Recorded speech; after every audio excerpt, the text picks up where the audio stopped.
Good morning, everyone. It's my pleasure to welcome you to the 42nd Annual Edward V. Sparrow Symposium, titled Democracy from the Ground Up, the Power of People-Centered Advocacy. We are especially excited for the Sparrow Symposium to be back in person, perhaps not as excited as Eagle fans are to be back in the Super Bowl, but very, very excited. And enthusiastic. I am Ayanna Williams, Associate Director for the Toll Public Service Corps. I'm privileged to work with Penn Cary Law students who are committed to doing the work of dismantling the systems meant to limit access to justice for all. Over 40 years ago, a group of Penn Cary Law students brought together academics, practitioners, community members, activists, and organizers to focus on the urgent social justice issues of our time. Since then, the Sparrow Symposium has grown into one of the law school's cornerstone events.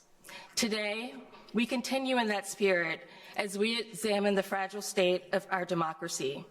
You will have the opportunity to hear from brilliant leaders in the fight to secure democracy and to protect voting rights and civil rights, who have been invited here by our incredible second-year Toll Public Interest Scholars.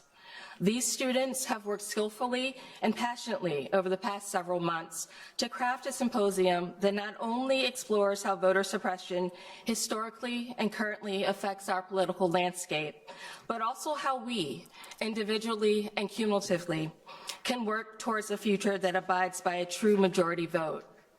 It's especially significant that we have this conversation in Philadelphia, where the words "we the people" were first written. Despite these lofty words, the denial of full, free, and fair elections is a thread that runs throughout American history.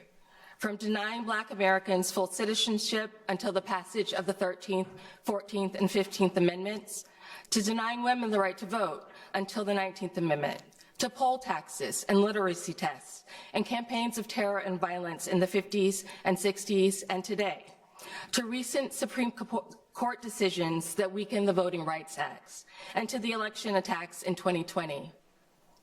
In 2020, more people in the history of America voted. They voted early, they voted by absentee, they voted by mail, they voted by drop box, they voted in person. However, the fact that so many people voted, many for the first time, does not negate the fact that the right to vote continues to be under unrelenting assault.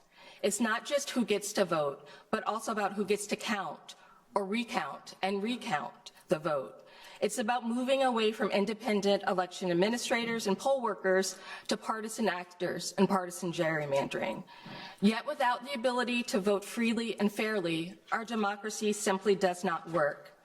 While we have all heard the adage, every vote counts, I personally struggle with the interplay between systems and individual actors and question how one person, one vote can make a difference when so many of the issues we face are systemic. Yet doing nothing is not an option. As John Lewis said, freedom is not a state, it is an act. I don't know if any of us has the answers, but I look forward to today's discussions as we grapple with questions like, how can we, as individuals and as a collective, act to protect democracy?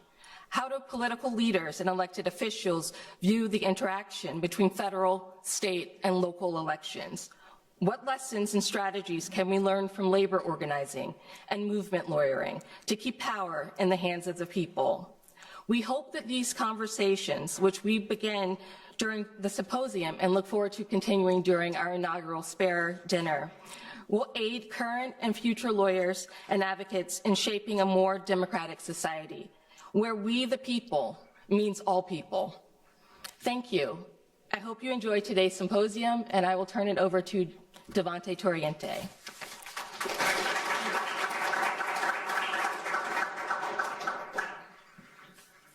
Good morning, everyone. As Ayanna just said, my name is Devante Torriente, and I'm a second-year Toll Public Interest Scholar here at Penn Cary Law.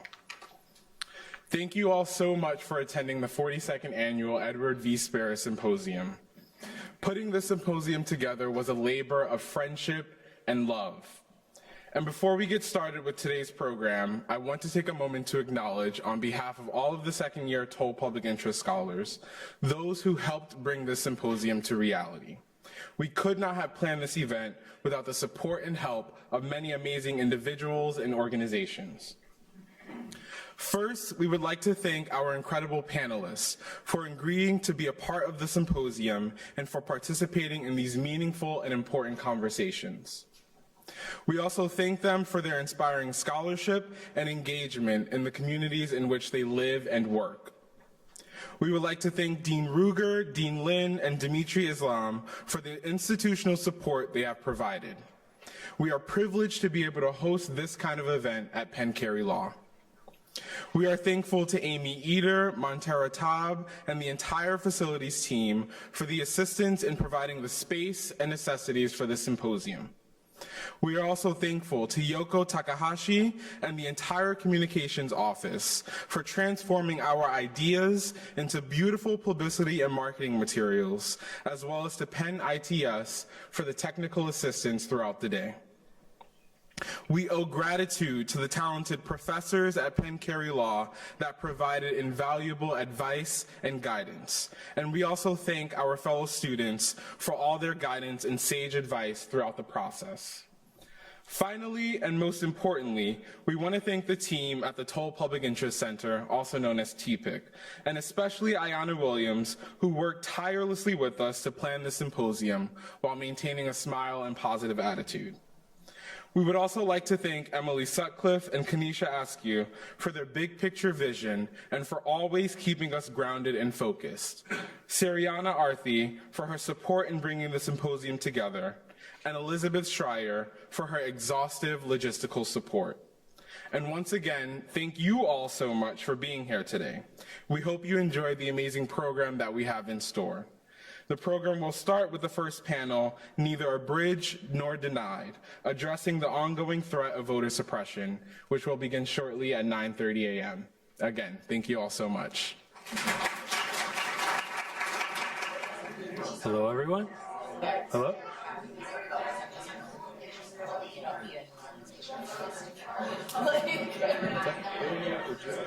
Hello, everyone. Hi. Thank you so much for being here today. We're going to get started with the first panel of the day. Thank you again for being here. And our panel is called Neither Abridged Nor Denied, Addressing the Ongoing Threat of Voter Suppression. My name is Juan Pablo Madrigal. I am a 2L Toll Scholar here at Penn Carey Law. One driver of decreased confidence in our political system has been the explosion of voter suppression tactics aimed at disrupting the democratic process. Today, we'll be discussing historic and current structures used to undermine voting rights, including misinformation, overly complex voting procedures, voting bans, the effect of these dynamics on people of color. Also, we'll be discussing key takeaways, things that we can keep in mind in the future as advocates and lawyers. Here with us today is Dr. Jim Tucker. He is a senior special counsel in the Voting Rights Project of the Lawyers Committee for Civil Rights Under Law. Next, we have Blair Bowie. She is a senior legal counsel and Restore Your Vote manager at the Campaign Legal Center. Next, we have Patrick Berry, counsel at the Brennan Center's Democracy Program. And next, we have Marion K. Schneider. She is a senior voting rights policy counsel at the ACLU of Pennsylvania. And last but not least is our panel moderator, Michael Esparrin, a fellow Toll Scholar. Take it away, Mike.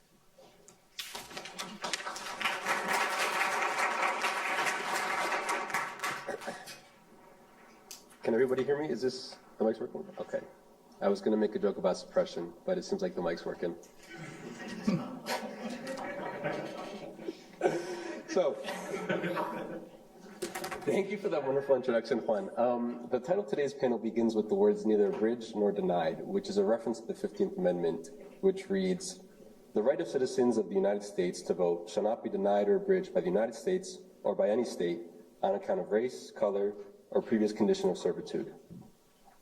So as we see with the 15th Amendment, it was designed to reinforce citizens' right to vote.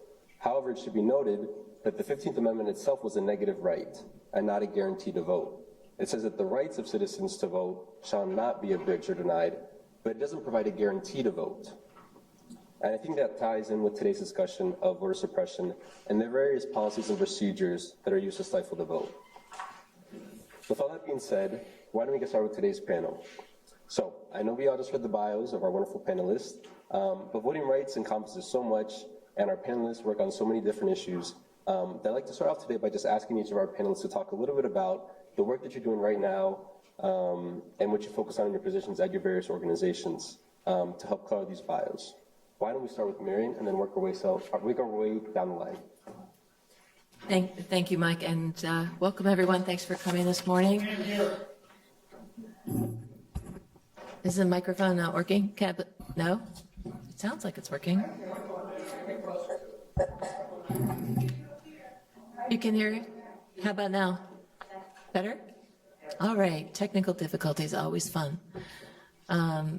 Yeah, as Juan mentioned, I'm the Senior Policy Counsel for Voting Rights at the ACLU of Pennsylvania. And my work really falls into three different buckets: litigation, legislative advocacy, and general policy advocacy. Right now, we have a case in the Western District of Pennsylvania under the Civil Rights Act of 1964, the materiality provision, and whether when voters forget to write the date on the back of their mail ballots, they cannot be disenfranchised for that immaterial paperwork error.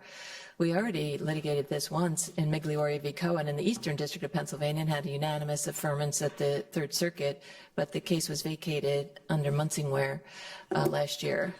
We also work on a legislative subpoena case coming out of the Pennsylvania State Legislature, which I'll talk about a little bit later. In legislation, there may be some opportunities, although I'm not holding my breath, since the House control of the Pennsylvania legislature flipped in 2022 to everyone's surprise. It's a single vote majority. But we work on, beating back laws that would make it harder to vote and advancing laws that would reduce barriers to voting. And finally, we do a lot of work in the counties, because county election officials have a lot to do with whether the voter has a good experience or not. And so we are actually really ramping up our effort to take action and understand what's going on in Pennsylvania's counties. So with that, I'll stop and pass it to Patrick. Thanks. So hi, everyone. I'm Patrick Berry, and I'm an attorney at the Brennan Center. So in terms of the work that I do, it's similar to Marion. I do a mix of litigation, legislative advocacy, policy advocacy, public education. And in terms of the work that I'm doing with regards to litigation, I'm involved in federal litigation in Texas regarding SB 1, an omnibus voter suppression law that was enacted, I think, in 2021.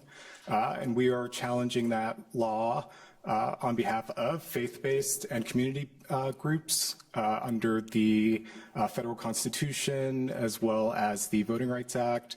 In terms of policy advocacy, I've been doing a ton of work with regards to the recent arrest of formerly incarcerated people in Florida for what appears to be honest mistakes about their eligibility to vote.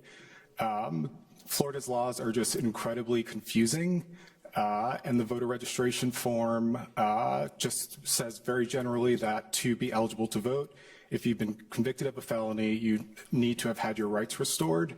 Doesn't mention that there are carve-outs for particular crimes. There's no mention of the pay-to-vote requirement. And so we sent a letter along with the ACLU Legal Defense Fund and the ACLU of Florida to the Secretary of State, putting them on notice that we think that the voter registration form violates the National Voter Registration Act. And so we'll see if the Secretary's office reaches out to us to try to come up with a form that actually works. But yeah, that's mostly it. Hi, everybody. My name is Blair Bowie. I'm a senior legal counsel and the Restore Your Vote manager at Campaign Legal Center. Like Patrick, I focus on the ways that contact with the criminal legal system makes it harder or impossible for people to vote. So that ranges from felony disenfranchisement, to some of the barriers to casting ballots in jail for eligible individuals, to prison gerrymandering. And our program looks at these issues both as legal problems, but also as access to justice problems. So we focus our efforts on working closely with organizations of formerly incarcerated people to help them build out capacity to make sure that people have access to legal information and tools that they need to be able to cast a ballot after having contact with the criminal legal system. So we provide them with training, subgrants, all manner of things to sort of bridge that gap and make sure that those services are available in their communities. And then we work really closely with those groups to track where the problems and the barriers are coming into play and attack those with a suite of administrative advocacy, litigation, and legislative tools. Good morning. My name is Jim Tucker. I'm a senior special counsel with the Voting Rights Project at the Lawyers Committee. Like the other panelists, I really have kind of a wide variety of things that I do. For the better part of 6 years, I was on the National Advisory Committee to the Census Bureau. The last 3 years as the chair. I got involved with that specifically because we were concerned about undercounts of people of color in the 2020 census, which in fact happened again. We're continuing to work with the Census Bureau to address that. I do a lot of language access work under Section 203 of the Voting Rights Act. I spent the better part of 10 years bringing actions on behalf of Yupik and Gwich'in speaking Alaska Natives to try to secure the right to vote for them. And then in addition, I do a lot of redistricting work, again, like all of the groups up here. Right now, in fact, I just came in from New Mexico from 10 days of depositions that we're doing in San Juan County on behalf of the Navajo Nation and the Navajo Nation Human Rights Commission, which has been denied a second seat on the San Juan County Commission. Basically there it's a clear-cut case of packing. If you don't know what packing is, it's where you just try to put as many voters as you can into a single district to dilute their ability to have 2 or more districts. And there what they did is they have almost 84% of one district are of the voting age population are Navajo voters instead of dividing it up and having 2 reasonably drawn compact districts. I guess the last thing I should just mention is that, especially because we're here for the toll presentation, the Lawyers Committee is celebrating its 60th anniversary this year, and the Lawyers Committee was actually founded at the behest of President Kennedy in 1963. And so we rely, like all of the organizations do, on interns, externs, and a lot of pro bono assistance because there's so much work that we're doing, as you're going to hear today. Thanks. That's great. Thank you all. So I'd now like to take a step back and bring up the topic, or bring up the discussion of today's topic, which is voter suppression. So I think all of us have probably heard about voter suppression probably prior to today, as an issue that's gaining increasingly national attention. But I wanted to start with a primer maybe on what we mean exactly when we say voter suppression. So Jim, why don't we start with you at the end, and then maybe we can work our way down. Sure. So I'm going to actually talk about some non-traditional means of voter suppression. And I'll begin, for example, with language access. What good does it do if you have equal access to the process, but no one's there to actually communicate with you in your language? We see that also with ADA accessibility. What good does it do if you have a Dropbox location or a polling place that is not accessible for those voters who are disabled? One of the things that we've actually seen a lot is there's been a big push nationally, obviously with the pandemic, to go to vote by mail. Vote by mail can be a great tool. It's certainly something that I think it's fair to say all national organizations support, but it cannot be the sole means of providing voters an opportunity to have their voice. What do you do if you're illiterate and you can't read the ballot? What do you do if you can't afford the stamp that you put on the ballot? What do you do if you can't read the ballot because it's in a different language? What do you do if the Dropbox location happens to be a 3-hour drive each way and you don't have transportation? So those are all the sorts of things that we look at. It's not just traditional legislation or actions that deprive people of access to registration or to polling places, but it's also things that you may not think about just because other individuals, other voters don't have the same access that many of us do. The question is, what is voter suppression? Yes. Yeah. I'd say voter suppression is politicians choosing their voters and not the other way around. It's a long and storied tradition in the United States. We've never had a full democracy. We had voter suppression at every level by just carving people out of the electorate wholesale. The right to vote was only given to white male landowners when this all got started. So there's carving people out under law and keeping them from voting, and that still exists today with felony disenfranchisement and with people under 18.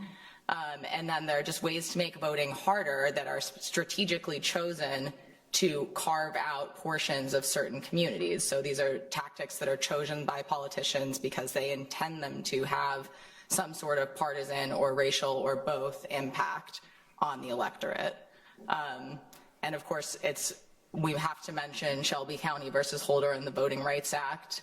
The Voting Rights Act served as a stalwart against certain voter suppression tactics for decades in this country.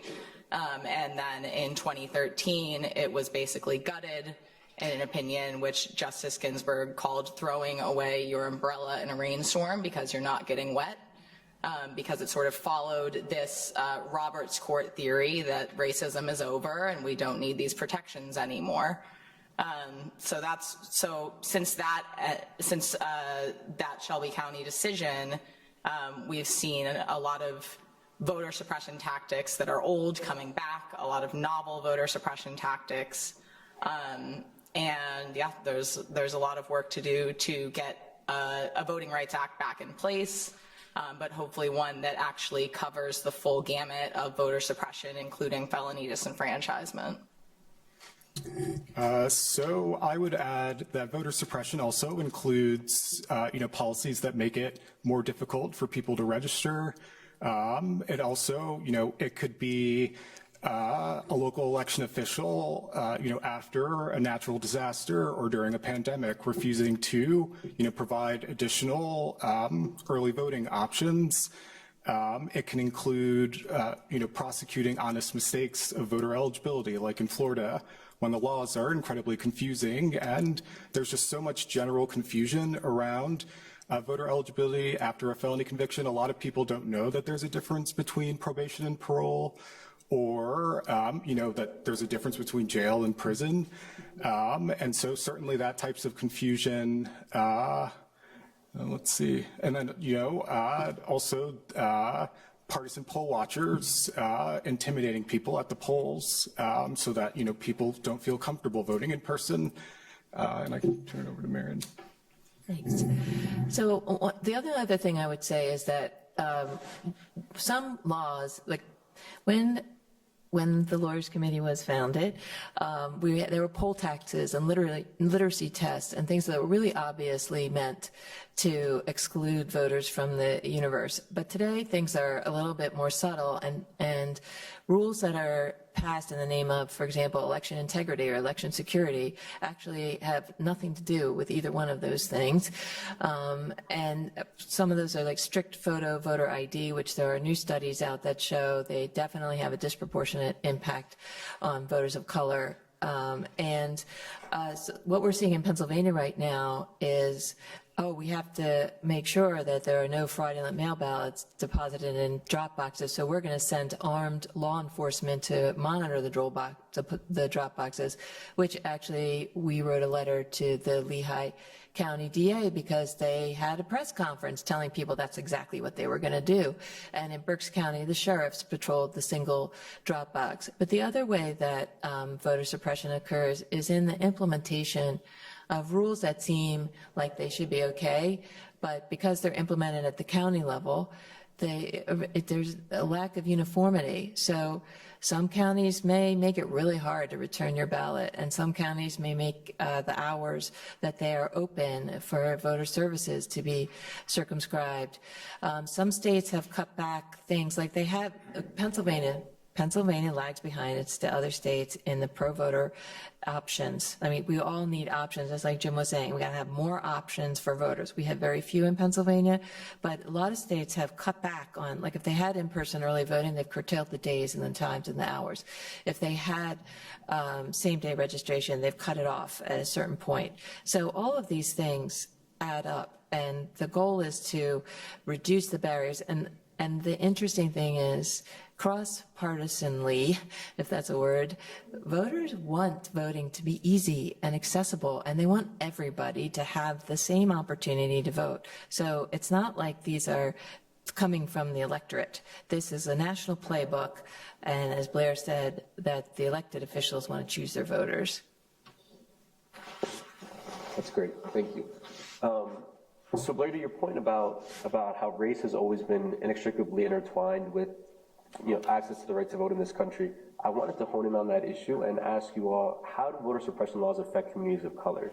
And I know, Marion, you just discussed this, but Jim, I know you've done a lot of really important work with Native American communities and language access. So maybe we can start with you, and then we'll work our way down. Sure. So, I mean, well, let's even take a positive development. So you have ranked choice voting in Alaska, which arguably is amazing because it resulted in the first Alaska Native elected to Congress. There's a single at-large election for the single seat in Alaska, basically to replace Don Young, who passed away early last year. The problem is, that's great, but you've got to provide information to voters in a way that they understand, because ranked choice voting is not something that there's a long history in the United States of voting that way. And as a result, one of the things that we found is that the state of Alaska simply has not communicated that information. We had federal observer reports because we have federal observers assigned to two of the three areas that are covered under our court order. And by the way, that's the other thing, just going back to Shelby County. The loss of Shelby County and the loss of Section 5 has resulted in the nationwide loss of federal observer coverage. The only way we can have federal observers designated now is by federal courts under Section 3A of the Voting Rights Act. The reason why that's important is because they are a critical means of identifying and stopping voter suppression where it happens. In Alaska, what they identified just through interviewing the poll workers is, and observing them giving instructions to voters in the covered languages, was that in many cases the interpreters didn't even know what ranked choice voting was. They couldn't explain it. They had no idea. If they did, they didn't know the words to use because the words simply did not exist in the Yupik language. And where you have that and you place a voter in a position where they simply don't understand the very election system that they're supposed to be casting a ballot in, it really precludes them from exercising their voice in a way that reflects their judgment. And again, that's a problem. Yeah, I think that voter suppression in this country has always been a primary tool of white supremacists. And if you look at the way, looking back at some of the earliest voter suppression, you'd have to look at the development of the Southern constitutions after the Civil War. During Reconstruction, many Southern states ended up electing lots of black folks to Congress, and some states even had legislative majorities that were black. And when the Southern states had to rejoin the U.S. and pass their new constitutions that were ostensibly supposed to comply with the 13th, 14th, and 15th Amendments, they went into these all-white conventions with the explicit purpose of enshrining white supremacy in their states and getting things back to the way they were before the war. Voter suppression was a key tool, so that's where these literacy tests, jelly bean estimates, grandfather clauses, felony disenfranchisement, you can trace them all back to those conventions, and they were openly about that. And the Voting Rights Act, again, helped for some time, but now that it's lost, we see things, this same intentional racial discrimination. So this continues to be a tool of white supremacy in this country. And one good example of that is with these voter ID laws. We don't need any more studies to tell us that they're intended and they do have a disparate impact on communities of color. You can look back at one of the earliest voter ID laws after Shelby County versus Holder. in Texas, where the legislature ordered the Legislative Research Service to send them a study of who uses what kinds of IDs broken down by race, and then went and wrote a bill that only included IDs mostly used by white people. So this continues to be how these laws play out, and it's what they're intended for. It is harder and harder to show that discriminatory intent because legislators have gotten savvy and are good at shielding it. And doctrines of legislative privilege are also expanding, not by any coincidence, in our opinion. So that's sort of where we stand, and that's what these laws are about.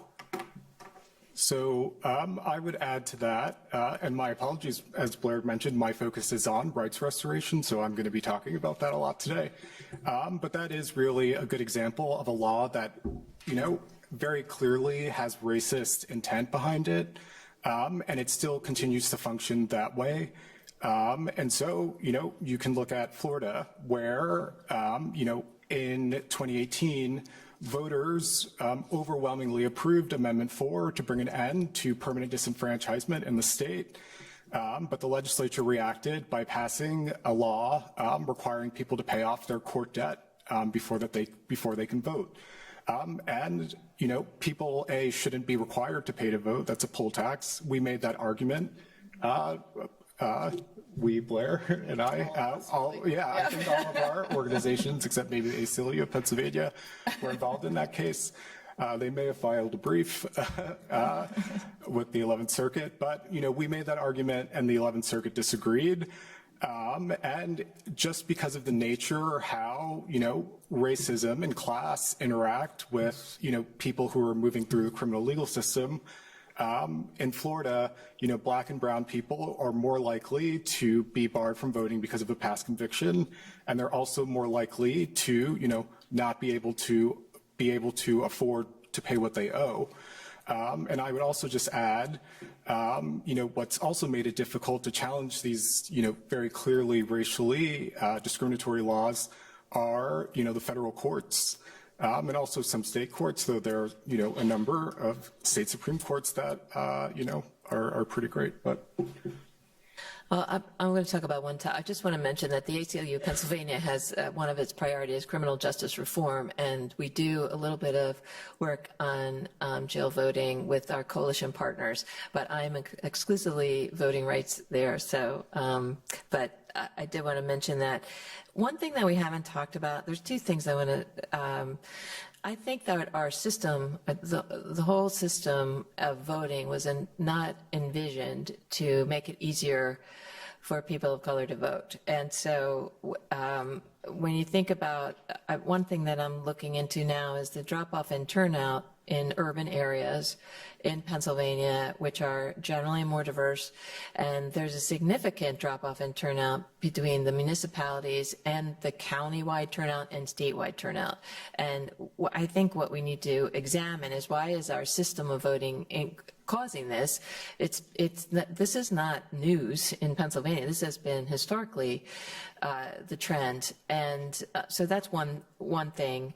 But the other thing that we saw, a lot of mis and disinformation, and social media platforms have caused an explosion in that. And what we've seen is, especially in the Spanish-speaking community, that it's rampant. And the disinformation is not, there needs to be efforts to combat it more directly. And on the flip side, we need to have more efforts to engage with Spanish-speaking voters, especially in Philadelphia, because to combat exactly the mis and disinformation that is coming through social media sites.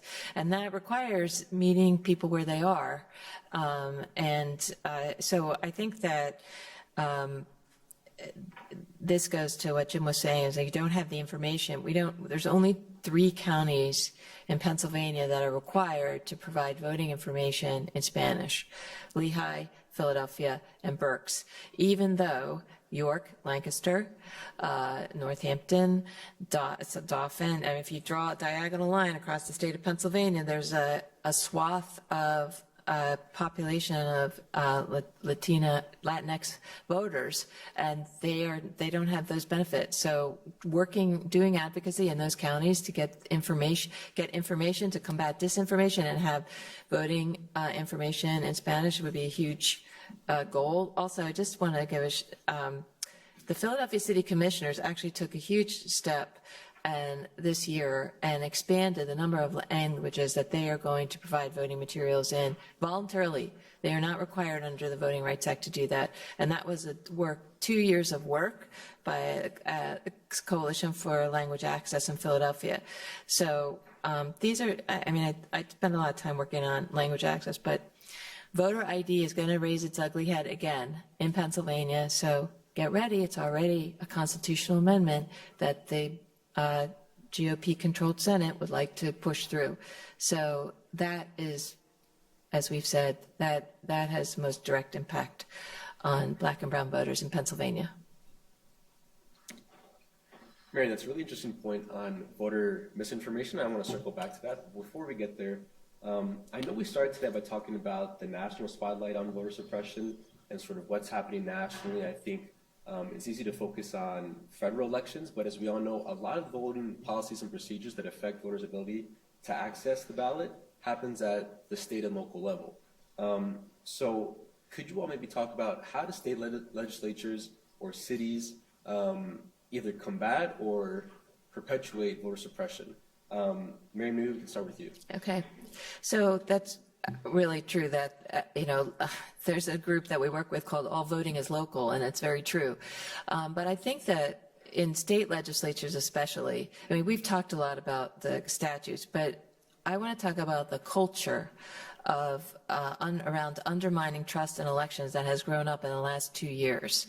And that culture, it manifests itself, and in Pennsylvania, again, a national playbook, but their hearings after the 2020 election, perpetuating a narrative that there was something wrong and that people who shouldn't have been voting voted. There were reviews. The case that I mentioned before, there was actually 3 consolidated cases under the caption Costa v. Corman, which arose out of a legislative subpoena for information from the Pennsylvania Department of State. It actually evolved because the former candidate for governor, Doug Mastriano, had sent a 45-item list of election materials to several counties, which would have basically shut down their election operation if they had to respond to it. But we intervened in that case on behalf of, or a civic, actually I don't think I know, League of Women Voters, Common Cause Pennsylvania, Make the Road Pennsylvania, who are all groups that do civic engagement, and 8 individual voters, because they wanted the voter registration records of all 9 million Pennsylvania voters, including the last 4 digits of their social security number and the driver's license number. And what they were planning, they never explained exactly what they were going to do with that information. And under Pennsylvania's Constitution, there is a protection of the right to privacy, the right to informational privacy, and requires a balancing test before that material is released. So we actually got opinions dismissing all of the cases. There were 3 consolidated cases, and in another case it got to be very convoluted, as litigation is wont to do. But this Commonwealth Court in Pennsylvania has decided it's a political question and not ripe for review yet. So we'll see what happens. But the existence of the subpoena, the existence of the litigation, contributes to this culture of undermining trust in our elections. And then that goes along with all the usual ways that legislatures work, which is passing strict photo voter ID laws, or making it hard because you have to notarize your mail ballot, or but the other thing in Pennsylvania, especially, failing to properly fund elections. There was no money in Pennsylvania's budget last year for the Pennsylvania Department of State, no additional funding we have one of the smallest election staffs for a state of our size in the country. They also banned private donations to election officials, as you may have heard of Zuckerbucks, which was philanthropy's attempt to close the gap in the lack of funding. So all of those things establish a culture of undermining trust in elections, not allowing elections to run as smoothly as they can, and it's happening here in Pennsylvania. So I'll give it over to Pat. Sure. So I can, I guess, give an example of local level, and this is implementation of like a positive change in law. So in New York in 2018, Governor Cuomo issued an executive order restoring voting rights to people on parole. And I'm not even kidding you that in the lead up to the November general election, my colleague and I were still reaching out to individual county boards of elections to let them know that they're using old voter registration forms that say people on probation or people on parole can't vote. Their websites also incorrectly said that people on parole can't vote. And so it's incredibly important, as we're seeing in Florida, that, people are able to tell if they're ineligible, and it's also important that they're able to tell that they are eligible. And I'm sure Blair has done some of that, which is why she's laughing. Yeah, and I think going back again, the rules around elections have, again, been sort of in tension between federal and state and local authorities since the Civil War. And of course, after the Civil War, during Reconstruction, there were federal authorities in the South enforcing the 14th and 15th Amendments. And then when they left, states found it to be a useful tool to delegate discretion at the county level to perpetuate voter suppression. So to give the authority to county authorities to be able to say, you can vote and you can't. And a really good example of this is Alabama's felony disenfranchisement law, which under their 1901 white supremacist constitution disqualifies people from voting if they've been convicted of a crime of moral turpitude. But the constitutional framers never defined what that is intentionally so that they could give discretion to the most local level authorities to say, oh, your crime is a crime of moral turpitude, your crime isn't, based on the color of the person's skin trying to cast a ballot. That lived in the statutory scheme up until 2017, basically, when the state was finally forced to pass a law that said, okay, these are the crimes of moral turpitude. But we still see some county level discretion in how they enforce that on out-of-state and federal convictions, which is an issue everywhere. And then in Tennessee, their voting rights restoration process occurs at the county level, at the most sort of discretionary level, even though their statute is supposedly non-discretionary. If somebody meets certain criteria, they're allowed to get a certificate of restoration that restores their voting rights. But because the issuance of that certificate is delegated to county clerks, local probation officers, they're almost impossible to get because people can just say, no, I'm not going to do that. And there's no centralized statewide system for tracking who's asking for these, who's being told they can't have them. So this is still a really effective tool, is disseminating these rules at the most local level. And that's, again, just sort of, it's always been how this has worked.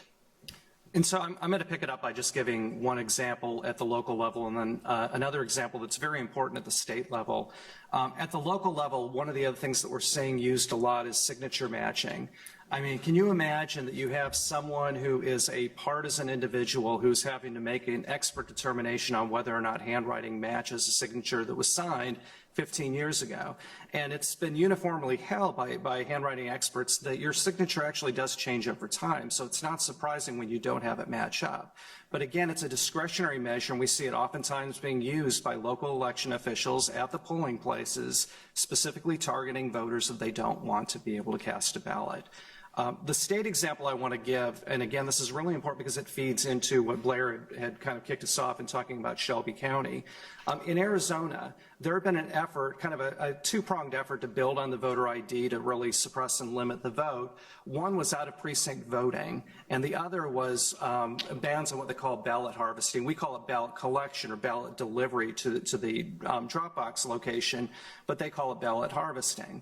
Prior to Shelby County, Arizona had passed legislation that would have enacted both of those provisions, and the Department of Justice, I don't believe they formally issued an objection letter. What they did was they issued a more information request, which basically said we've got a lot of problems with this. We're looking at this, and it appears, based upon the face of what you've submitted to us, that you are specifically targeting people of color and going to make it more difficult to make sure that their ballots count. And so Arizona withdrew the submission. That was actually Section 5 working as it should. After Shelby County, when the state legislature convened, it was one of the first pieces of legislation the conservatives reintroduced in Arizona, and it was passed. Not surprisingly, just about every national organization, including all of ours, challenged it. And what happened is you ended up having the Brnovich decision. Brnovich, for those who don't know, it really builds on Shelby County by chiseling away at what had been, we kind of viewed it as our backstop for Section 5, which is Section 2, the general non-discrimination provision of the Voting Rights Act. What happened in that opinion is Justice Alito wrote an opinion in which he essentially pulled back on the totality of the circumstances test as it had been applied to vote denial cases for decades in federal courts.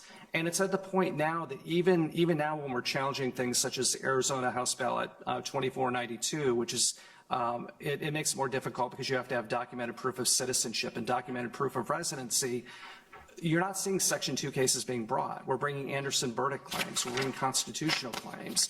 And it's because Section 2 has been taken away from us, again, by a very ideologically driven majority on the Supreme Court. Thank you. Now I wanted to circle back to our discussion on voter misinformation and disinformation. So Mary, I know you brought this up, but what role does misinformation and social media play in voter suppression and subversion? I think we've all heard about Stop the Steal and the different ways that misinformation plays out in different communities. But could you maybe discuss the role that misinformation and social media play and how they affect popular belief about the integrity of elections? And maybe we can start with Marion, and then Jim, I know you also shared an interesting anecdote. I'd love to hear as well. Excuse me, when you're speaking, could you look at the audience? Because that would help us to hear you better. You don't have a microphone there? Okay. Or you do, but it would be helpful if you could look at us rather than them. Okay. Thank you. Thank you. So I think what we've seen with the explosion of social media platforms is that, I guess, exponential spreading of information whose provenance is hidden. And so I think there's two things. There's opportunities and risks with social media, right? Because you can get information out quickly if it's trusted, but identifying trusted sources of information is really it has really been very difficult. And I think since the 2016 presidential election, when mis and disinformation really started to have an impact. It can take all kinds of forms. I can't possibly list them, but I will say this. One thing that's happened is that county and states now practice they do tabletop exercises where they have to deal in real time with the misinformation that's being spread in their regions on election day. I mean, so there's a lot of work that's being done to combat it, but I think the horse has left the barn in terms of social media proliferation. But I mean, I think that false narratives about I'll just go back about 10 years, maybe 10 years ago, they used to do it with robocalls. Like they would call the people they didn't want to vote and tell them their polling place had changed or election day was a different day. Now they just put it out on Twitter or some of these other platforms that I'm not on. I don't like social media, not that I'm a Luddite, but that I have consciously chosen not to engage except on Twitter. But anyway, That's the worst one. the worst one. I don't know about that, but Facebook is pretty bad. But there's the Social Dilemma. Has anybody heard of that documentary, Social Dilemma? It's on Netflix. I encourage you to watch it. Okay. I guess I'll just give a quick example in terms of Facebook. So one of the biggest problems that we see, as Marion had mentioned, is where you have misinformation about the time, place, and manner of elections. The problem with that, and where it's really exacerbated by use of social media, is the key is you've got to get information out to the public immediately to correct it. And it's very hard to unring that bell once you have that information going out. Part of the problem is, at one point I was part of a group of civil rights attorneys that was brought out to Facebook's war room in Palo Alto to look at it. It's very, very fancy, very impressive, but at the end of the day, one of the questions we kept asking them is, okay, it's great if you're identifying bots or you're identifying misinformation that's being put out to voters on election day, what are you doing to correct it? And they said, well, we'll pull down the post like an hour after it's out. Okay, well, that's great. So you're stopping more people from getting that information. And what are you doing, and also preventing people from forwarding it? What are you doing for the people who've already received that information? And Facebook was consistently telling us that they would not put out what we wanted, which was to push out a message to all the people who had already received the misinformation to say the information you received was false. The time, place, and manner for your local election, it's at this location. The hours are this, from 7 a.m. to 7 p.m. If you have further questions, call this number. They would not do that. And it's part of the problem, I think, at the end of the day, is that there's always been, and this is the tension that you're seeing among all the social media organizations. On the one hand, they're saying that they want to be pro-free speech. On the other hand, they say, well, we also don't, we want to make sure that we shut down avenues for false information. But the reality is, the problem that they're finding is that the vast majority of the false information is coming from far-right conservative organizations and white supremacists. And their concern is that if we actually do what needs to be done to shut that down, we are basically cutting off a very, very large group of people who are sending, paying millions of dollars to promote these messages. And so I think that's the tension, because you have self-regulating private organizations that are becoming, free speech monitors, but when push comes to shove, they are erring in favor of having either the message go out or just simply stopping the message, but not promoting the true message that needs to go out to voters to undo or try to unwind the voter suppression tools that have already gone out. Well, and that's a really good point, because what the social media companies have an enormous amount of power in the control of the flow of information, and that's the real issue. I did want to just mention, it seems so long ago now, but after the 2016 election, there was a lot of work done to study the influence of bots and misinformation, especially on Twitter, but that were actually Russian intelligence. And that report that came out in 2017 really kind of detailed the way that social media was manipulated to, certain things were constantly reshared and retweeted and proliferated, and the authors and the provenance were hidden. So there's been a huge effort now to identify trusted sources of information, and so it's important for everyone to understand what are the trusted sources and to get your information from those trusted sources, especially when it concerns elections. So who are they? Well, the Department of State. Some states have a statewide board of elections. Your county elections office. There are people who impersonate those trusted sources, but at the end of the day, it's a voter education issue, getting the word out of who has trusted information and how to find it and rely on it. And I just want to add one other point, because it's really important on the trusted messenger. The other thing that we're seeing, and this has been true for the last couple of years, is you've seen in the news where you have election deniers that are actually running for key offices like Secretary of State and Lieutenant Governor, the people who are actually supposed to be maintaining the integrity of the election system and are supposed to be doing so in a neutral, nonpartisan fashion.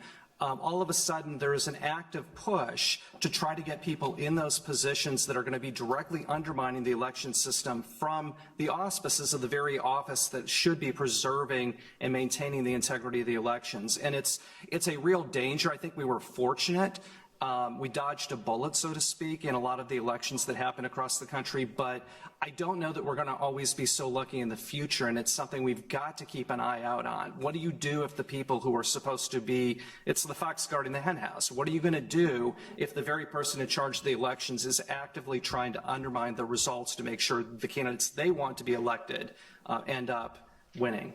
I think that's an excellent point, but I'll also note in 2022, very few of the election deniers who were running for those positions won, and in fact, none who were running in the battleground states won, including Pennsylvania, in which everybody had a collective sigh of relief. No, that's great, because I think a lot of us get much of our information about elections from social media, so thank you both for making those points. I now wanted to shift to another issue that came up a little bit earlier, I think, that Blair and Patrick, I hope you both can speak to this, which is felony disenfranchisement. So, Patrick, to your point, I think in 2018, Florida passed an amendment to their state constitution, which would have automatically restored voting rights to most Floridians with past convictions once they completed all terms of their sentences. But we know in many places across the U.S., individuals who have been convicted of a criminal offense have the right to vote either suspended or withdrawn.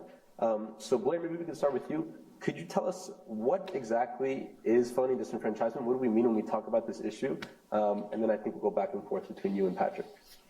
Sure. So felony disenfranchisement is the loss of the right to vote upon conviction of a felony. There are also historically examples in the U.S. of lost the right to vote for misdemeanors and other crimes. And I mentioned earlier that these laws really proliferated in the U.S. after the Civil War.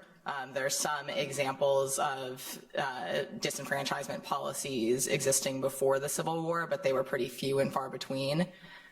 And then when the white constitutional conventions in southern states were trying to re-enter the Union and create these new documents that were ostensibly supposed to conform with the 13th, 14th, and 15th Amendments, they found that using the criminal legal system could be a loophole to the promise of those amendments. So, famously, the 13th Amendment provides an exception to the prohibition on slavery if somebody is incarcerated or has been convicted of a crime.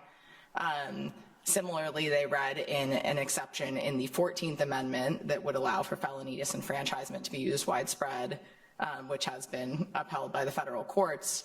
And that is very ironic because that provision was actually originally intended to allow for the disenfranchisement of the leaders of the Confederacy.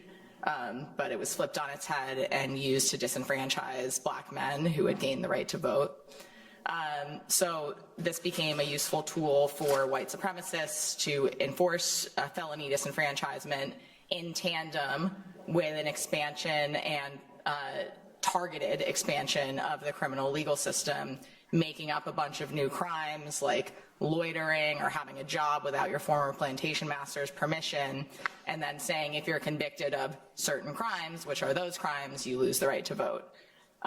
So that's how these laws spread in the South. A lot of those provisions are still intact in the constitutional conventions today. And then you see during westward expansion, states out west joining the Union, again, a lot of all-white constitutional conventions in places that were majority Hispanic, formerly Mexican, and they looked to the South and said, wow, this has been an effective tool of enshrining white supremacy, let's do it too. So you can see the laws following that same pattern and a lot of the same sort of statements on the records about what they were trying to do. And then you see these laws proliferating across the Midwest and New England, a lot sort of coordinating with the same time as white flight. So this is sort of, again, where these laws come from, what they're intended to do, and they tend to still have a disproportionate impact on black people and other communities of color. I would just add that, you can look at New York, a blue state, and New York's felony disenfranchisement policy also just has very clear racist ties. New York used to have a property requirement for black men to vote, but when they were forced to get rid of that requirement because of the Reconstruction amendments, they adopted their present constitution, which provides for felony disenfranchisement. So it's really, all over. All of these laws are, very racist. I didn't know about that one. And then so where we stand now, I think there's about 20 states that automatically re-enfranchise the right to vote after somebody leaves prison. There are 2 states with no disenfranchisement at all, Vermont and Maine. Hopefully California and Oregon might join them this year. We'll see. And then there are, again, roughly 20 states that restore voting rights automatically upon completion of probation and parole, and 8 states that are just doing their own thing. I think that we are seeing a movement in the right direction in terms of public opinion and legislation in this space. Amendment 4, which Patrick has been talking about in Florida, was the largest expansion of the franchise since women won the right to vote. Unfortunately, was rolled back by Florida's legislature, so that was a ballot initiative passed by Floridians that was rolled back by the legislature there. But we are seeing positive movement in this felony disenfranchisement space. A lot of laws are making it easier for people to vote. I think that sort of comports with people's views that if somebody has served their time under a court sentence, that they should be allowed back in society. And there's a lot of studies showing that re-enfranchisement reduces recidivism and sort of comports with many of these goals of the ostensible goals of the criminal legal system. And to add to that, this variation that Blair was talking about just causes immense confusion, not just among people with past convictions, but also, election officials and, other government officials. And so you can look at Florida where, the 20 people who were arrested by Governor DeSantis's election police squad, many of those people were told that they're eligible to vote by a government official and encouraged to register. We also put together, so these arrests have, they started back in the summer, and so we put together a guide to be used as a starting point and only by attorneys to try to explain, Florida's voter eligibility rules. And again, it's meant to be used as a starting point, and it's 25 pages long. Just because Florida's law is really complicated, and Amendment 4 had a carve out for murder and felony sex offenses, and the legislature passed a law to implement Amendment 4 that, in addition to having a pay-to-vote requirement, also defined murder and felony sex offense. And there are crimes that, one might reasonably expect to, fall into one of those buckets that don't. So, for example, I was surprised that, third-degree murder isn't considered murder for purposes of, Florida's law via, manslaughter, for example. And so there's just so much confusion. And, in rare instances, which unfortunately is becoming more common, it can result in prosecutions of honest mistakes. But more often than not, it results in people who are actually eligible not knowing that they're eligible, and they don't want to risk registering or voting because they don't want to be prosecuted. And Patrick, I want to stick with you. Could you maybe speak to the scope of these laws and how prevalent is felony disenfranchisement? Sure. So, and Blair made this point, but so the only states that don't bar people from voting with a felony conviction are Maine and Vermont.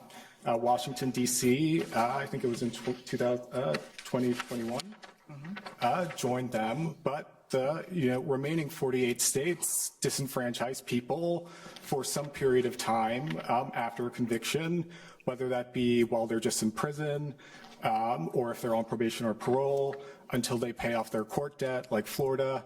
And I meant to make this point, and I feel like Blair could probably explain this law better than me, but Tennessee, every time I reflect on, I look at Tennessee's felony disenfranchisement law, it's just so absurd. The year that you were convicted of, that's relevant, and I don't know, Blair, if you want to try to explain. Get into it later. But it's absurd. Yeah. So when we're thinking about the scope of the problem, I think our organizations both think about the de jure disenfranchisement, so who's actually disenfranchised under law, who couldn't vote under any circumstances, and the estimates are fuzzy because of Florida, but it's about 5.1 million people around the country who are de jure disenfranchised. But de facto disenfranchisement is a much, much bigger problem. At least 24 million Americans have been convicted of felonies and so may be confused about their status. But it's estimated that over 100 million people have had some contact with the criminal legal system, and you don't need to be convicted of a felony to have that confusion. I always talk about an article that I read where Snoop Dogg was talking about the first time he voted. I think it was in 2016, and it's because he thought he couldn't vote because of a misdemeanor. And he lives in California, where you don't lose the right to vote for a misdemeanor, as in most states, but you actually get your voting rights restored automatically. And so that one just kind of blew my mind, because I'm like, well, this is a man who has access to lawyers, and he still doesn't know. And that's just how prevalent this misinformation is. But I think this point is also important, too, about like whether you need a lawyer to be able to vote. We think obviously you should not need a lawyer to tell you if you can vote or not, and it's very problematic when the laws are so complicated that you feel like you do.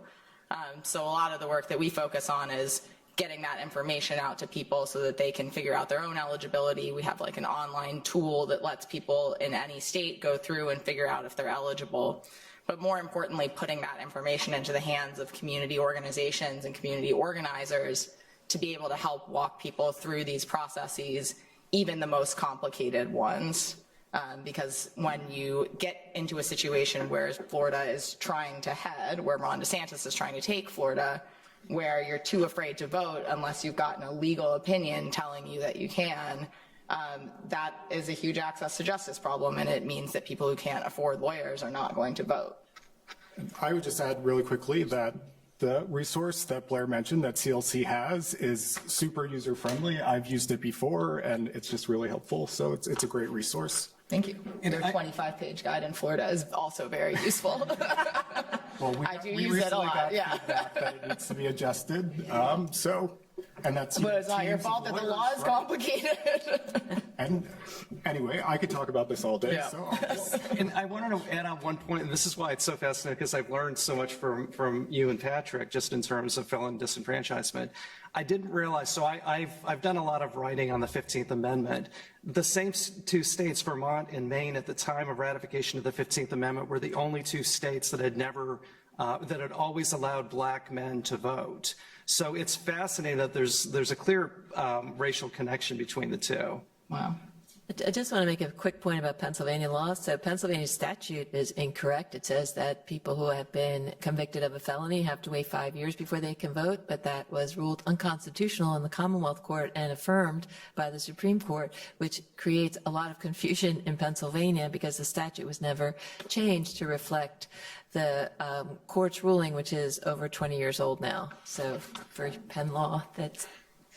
Yeah, and even in Pennsylvania, which has, a bright line rule, even though it's not written in the law, there are still gray areas, like for people who live in halfway houses, are they incarcerated or not? And I know the Secretary of State has said that they are, but... If it's part of their sentence, we always tell people if you are finished serving your sentence, you may vote. That is, that's how we try to explain it. But I'd love to talk to you maybe another time about running for office, restoration of rights, if you guys do any of that, because we've had that issue come up. So I don't, but I do know that recently there was litigation filed in Florida saying that Amendment 4, in addition to restoring voting rights, also restored the right to serve in office. And so we'll see how that pans out in state court. That's great, thank you. And this felony disenfranchisement, I think, as you've seen, is a really fascinating and multifaceted issue. And I think we might get to it in the Q&A portion, but we're coming up on time, so I wanted to close with a discussion, or maybe one last question, which is, what can the audience take away from today's conversation? What are ways that they can get involved, and what should they sort of take with them as they leave today? And Jim, maybe we can start with you, and then we'll work our way down. Oh, sure. Well, I guess the most obvious thing is we all work for national organizations. ACLU is an affiliate of the National ACLU. all of us work both in terms of election protection, the 866R vote, but we also are working together on voter suppression or voter subversion. What do you do after the votes are cast, but you still have election officials trying to undermine those results and change them? And one of the things I would really encourage you to do, there are a number of fellowships, internships, externship opportunities with all of our organizations, with a lot of our partnering civil rights organizations at the national level. If you're an attorney, you also have a lot of pro bono opportunities. All of us live and breathe working with our pro bono partners. We cannot do what we do without our pro bono counsel. I also say this as someone who just recently transitioned back to the civil rights sector after being in private practice and doing pro bono work. You can do it. It's a very difficult balance. I will just share with you, I actually did, I calculated it, 17,500 hours of pro bono work over the course of 15 years in private practice. It's very, very difficult to do. It's very important to do, and we simply cannot be successful in all of the things that we need to do to try to make the vote and registration as accessible as possible without the assistance of pro bono assistance, both in law school, undergraduates, as well as attorneys. Second all that about pro bono. Thank you to everyone. I also say in all of your civic engagement work, if you do voter registration, if you're involved with organizations that do that kind of work, help get credible information out there. So, you know, for rights restoration and the rules around that, you can always use the Restore Your Vote tool, restoreyourvote.org.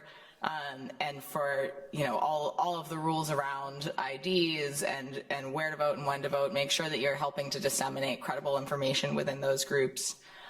For the students, you know, we partner a lot with the Democracy Law Project. You can get involved with them. I know that there's also now an amazing new voting rights fellowship, which is super cool. So, you know, think about pursuing this over summers, over semesters, and long term. So I would add to that is, you know, obviously interning with all of our various organizations, and then just really, you know, serving as a poll worker. There are, you know, some jurisdictions where there is just, you know, a pretty severe lack of poll workers, and I mean, they make the elections work on election day, and so that's one way you know that you can do it, whether you're a lawyer or non-lawyer. I would definitely second the poll worker. There's a desperate need for poll workers, and especially if you're bilingual, would be a huge public service to do that. One thing I want you to take away is that voting and election administration is really influenced by the county organizations. So go to your county election board meetings. For those of you in Philadelphia, Wednesday at 11 a.m., the Philadelphia City Commissioners hold their meetings. Their calendar is on their website. Just go and watch. For around the Commonwealth, we have, like, there's 20 people that show up at Chester County Board of Election meetings every week and harangue the board about that there's fraud and they should be recounting everything. Same is happening in Center County. The same is happening in Luzerne. I mean, it's all over the Commonwealth. So for those of you who may not live in Philadelphia, try to attend the meetings and be supportive of pro-voter efforts, of, you know, that our elections, yeah, are they perfect? No, they're not unblemished, but they work, but they need to be improved. And the voice of making things easier and accessible, we have to speak up about that in our own communities. We don't go below the county level in Pennsylvania. It's all done at the county level. So anyway, I would encourage you to do those two things. Thank you all. I think that's a great call to action. And now I'd just like to shift to the Q&A portion for today's panel. I think Juan has the mic, so we are opening it up to, and Ty as well, we are opening it up to questions from the audience. If anyone would like to talk about one of the topics that we discussed today, or something else related to voting rights and voter suppression, now would be the time.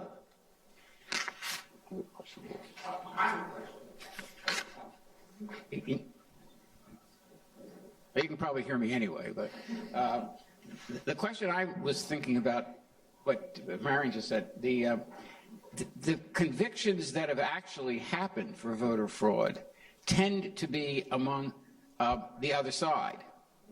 And in fact, almost 100% are the other side. The two in Pennsylvania that I remember are the people who voted for their deceased mothers. Because their deceased mother wanted to vote for Trump as her dying wish, and there are at least two of them that I recall. And my question was, I don't see a lot of communication by the pro-civil justice or pro-civil rights people talking about the fact that the crookedness that actually is proved is only on their side. And what kinds of things do the panelists think could be done to publicize the fact that the crookedness is all on the other side? Can I add one comment to that? If I were to watch Fox News, would they be saying that all the crooked people are Democrats? And is it true that most of the crooked people are Republicans? And how much does the media play into some of this information? And I'm saying that as a progressive liberal. I'm not saying it to put anybody. I'm just curious in terms of how the media may impact on some. Well, let me just say two things. All of these organizations are nonprofit, nonpartisan organizations, and we don't get involved in party affiliation issues except when we're reporting facts. It is a fact. I mean, it's a fact that X person was convicted of voter fraud and has this party affiliation. However, our messaging is not. We're not doing a lot of messaging about fraud per se. What we're doing, our messaging is about, look, we have things that we need to correct and make better in Pennsylvania. For example, for mail voting, we don't believe that there's rampant or widespread people handing in erroneous ballots or fake ballots. But what we do know is that people can't get to the drop boxes. You don't have enough, or they're not in accessible places, or they're too far away from the population that needs them. What we do know is that armed law enforcement around our polling locations and our drop boxes is deterring voters or would make them think twice. So, I mean, I think that 10 years ago now, I was counsel in Pennsylvania's lawsuit against the strict photo voter ID law, and the messaging there is the same. That was a measure to solve a problem that doesn't exist. The impersonation of other people at the polling place rarely happens, and not only that, your poll workers usually know you. I mean, they know me at my polling place. I was talking, and so people say, well, sometimes in urban areas, friends that live in the city say the same thing. They know all their polling. They know all the poll workers. So I think that the greater and heavier lift is getting the right information to encourage people to participate rather than talking about these rare, which they are rare, incidents that happen. I don't know if others agree. We could have a debate about that. I agree. These instances of voter fraud are vanishingly rare. The ones that have come up tend to only come up in the circumstances of it being a prosecution. So it's really a lose-lose-lose, because on the one hand it bolsters this phony pretext of that allows for more voter suppression laws, that allowed for the creation of election police forces in multiple states in the last year. So we don't want to do that because this really rarely happens. It also creates more de facto disenfranchisement because it scares people away, because again, these often come up in the context of prosecutions. And then the third problem is that it undermines overall faith in our elections. So it feeds into these narratives that the 2020 election was stolen, and so you can see why it's just something that's not really worth shouting from the rooftops about. And the only thing I want to add is that this is an overarching problem, I think, that we struggle with in the civil rights community. I'm just going to make a concession that because it is a problem. And that is the messaging on the other side is very simple. The messaging on our side tends to talk about historical, disenfranchisement, history of discrimination that has caused socioeconomic disparities that lead to inequality. And that's a longer conversation, and you have to assume that the other side is going to be receptive and even want to hear that in an environment where they're actively attacking public schools for trying to teach Black history. And so I think that's part of the problem that we face is kind of twofold.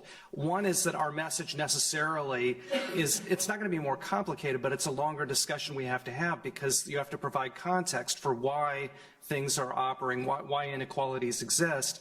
The other problem we're facing is that, frankly, we're operating in an environment where the other side is basically an anti-intellectual movement that we have not seen on this level since really the Know-Nothing Party in the 19th century. And so it makes it very difficult to have an intelligent, policy-laden discussion with the other side when they're just simply going to say, well, we've got alternative facts. I mean, facts are facts. There are no alternative facts. There are facts. And that's unfortunately the environment that we're operating in. So I would add, and the space that Blair and I work in is probably the only example of this, but there's no benefit when voting is made partisan, and restoring voting rights is an issue where there's been a bipartisan consensus that, people should get their right to vote back, after they serve their terms, whatever that means in that particular state. And so we, make a very conscious effort when we're advocating for a state to expand access to people with past convictions to ensure that we are, working with coalition partners that are from, all walks of life. And so that includes, liberals, civil rights groups, it includes conservatives, libertarians, the faith community, criminal justice reform organizations, et cetera. And so that is an area where, there is a benefit to it not being a Democratic versus Republican issue. Do you have a question, Keynote? Okay, yes.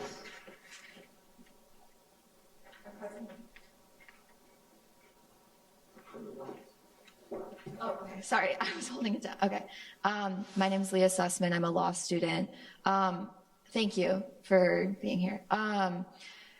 So I'm interested in the combined theme of voter suppression in the criminal legal system and also in the immigration system. It seems like you're all kind of touching on those different themes via fear-mongering with law enforcement, lack of language access, packing, absence of voter education in non-English languages.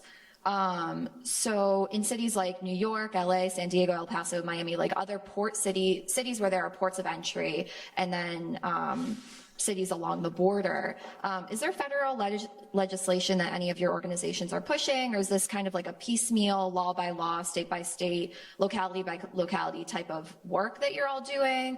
And if it's the latter, what are the obstacles to pushing broad legislation? And then another thing I'm thinking about is, with the ACLU, for example, since a lot of your work is based on impact litigation, and you're talking about your work kind of failing at the 11th Circuit, with the Supreme Court that for the next 30 years likely is not really on the side of expanding voter suppression, or not, they're on the side likely of expanding voter suppression, but not fighting it. So what do you see as the role of the judicial system, or is there a route in the judicial system to changing these laws, or is this more like a proactive legislation? I don't know, that's a many-part question, but.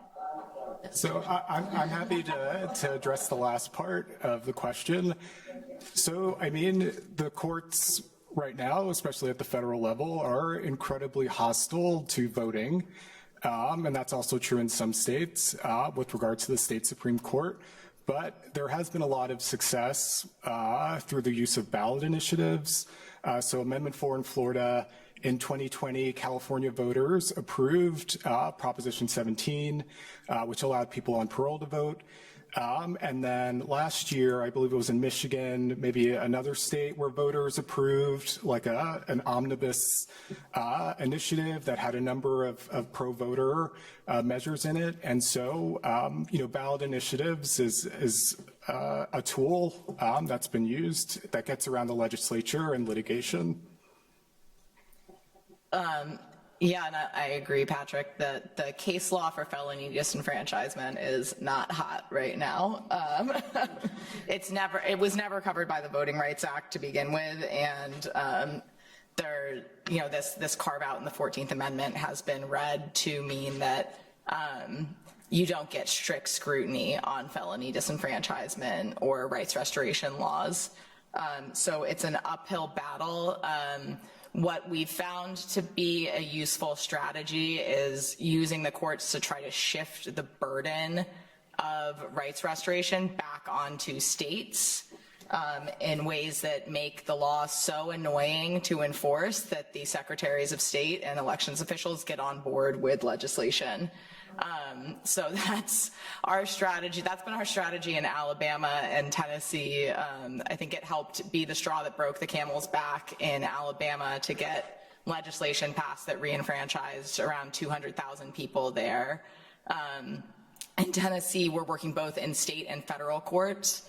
I mentioned earlier that Tennessee's rights restoration system is decentralized and it's spread across basically the county level.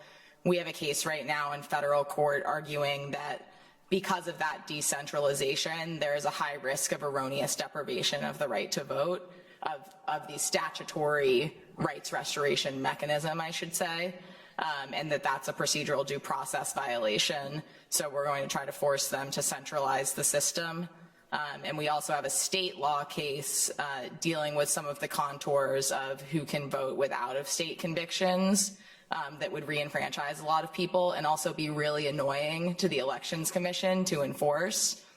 So we're hoping that bugs them enough to get on board with some of these reforms. And I'll just mention the legislative piece.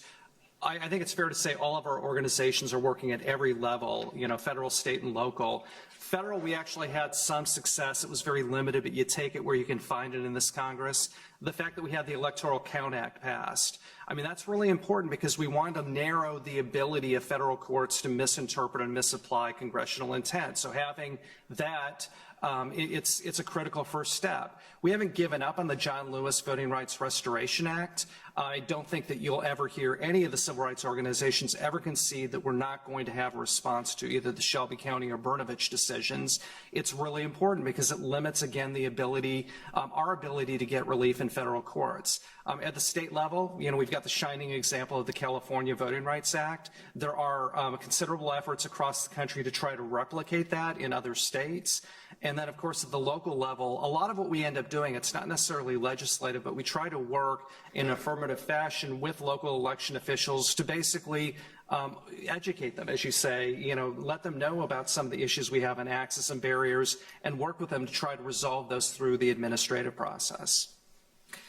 I'll just add that, of course, it would be better to have uniform federal legislation that governs all the states, but trying to get that kind of legislation passed, it's been decades to try to really have comprehensive reform of voting rights at the Congress. And the For the People Act was H.R. 1 in the 2021-22 session.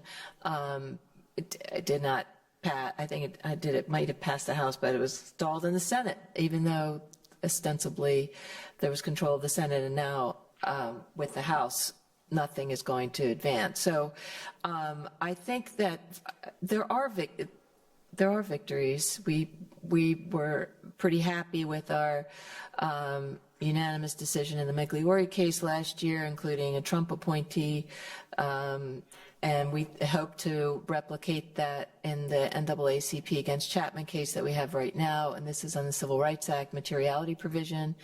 But one thing we haven't talked about, I think the first case that I brought under the Pennsylvania state constitution was in 2006, and that was Banfield against Cortez, and then the Applewhite case also was prosecuted under the Pennsylvania state constitution, and there are a lot of state constitutions have stronger language than the federal constitution on voting rights.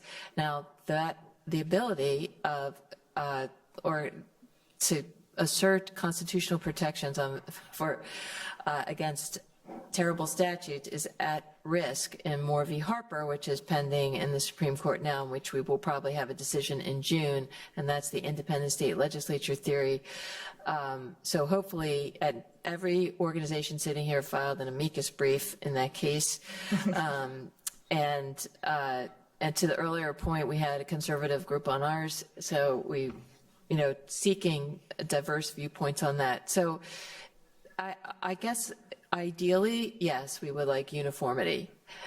Given the makeup of the courts and the legislature, we have to work at the local level, because we aren't in a position to just throw up our hands and say, okay, it's not going to happen. So, and I guess I haven't mentioned before, like, things we've done in Pennsylvania have been, when I was the deputy secretary for elections in Pennsylvania, we did online voter registration application. That was my signature accomplishment, and we did it in 6 months of my arriving at the department.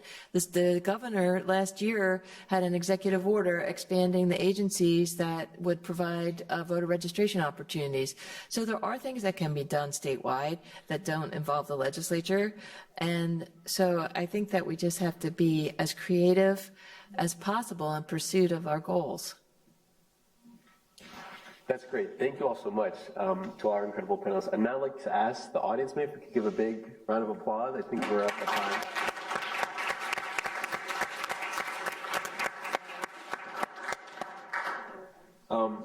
Thank you all so much.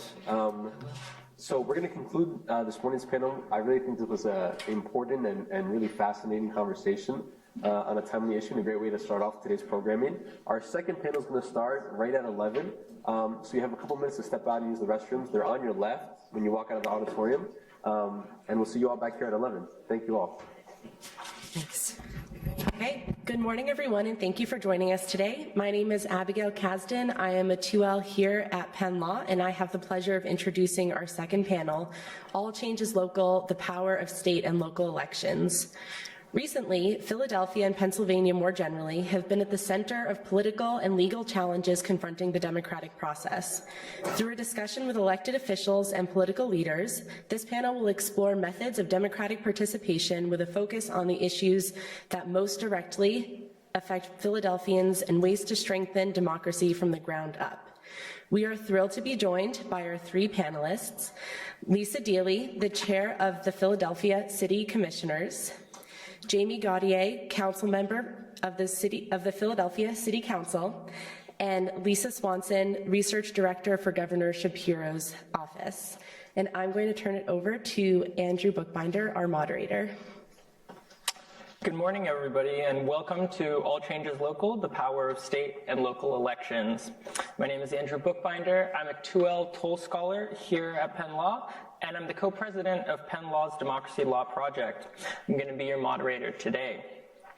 Now, states and local municipalities are often referred to as the laboratories of democracy, and that is played out with local and state policies throughout the nation. We're hoping to capture some of those intricacies today during our discussion. To give everybody a little bit of perspective about how the panel is going to flow, we're going to begin with a series of questions, structured questions that have been pre-written and determined to engage our panel before we shift into individual questions for each of the panelists, bring it back for one all-panel question, and then transition into audience Q&A. So now that the audience is a little more familiar with all three of you, I'd like to dive a little deeper and pose our first question. Would each of you please share with us more about the position you occupy, how you got there, and what you see as your primary responsibility? We can start with the chairwoman. Good morning, and thank you all so very much for being here and for this fabulous opportunity. My name is Lisa Deely. I am the chairwoman of the Philadelphia Board of Elections. I am one of a 3-member bipartisan board that is charged with administering elections in Philadelphia. I came to this position, actually, people voted for me, so local elections are very important to us. And I'm fortunate to be in my second term, So people voted for me twice to get to this position.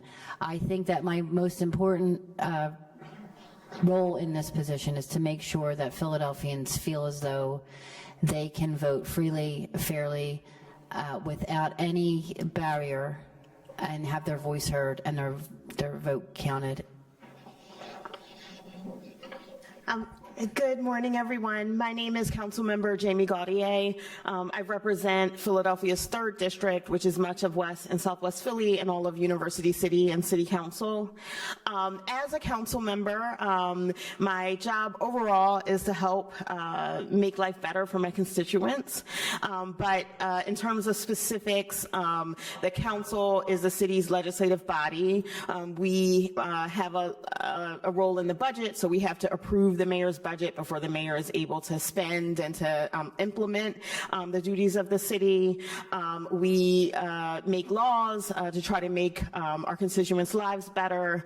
We field, dozens of constituent services calls on a day-to-day basis to try to facilitate better city services in a variety of areas. And district council members in particular play a big role in land use decisions and also in the disposition of city-owned public land. I am an urban planner by trade, actually graduated from Penn with my city planning degree in 2004. And prior to city council, I worked in the nonprofit sector, working for or leading nonprofits that were focused on housing and other aspects of community and economic development. And I wanted to be a district council member in particular because I thought I'd have a better opportunity to help my neighbors create equitable communities. And I'm also from the 3rd District. Hi, all. Thanks for having me here. My name is Lisa. I was the research director for the Shapiro campaign for Pennsylvania. I believe I'm the only one here who is not elected into office.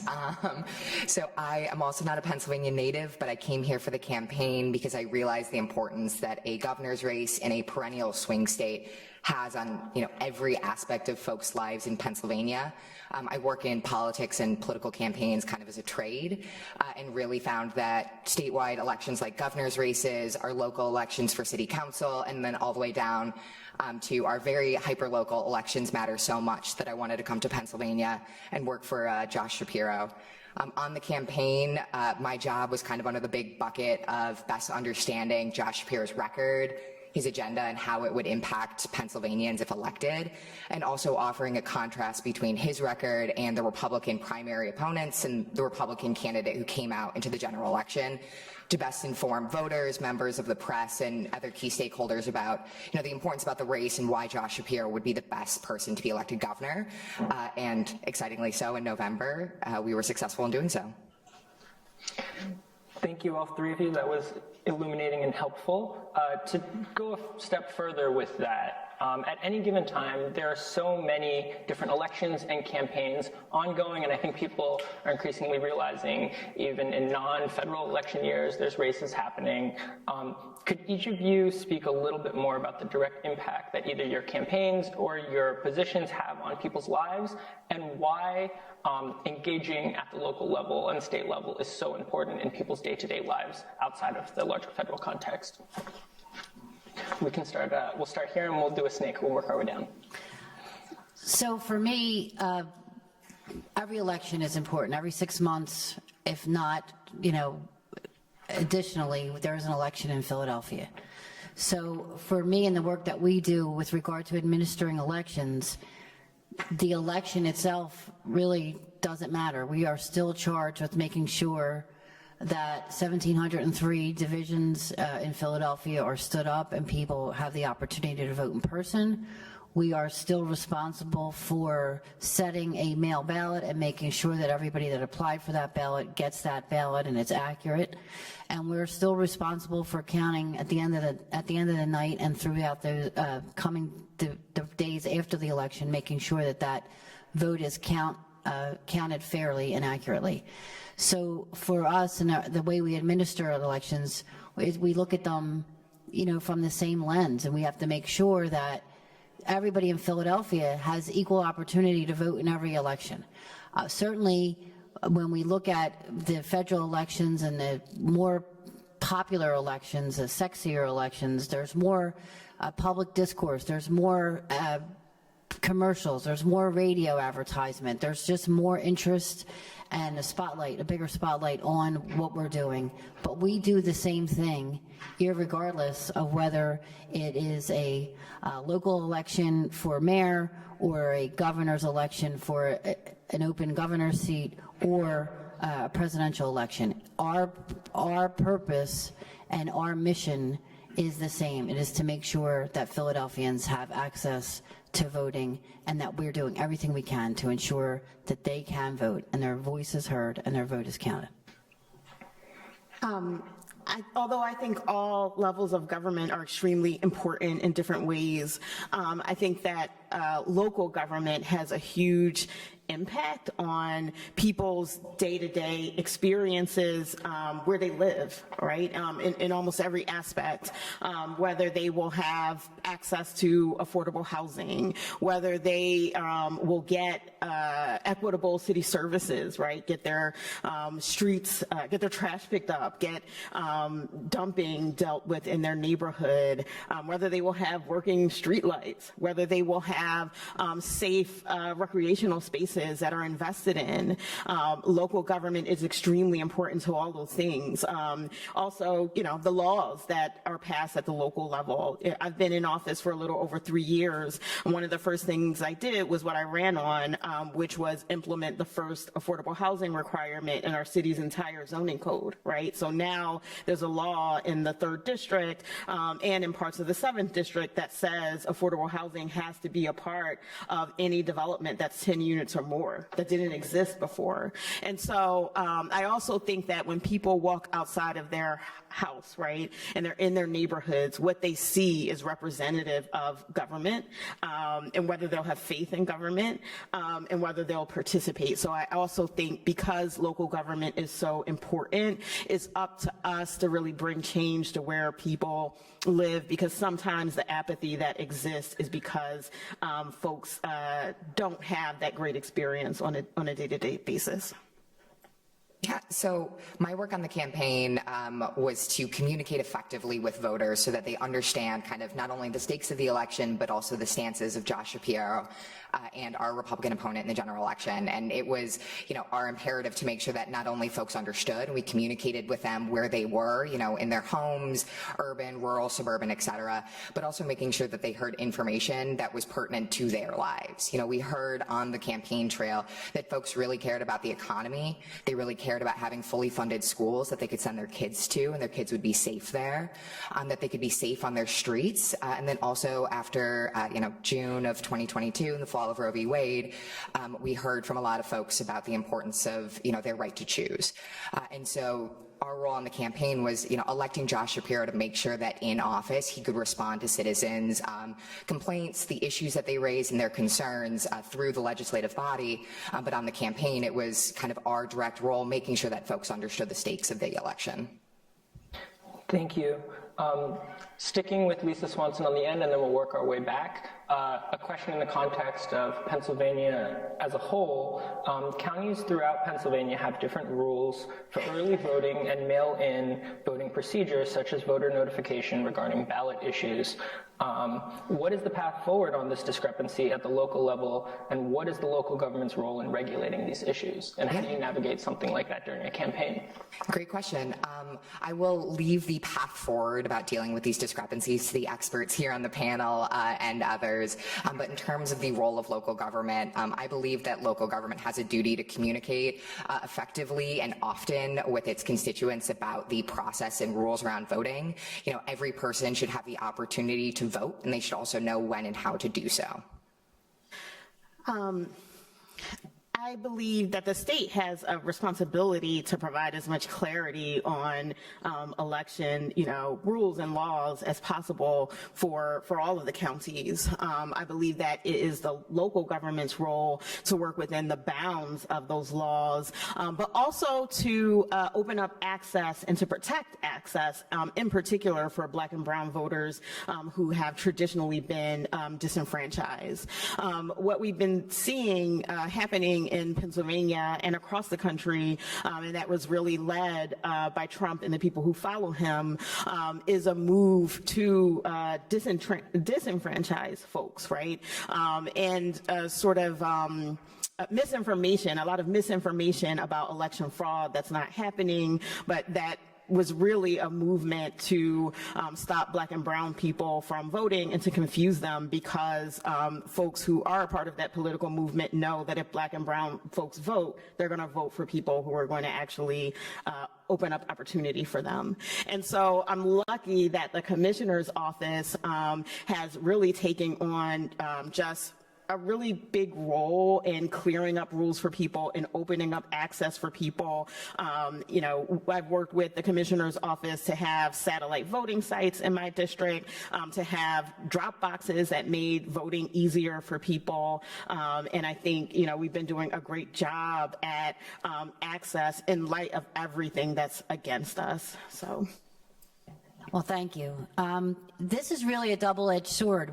When the public hears that there's not uniformity in the state of Pennsylvania, you know, right away their antennas go up, and the common refrain that we hear, unfortunately, is that something is wrong because it's not, why isn't it all the same? So although we like uniformity, we have to have some ability to expand when we can, because voting looks different throughout Pennsylvania.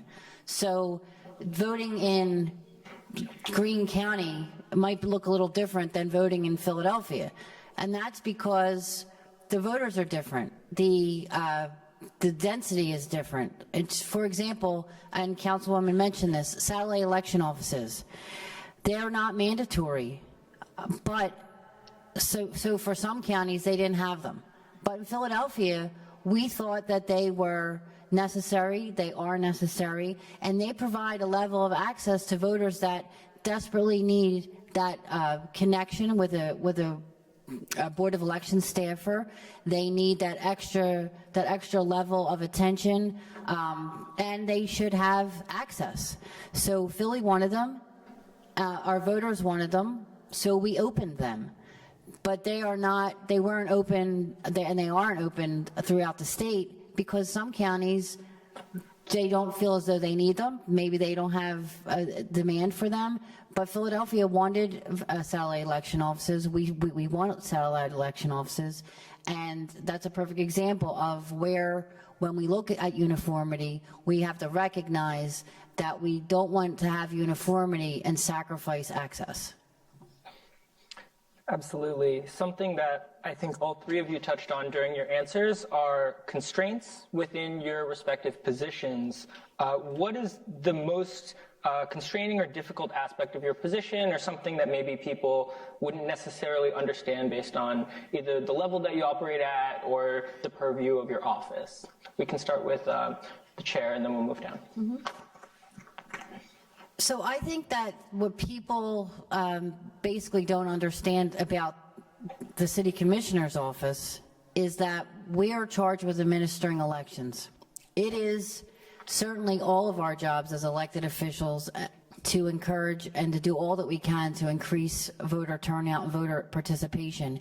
And we do that through a lens of participation and make sure that we're making it voting available for as many people as we can in the simplest way.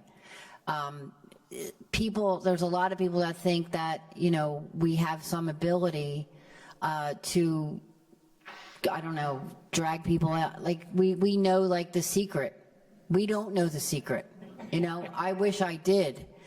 We do know that the most important elections where their vote matters the most are local elections. Like, they're the most important election for you as a taxpayer and as a resident. Your local elected officials are the most important people to you. But those local elections, they get the least amount of coverage. So there's a barrier for us and for the candidates and for the voters to be able to recognize, you know, why is it important, right? So government happens quietly over a long period of time, like at a snail's pace. So For example, sanitation. You know, you never see a post on Facebook that says, look at this, our trash got picked up again. And it gets picked up every week, thousands of tons of trash. Nobody talks about that. But if your trash doesn't get picked up for one day, it blows up, they're calling the council person's office, it's a big deal. But that, unfortunately, that's a reality that we are charged with having to find a way around.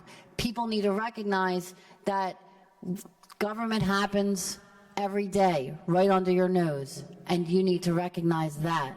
And maybe then if we could get to that point, people would see the effect of voting, especially locally, more impactful on their daily life. I can attest to the Facebook post, except I get personally tagged in the pictures of the trash. But I guess I would say that the most challenging part of my job is that as a legislator, I don't have direct control over the things that people most want me to fix.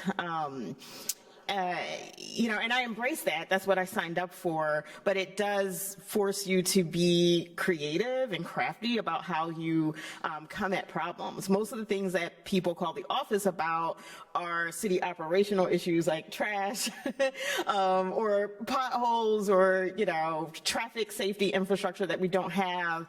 And while we can influence those things, we do have a strong mayoral form of government, and the operations of the government are the mayor's purview. So it's forced me to just be creative. So for instance, you know, shortly into my tenure, I noticed right off, we didn't just have a COVID crisis, we had a gun violence crisis. I was seeing it every day in the neighborhoods that I serve, and I didn't fully understand what the city's answer to that was. And so I began to call on the mayor to implement a gun violence emergency, and I passed that as a resolution in council, and it was supported unanimously. And he never took up that charge, but he did start talking about it more, about gun violence more, and we did get historic investments in gun violence prevention initiatives. And so it was a way that I can influence what was happening, even though I had very little control over the actual day-to-day allocation of resources. Another example I'll give is a campaign that my office carried out last year called Just Services PHL. And that was a direct response to us getting calls every single day about dumping, trash not being picked up, you know, I need traffic safety infrastructure and the city won't implement it. My street light doesn't work. And so last budget, we looked at all of the agencies that are responsible for the things that we most get complaints for. We sat down with all of them to say, what do you need in this budget to do your jobs in a better way? And that became our campaign for that budget. And we winded up getting $30 million over what the mayor had initially proposed to resource those agencies. And so the biggest challenge is that as a council member and as a legislator, you don't control everything, but it just means that you have to be more creative and use, you know, your budget power or use advocacy or, you know, your bully pulpit to try to influence change even when you don't control everything. Yeah, I would say one of the most challenging aspects of communicating on a campaign that I encountered was misinformation. I know the councilwoman had brought this up earlier in her opening remarks, but when you are trying to communicate, you know, about the importance about the election, where your candidate stands, you will hear misinformation, and not just about, you know, what your candidate's stances are, but how you go about voting, what issues matter, how they are actually being played out on the day-to-day basis.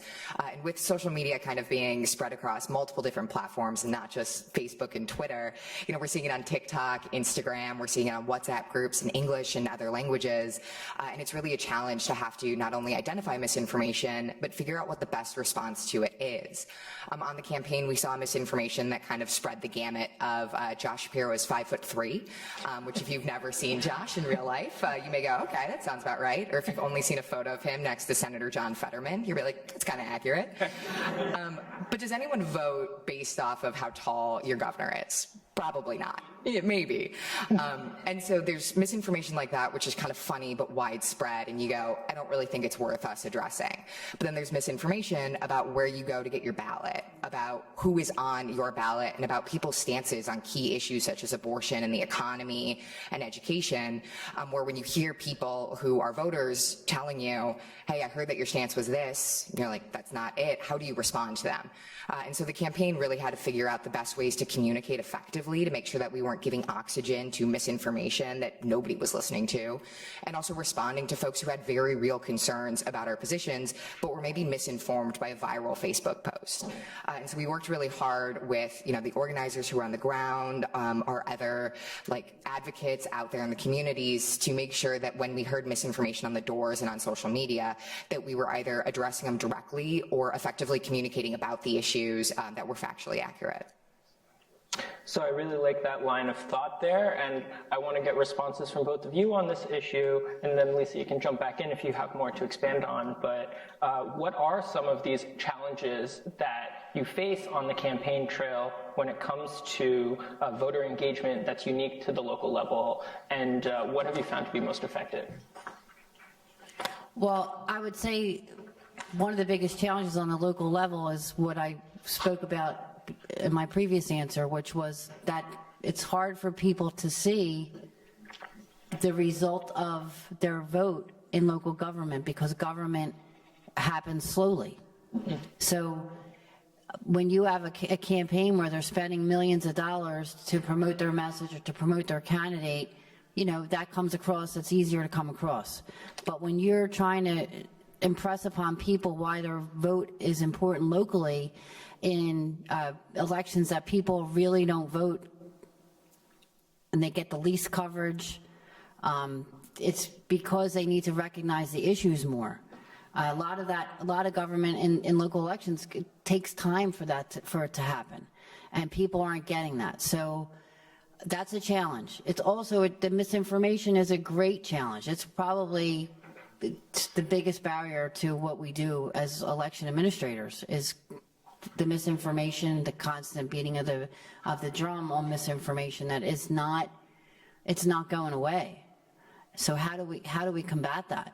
We just keep doing the job that we do, and we keep making sure that elections are free and fair, and that our polling places are open, and that our mail ballots are out on time, and we just keep doing the job that we're committed to do. And at the same time, just like Lisa said, we're constantly looking at all these different social media avenues and just beating back what we think we need to beat back, and letting go with some of the things that you just have to let go, because we can't fight anymore, and we're not going to win.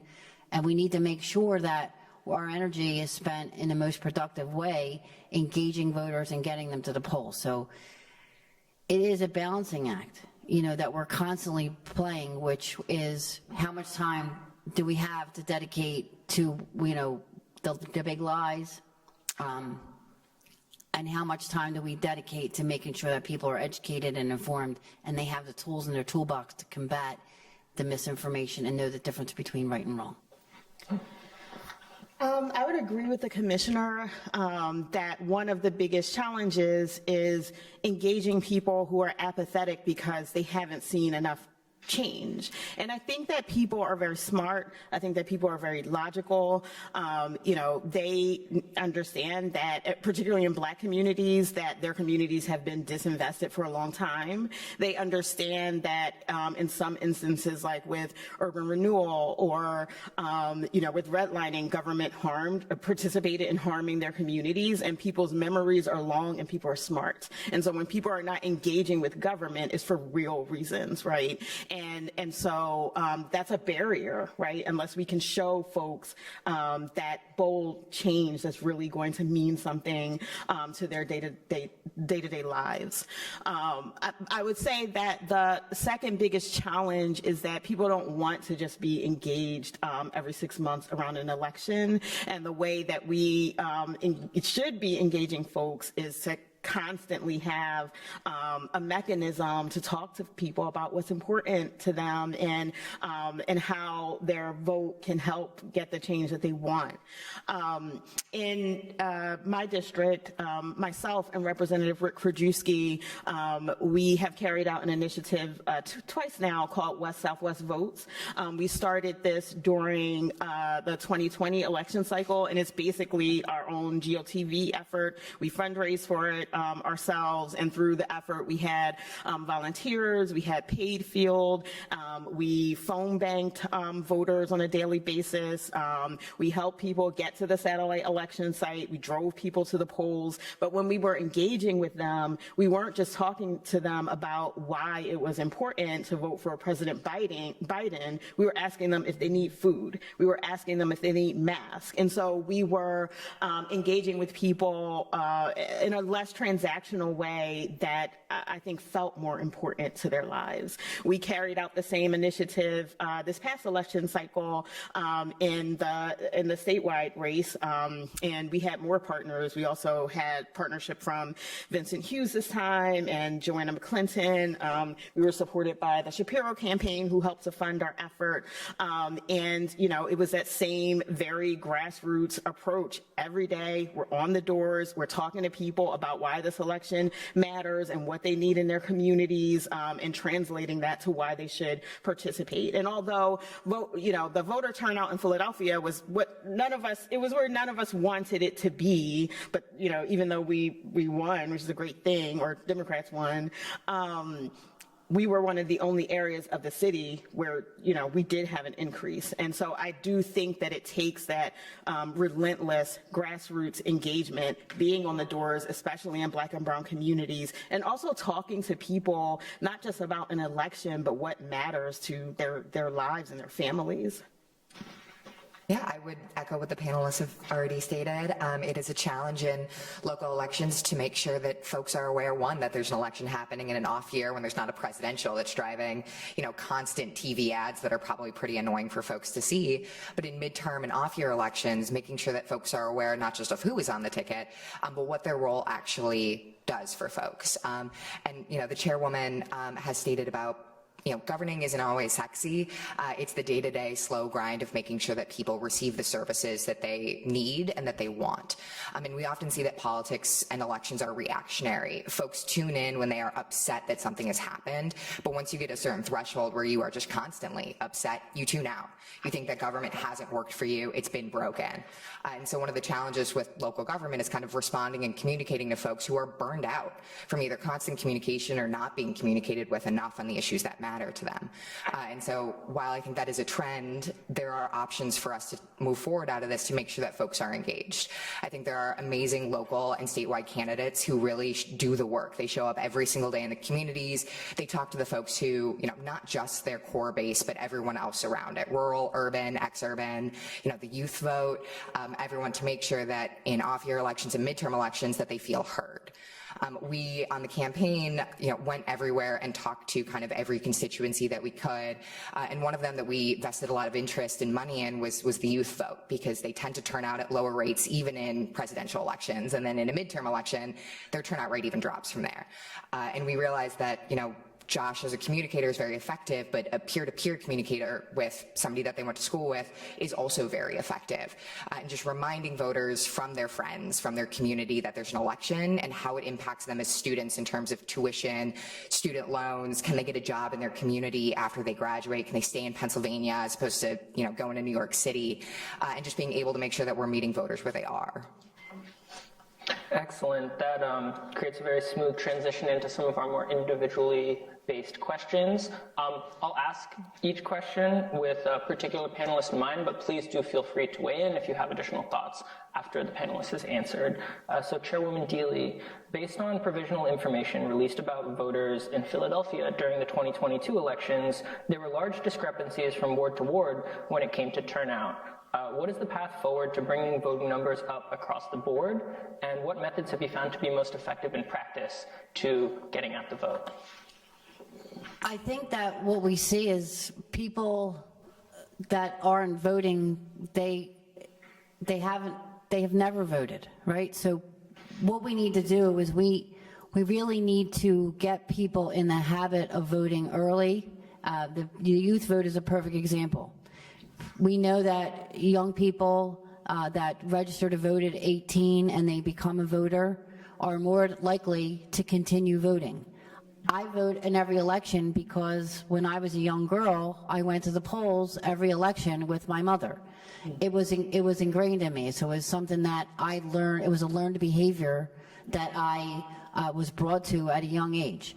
We don't see that because people my age and older, they stopped voting maybe 20 years ago, and we can't get them back, and they're not teaching their kids to vote. So we know that there's a big gap where people aren't voting because they weren't taught to vote and they didn't learn the habit of voting. So we are actively engaged in our schools trying to get 18-year-olds to vote. I'm really proud that one of my initiatives was Involved at 17, which not only is encouraging kids to register to vote at 18, but it's also asking them to be an election board worker, to become a poll worker, because we know that those kids are even more inclined to stay a part of the voting culture because they've seen it firsthand on election day and they recognize the importance of it, and they get to do it in their neighborhoods, with their community.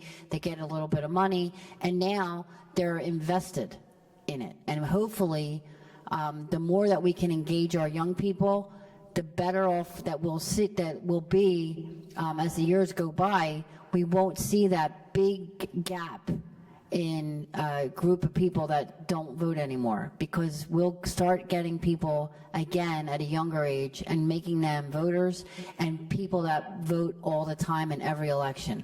I really think that that is the key. And in addition to that, based on what we've seen happen in 2020 with the mis and disinformation, I believe we need to go a step further, because it's wonderful that we're all dedicated and committed to getting 18-year-olds registered to vote and making sure they vote.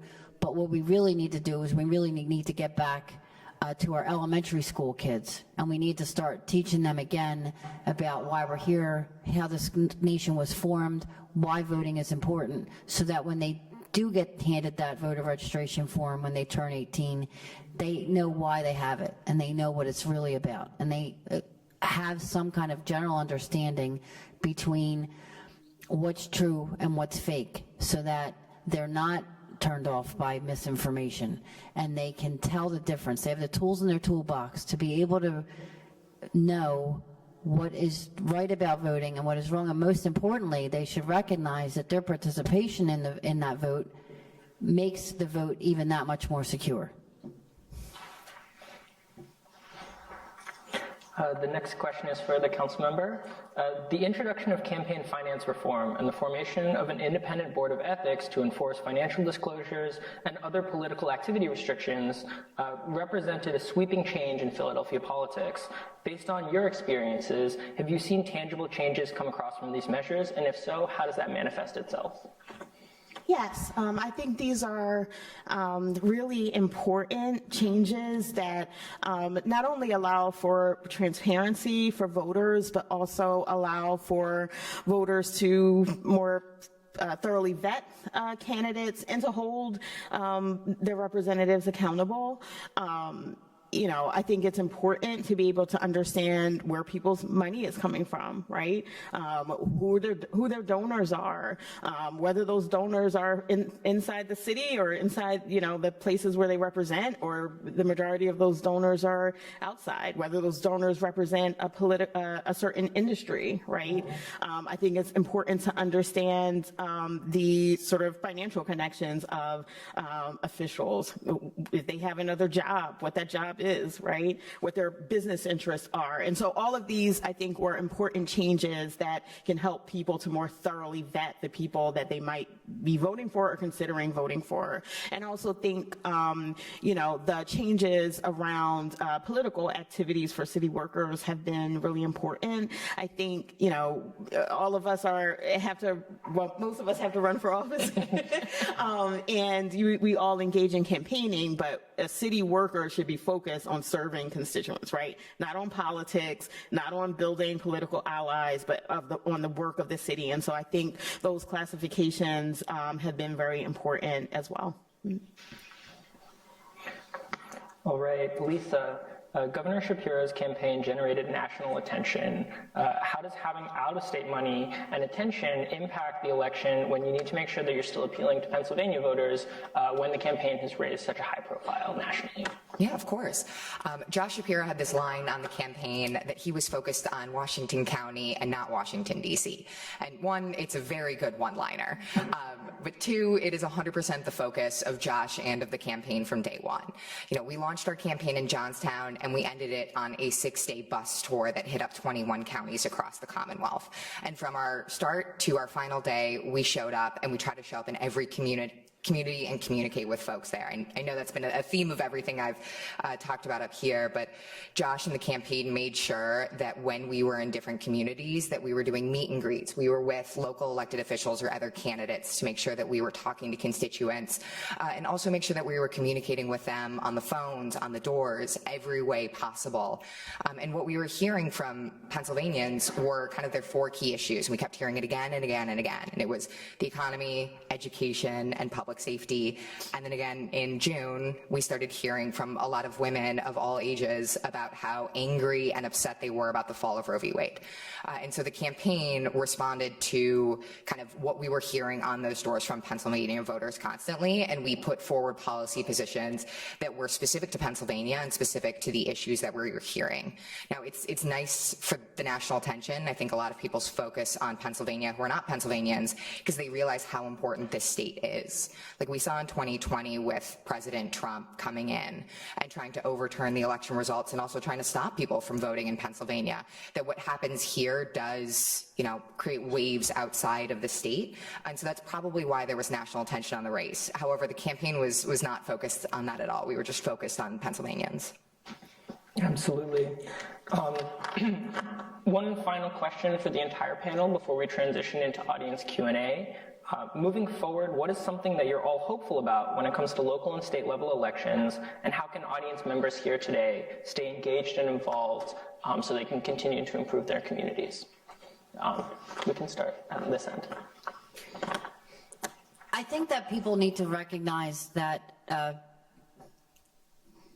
most people, when they are talking about voting, when you talk to most people about voting, they're only thinking about the presidential election, right? People, even your friends and neighbors that share maybe your political views, if you really get into a conversation with them, you'll find out that they rarely or never vote in a local election.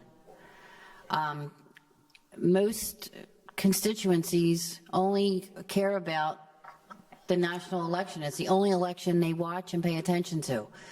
I can say that because I'm somebody that has ran citywide twice, and people were never recognized me. I was pretty much had, you know, complete anonymity. Nobody knew me, that I was the commissioner, that I was in charge of elections, you know, until that wave that Lisa just spoke of hit in 2020, and then all of a sudden, I'm a national figure on the cover of the Wall Street Journal talking about elections in Philadelphia, and now everybody knows who I am.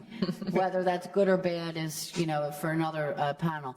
However, it's where we are, right? Because we were brought to the national spotlight based on lies about our election in 2020, and that's because that's the election that everybody pays attention to.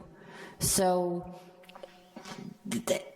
we really need to get more and more groups like this one together throughout the city, throughout the state, but for us, you know, throughout the city to really impress upon people how important these local elections are.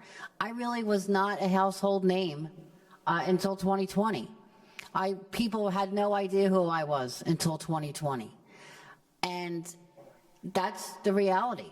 And I ran twice citywide. I got hundreds of thousands of votes, and people didn't know who I was, right?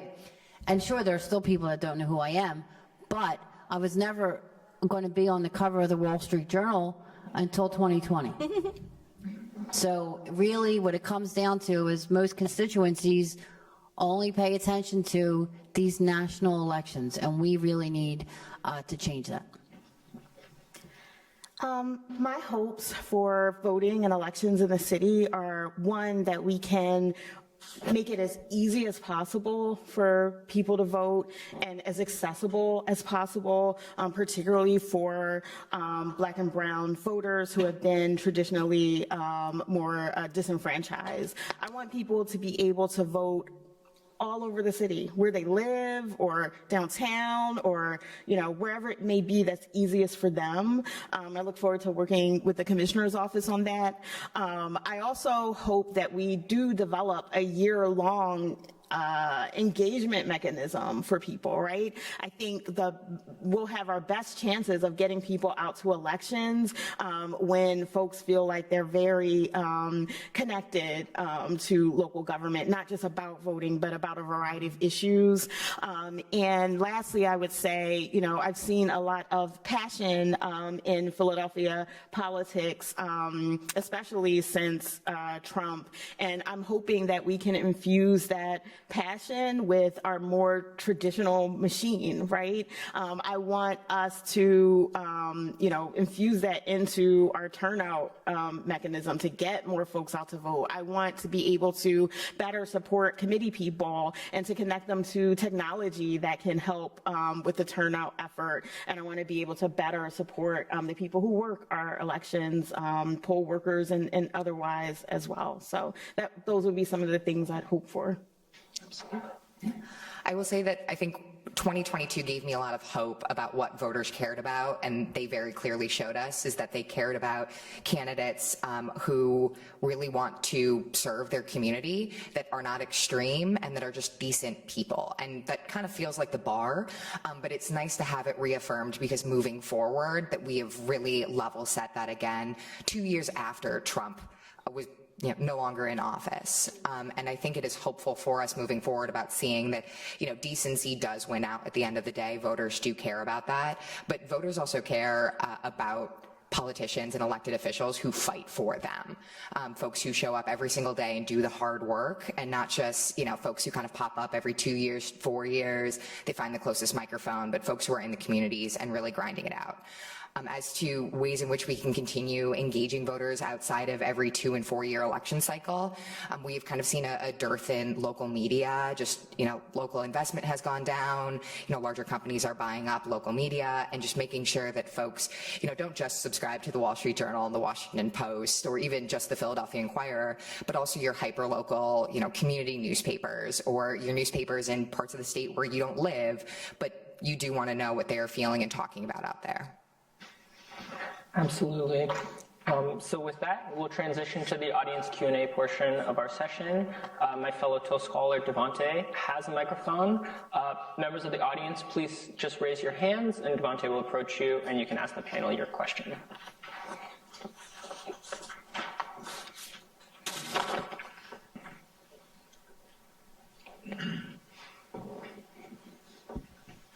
Hi, my name is Joe, and I'm a 2L here at the Penn Law. I have a question in regards to digital democracy. So as a constituent, it seems that my engagement with democracy kind of starts and then ends at the ballot box. So I'm curious about the prospects of using digital tools to either increase more responsive infrastructure or potentially increase democratic engagement. And if we're already doing that, what we're doing wrong with it and how we could do better. I'm happy to go first on that one. I think the way that people engage in their government has shifted from where it was 20 years ago, right? A lot of us grew up, with Facebook and Twitter and emailing, and maybe not picking up the phone and calling people anymore, but texting them to get our questions answered. And I think government always feels a little bit behind where people are and how they want to engage with their government. We see companies, like private businesses, not just responding to phone calls, but emails. They're responding to tweets that are coming at them. They're making sure that their tools are accessible online and not just printing it out and faxing it. And I think government does have to keep taking steps forward to make sure that this next digital age, that we don't leave people behind just because they don't have access to a printer or because they don't care to pick up the phone and call from 9 to 5 to ask, where is their ballot, or to ask when is the DMV open and when can I get my driver's license. I think transitioning government to respond to voters online is going to take a large investment that folks have already started doing, but it is the next stage that we have to engage in. I would say when you talk about the digital world of voting, the pendulum swings, pretty much back and forth between convenience and security. So when you start to talk too much about convenience, you see a backlash, and we saw that in 2020 against electronic voting and mail voting. So for us, the people that administer elections, there's a fine line, because there is, a large constituency of people that are worried about the security. I mean, we're all worried about security, but they are obsessed with the notion that there is something insecure about voting. So we want to make sure that we, when we look at voting in the digital age, we want to make sure that we are doing everything we can to educate and inform our voters. And for us in Philadelphia, we're doing, there's a lot that we're doing to engage more people and to get more people into voting. And, we have the satellite offices, like we said, we have the drop boxes.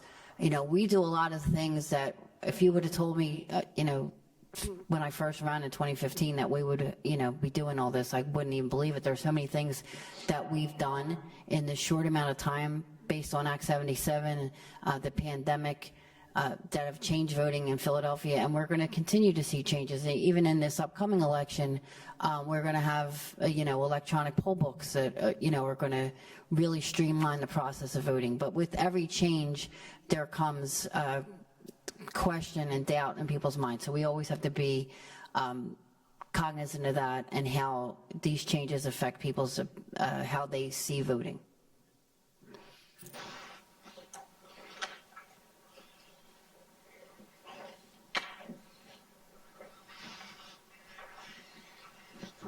Hi, Colonel Steve Smith, U.S. Army JAG Corps retired, class of '82. I'm from Harrisburg. We have a new sheriff in town. I have two political questions, I guess. The first is, as one of his first acts, Governor Shapiro appointed a Republican as the Secretary of the Commonwealth, something his gubernatorial opponent had threatened to do throughout the campaign. So I wondered what we can expect from that decision. And secondly, for the first time in 10 years, the House of Representatives in Harrisburg has gone over to the Democrats, and I'm wondering what impact that has on the issues we're talking about in today's symposium, particularly voter suppression. I mean, we like Al Schmidt, so I'll start with that. I think, even though, I mean, he is a Republican, but I think he's never come across as partisan to me, and I think that's what people really value about him. I think everybody trusted that he was there to carry out free and fair elections, that he was there to help everyone in the city to vote. And so I think across the board, people were thrilled with that appointment. And on the second question, I'm personally thrilled that we now have a majority, at the state level. And I'm just hoping that it gets us more of what we need in the city. Everyone was overjoyed the other day at the Commonwealth ruling, for example, that the state funding of public school in the state is unconstitutional, right? And so now that we have a majority in the House, and now that we work so hard to elect our wonderful governor, I'm looking for some change with respect to that dynamic, right? So if it is unconstitutional, what are the damages that we should expect, and what should we expect moving forward? I'm looking for change as it relates to action on, gun control that could really help us to get gun violence under control in a better way. I'm looking for change on housing issues. I just think we just have such a better opportunity now to get what we need from the state, or at least that's what I'm hoping for.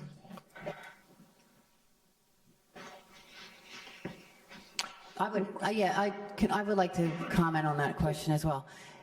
First of all, I think it's fantastic as a Philadelphia elections administrator that Al Schmidt is the Secretary of State of Pennsylvania. Yeah.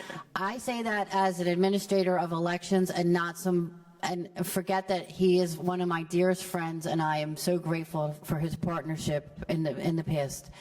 But I say it as a Philadelphia administrator of elections because it'll be refreshing for me to have somebody in the Secretary of State's office that understands elections and understands specifically Philadelphia elections. I am thrilled by the governor's appointment of Al to that position. And I would also say, with regard to the House, the legislature really doesn't, it's been my experience that they really don't understand elections. And the House in particular has been a huge impediment to common sense change in elections. So a change in the leadership in that body, I think, will have a real positive effect on elections for common sense things like pre-canvassing, for example. So I am thrilled as an election administrator to see Secretary of State Al Schmidt, and I am beyond ecstatic to see a change in leadership in the Pennsylvania House of Representatives.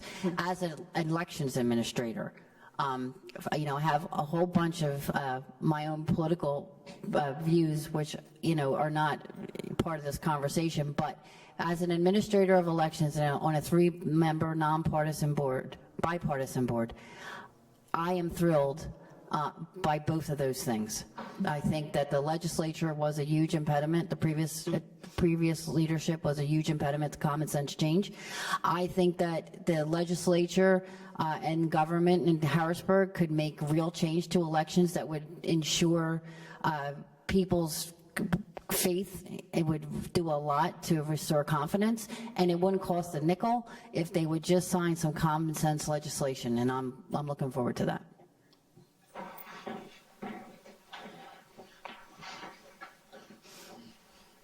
Hello, thank you. My name's Sarah. I'm a graduate of the law school, and my question is about how you got into your roles, and specifically now with so much like intimidation, especially with anti-Asian bias and hate and anti-Semitism and you name it, Islamophobia, the constant surveillance, especially in Philadelphia, of the Black community. Like how, and as women, you're public servants, and as someone who's like potentially interested in public service, that's a concern to me.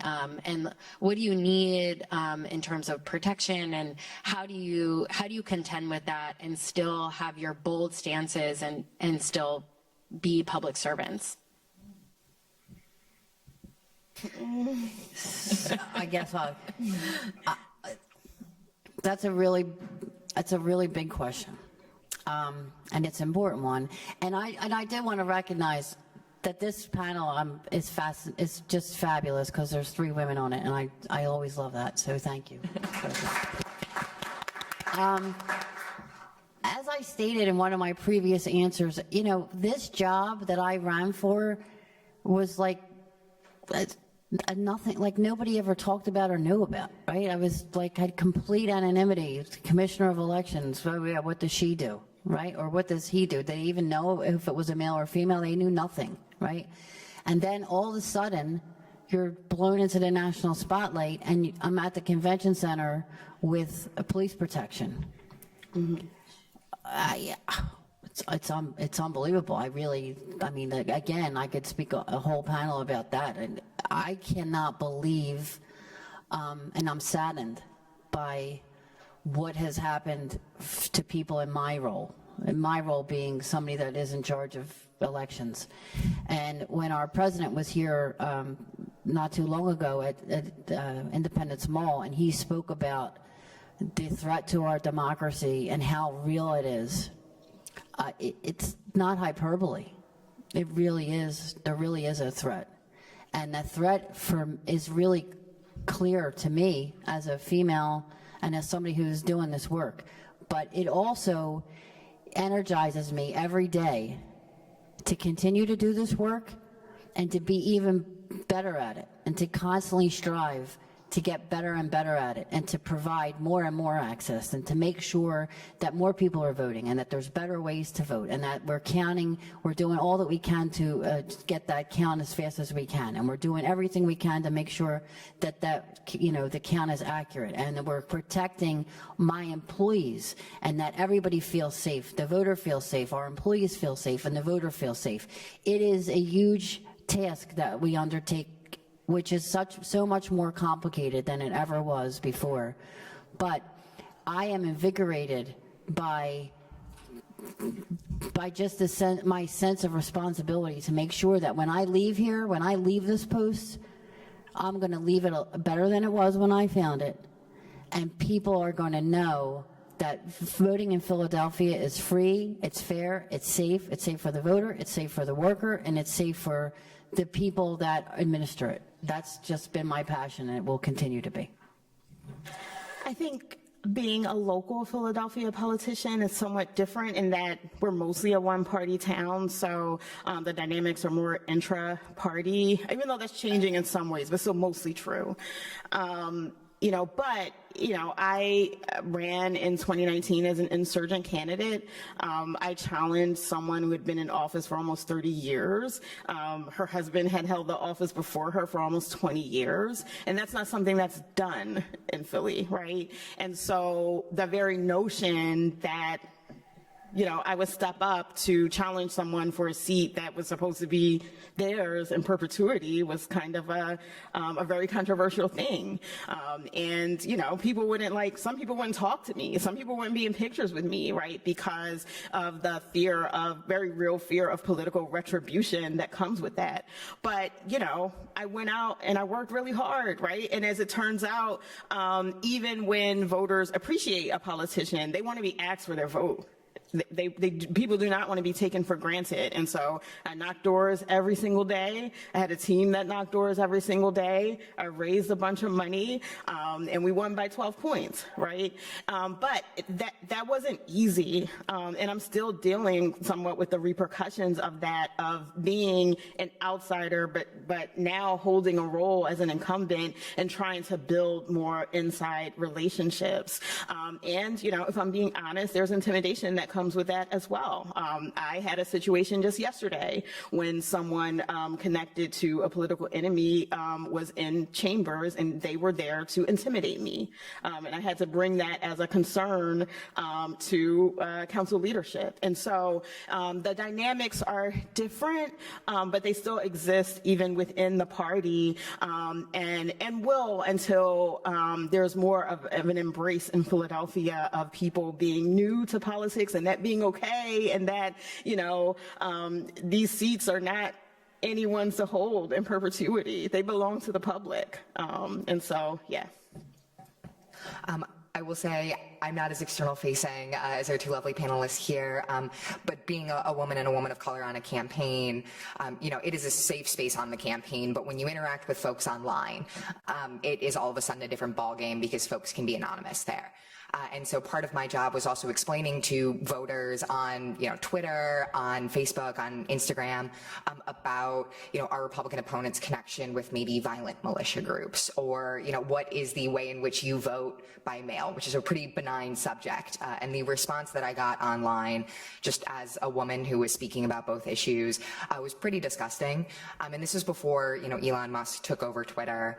And so at that time, there was a little bit more internal processes at Twitter of reporting abuse, hate, et cetera, that did make the safe a little bit safer.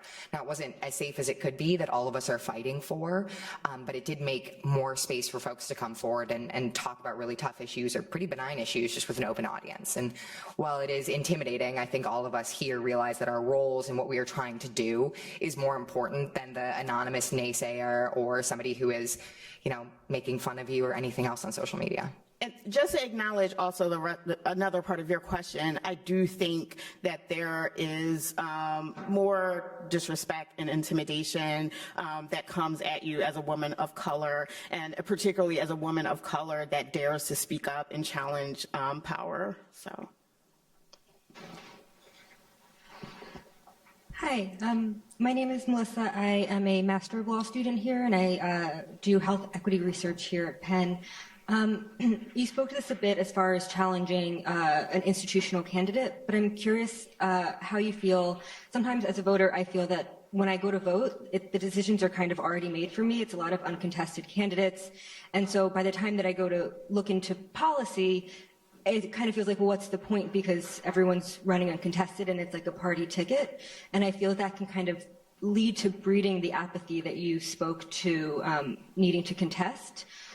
So what do you think are some things that we can do as voters to not fall into this kind of just voting a party line and don't have to look into policy because everything is decided for you when you enter the ballot box? Sure thing. I think, I think the dynamic is changing. I'll say that. I was a part of people who ran even though we weren't encouraged to run, right? And I think that you'll see that more and more going forward. I think just about every district council member is challenged with maybe the example of one or two people.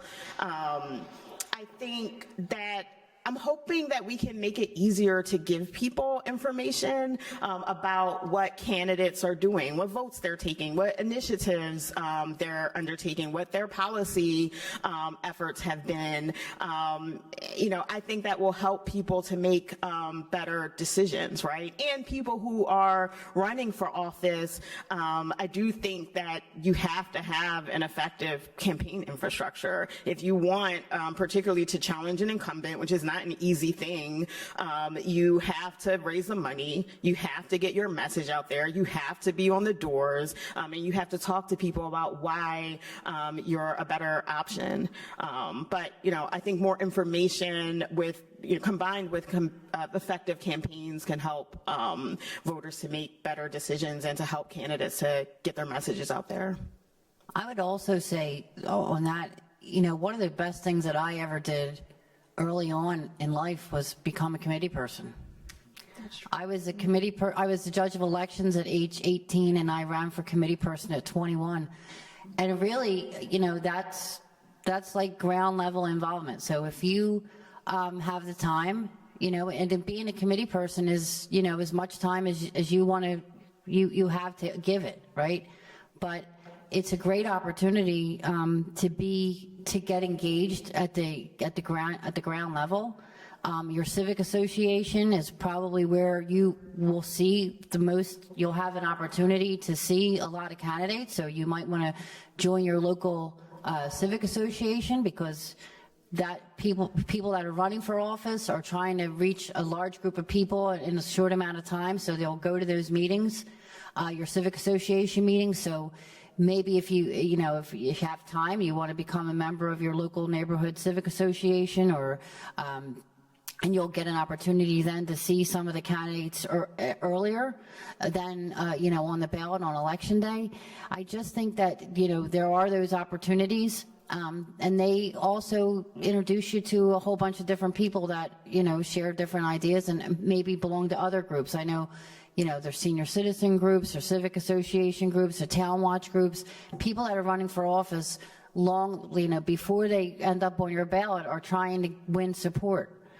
And you can find them usually there at those meetings early, where you'll have an opportunity to meet them, engage with them, and get to know them and their beliefs and their views.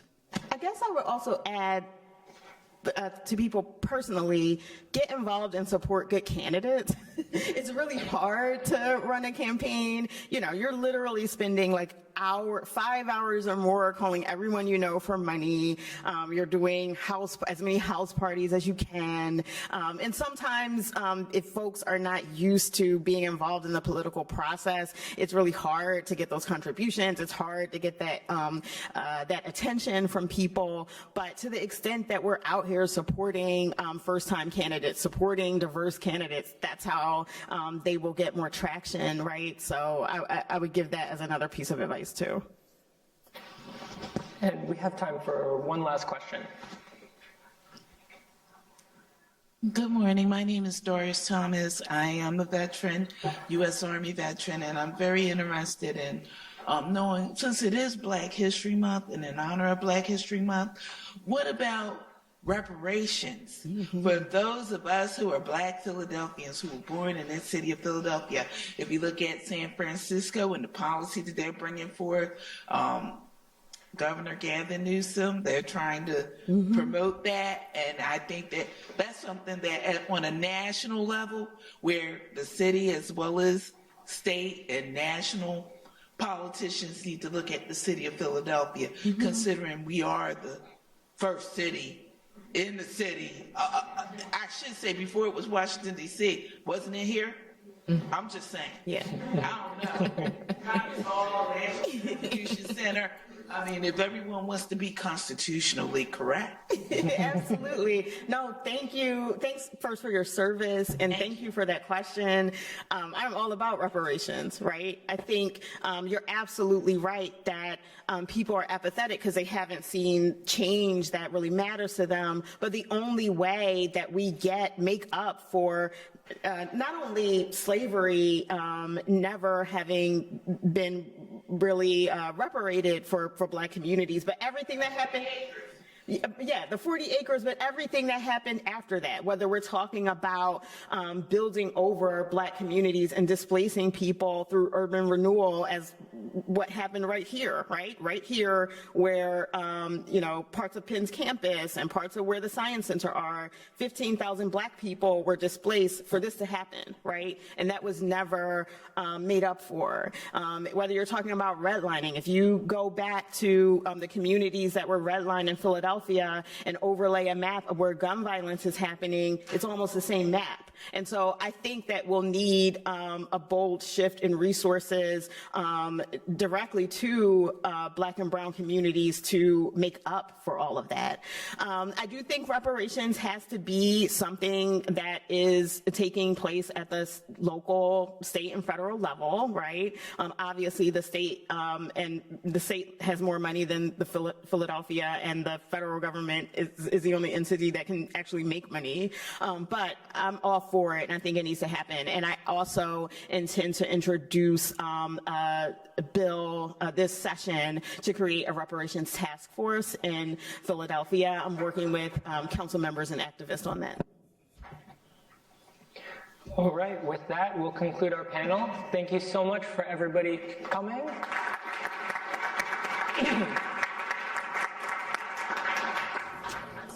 Good afternoon, everyone.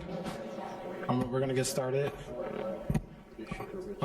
Good afternoon, everyone. Welcome to the second half of the Suppression Symposium.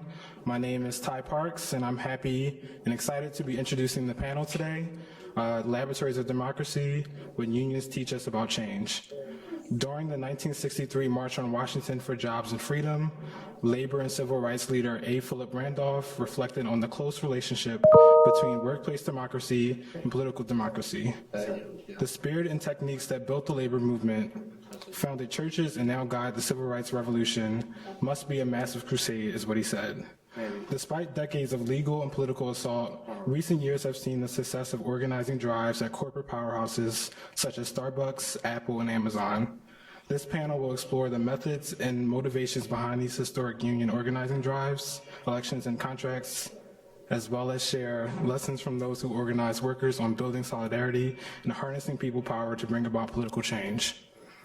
Our panelists today include Jennifer Abruzzo, General Counsel of the National Labor Relations Board. I would like to note her participation, Her participation today and comments are not endorsed by the NLRB. Helen Gim, former member of the City Council of Philadelphia and now mayoral candidate.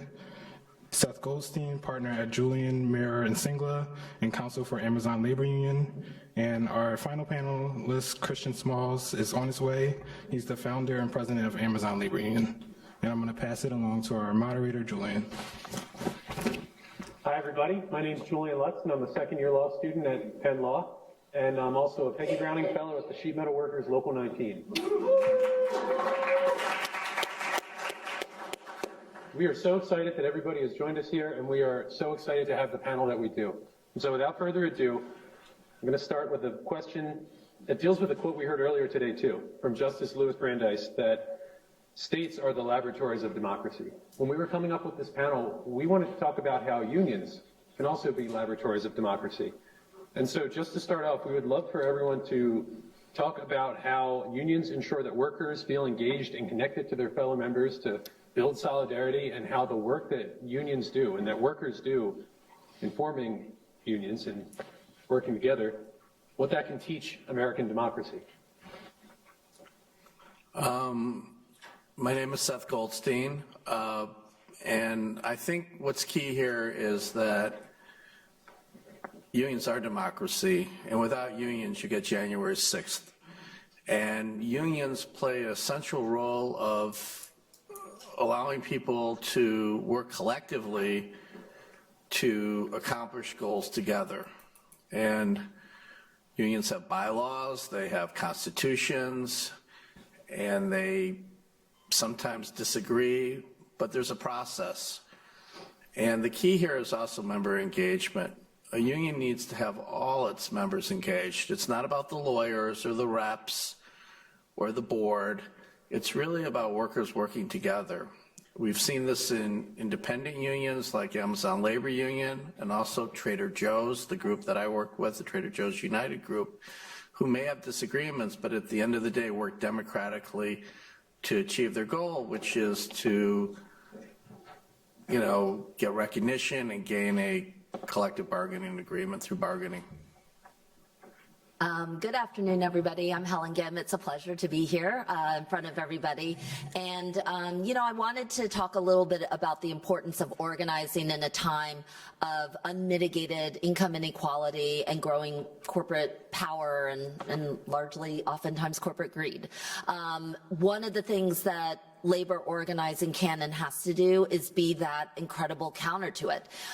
What I did before I ever came onto city council was I was a community organizer, and we invest in a culture of organizing. We talk about what it means when ordinary people come together against difficult, almost impossible circumstances and collectively change the temperature of how things are, what is not just politically possible in a given moment, but what's absolutely politically necessary. And one of the things that we tell people is that, one, you organize, and we pack our city halls and our state legislatures, and when there's an opportunity, Congress and other places, but you fill every corner that you can to transform narratives.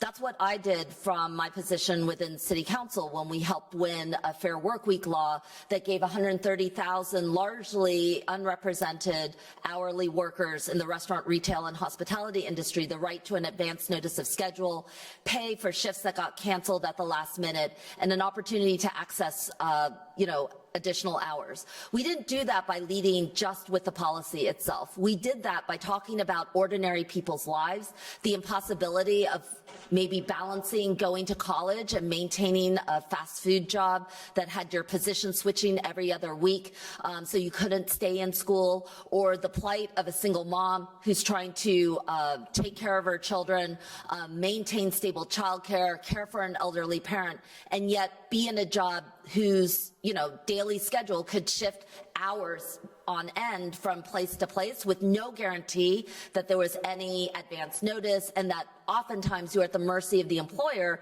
if you couldn't make that schedule. The changing of that narrative is the most important thing that we can do in the transformation, not just of American labor rights, but of an American democracy. And I think what we were able to do was show people that when we led with ordinary stories of working families in America, not those who control Wall Street and ticker tapes and whatever, but these are the ordinary people who make our country run, everything changed. Then you take that organizing force and you pack your city halls time and time again for months on end, and you challenge power to defy this voice that comes out of organizing communities. If we want to see American democracy transform and revive, we are going to need a fully organized, cohesive, new force of individuals who can take on new narratives of how American economy is powered from the ground up and not from backrooms and CEOs and Wall Street. It's going to come through how people's lives actually transform and the ways in which working people are taking a vastly and rapidly evolving economy and making it work and be sustainable not only for themselves but for companies and to ensure a more prosperous nation. Okay, I believe I'll go next. I'm Jennifer Abruzzo. I'm the General Counsel of the NLRB, and I am going to be speaking from that perch, but thank you very much for inviting me. I'm sorry I'm not there in person. I wish I could be, but I'm happy that I'm able to participate. I think I'm going to start by just saying what I think everyone knows, which is that there is strength in numbers. And a worker is much more apt to join a cause when they're not putting themselves on a limb alone, right, but are part of a collective. And through group action, we see and we have seen an ability to affect serious change at the workplace, which benefits everyone now and in the future. We know that unionized workers have better wages and benefits than their non-represented counterparts. That's been reported by the Economic Policy Institute and others.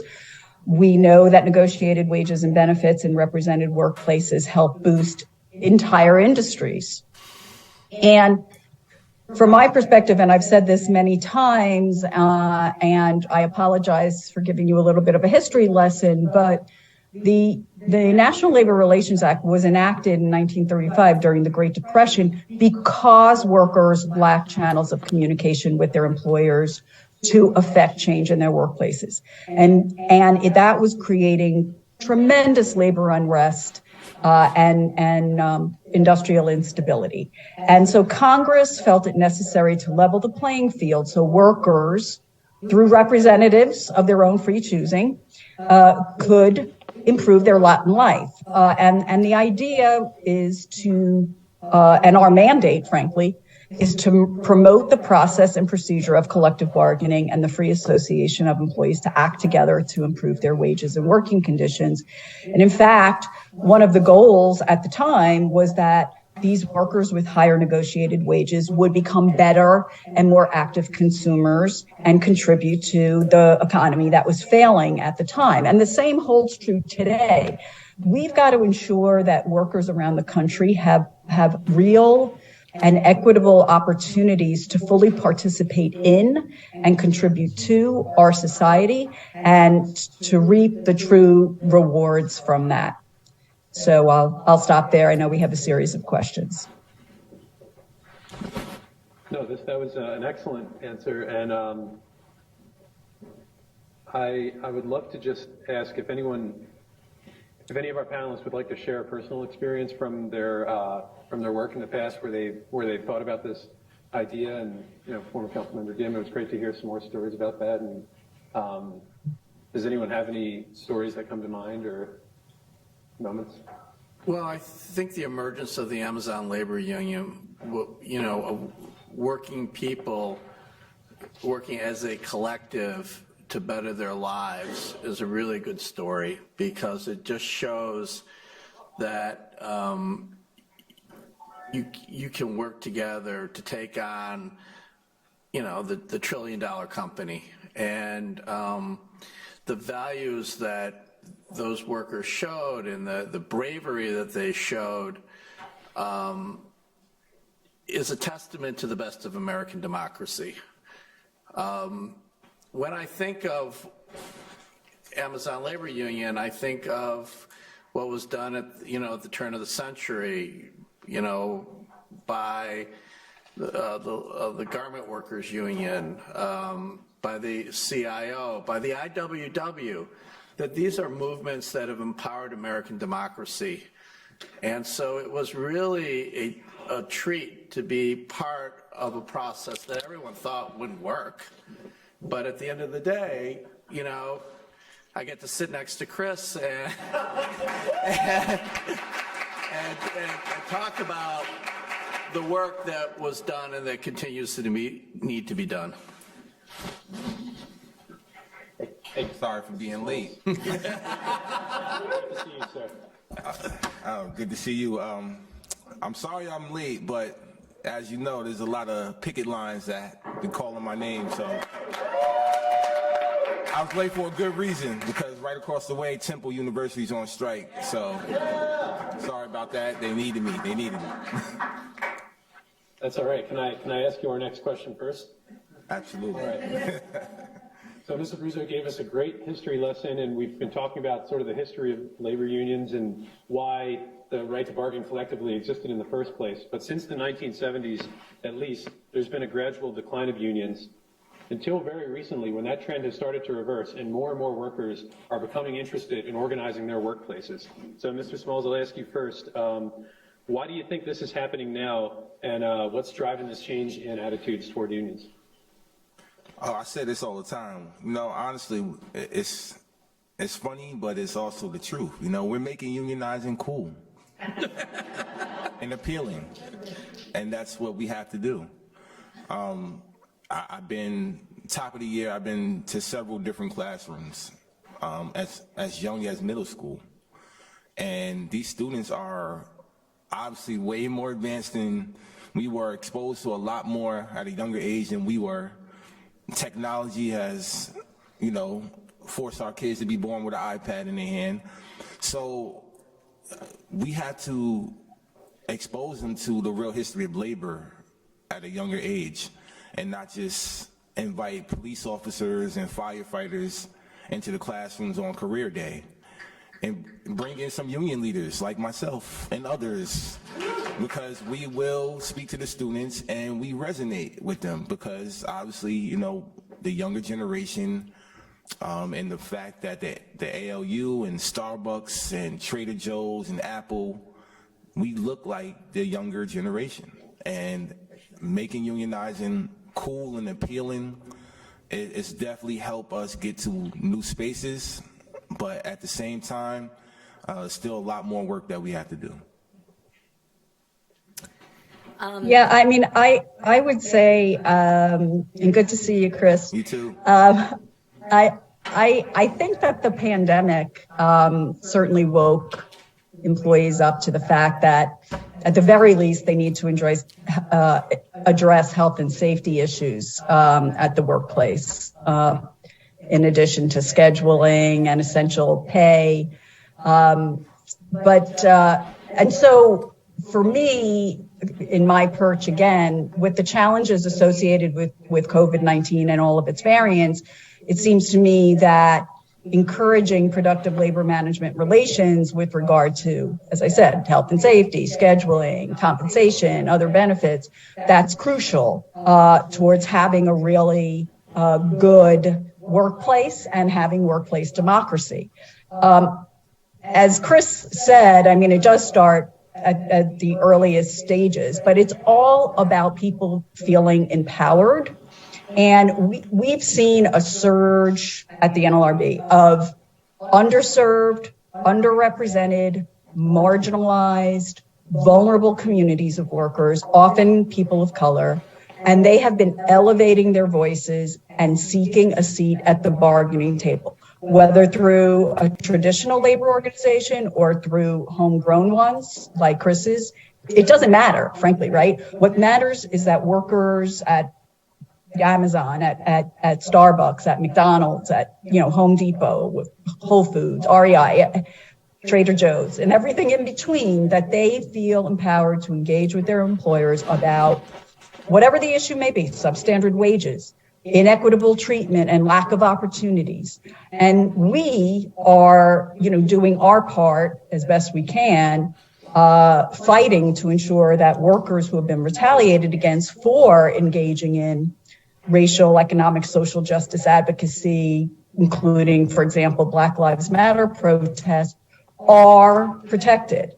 Those protests often are connected to obviously broad social interests that affect our society writ large, but they're also connected to improving workplaces around the country.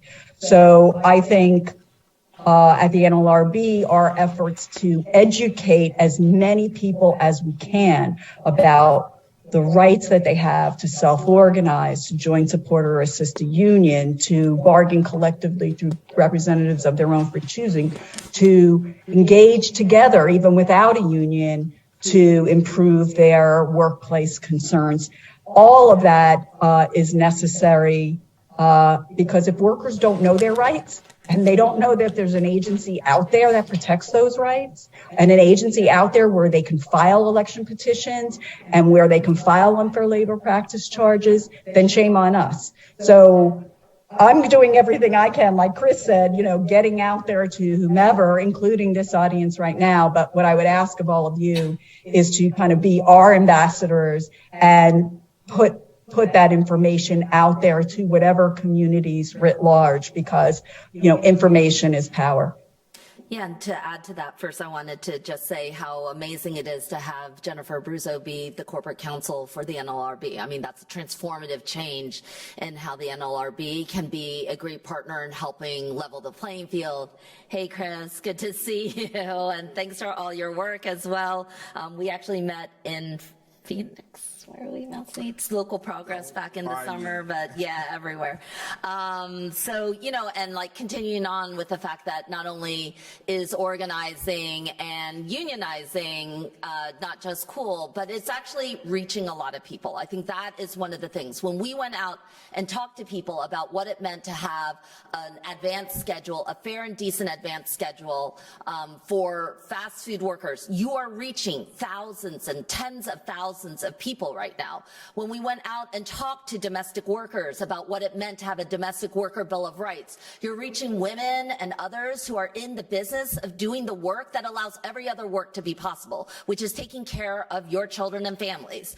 And when you're talking about people who are now in like the largest companies in the world who have traditionally not seen access to, a vibrant labor rights movement, I think what you are seeing right now is a hunger for the kind of reach for voice, that organizing, whether you're in a union or not, is not just about, back rooms and negotiations and contracting and but it's actually about being able to speak truth to power, about workers who are going onto social media, who are organizing, and filling not only their, lunch breaks and workrooms, but they're filling the streets right now.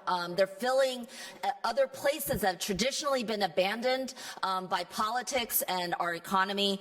And what we're doing is we're filling up the voices of those spaces with actual people who represent the vast majority of Americans today. I think that Chris is right. It's a youthful movement. It's one that's incredibly exciting. The jobs of the future don't even really exist right now. So whether we're talking about cannabis workers, domestic workers, big tech, or others, we are tapping into the future and not just looking into an antiquated past of union organizing that sometimes replicated some of the conditions or practices of the corporate entities that many people are fighting. And then finally, I think one of the most powerful things, as Jennifer very clearly articulated, is that COVID laid bare sort of the gross inequities of workplaces and how unsafe so many places were. And that's why we were really glad to work with UPS workers and city sanitation workers to make sure that there were non-retaliatory practices that were led at the municipal level,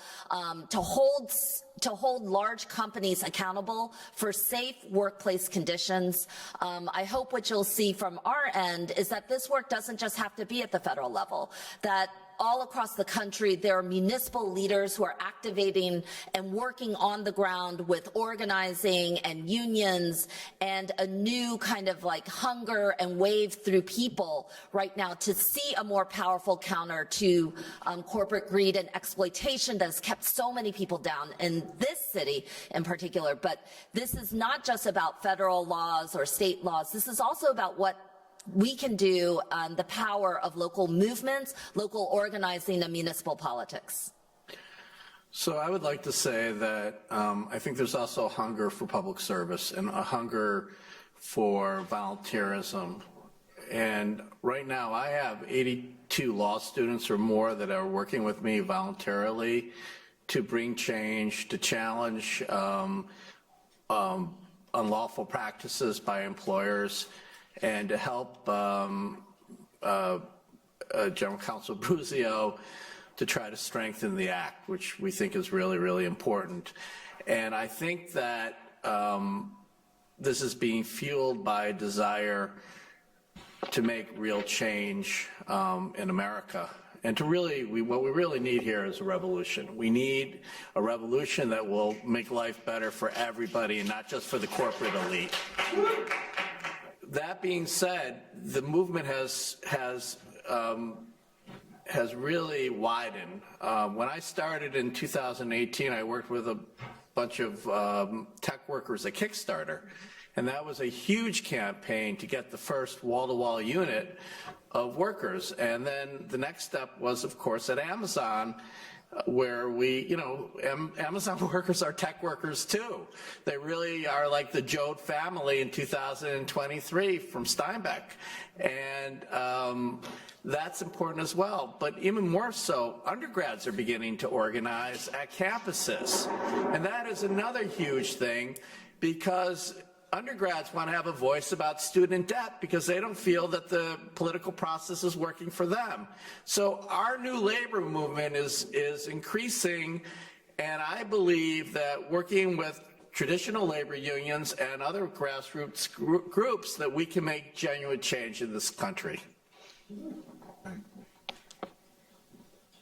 So that actually leads directly to our next question, because so far I've been hearing again and again in these answers about workplaces that didn't used to be unionized, people who are learning about what a union is and what the heritage of labor is. And because that's such an important situation, I'm hoping to present you all with a scenario, right? So suppose that there's a worker somewhere in Philadelphia, a blue-collar worker, a white-collar worker, or even a student worker who is working in a workplace that has never had a union before. They may not have been members before. They're curious about it, they want to learn more, and they want to do it the right way. They're starting from the ground up. So what advice would you give them? And former Councilmember Gim, maybe you could talk about the situation in Philadelphia and what you think some of the major issues are, and we can go from there. There's a lot of issues, definitely. I would say that, Philly is a union town. It has, a long, deep history on labor organizing and unions. And what I think is really exciting is that there are so many people who've been deeply committed to expanding that, not like shrinking it. I think there's no question that advice to new labor union organizers or people who are hungry for that is that there is no limit to what can be done. Chris is proof of that. I think individuals here in this audience, Dermot and others, have helped lead transformative laws all across the country that have changed lives for millions of people. And, I think that the interest right now is that, it's the voices of people who've not traditionally been heard from that is actually tapping into people's desire to see things change. It's really, really different to hear about unsafe working conditions or responsible healthcare practices or a job and benefits bank for domestic workers when you're talking about individuals who really who have been part of all of our lives. You're all here probably because you had more interaction with a graduate student and a TA than almost your professor might have done to help you get into this university law school. And so like Tug Says Fight at Temple University is speaking so deeply to all of us because all of us know a graduate student who went out of their way and doesn't deserve right now to have their tuition canceled and their health care canceled, and Temple University should be held accountable to that. And you don't need to be in a union to understand that. I think that's the most powerful thing of all.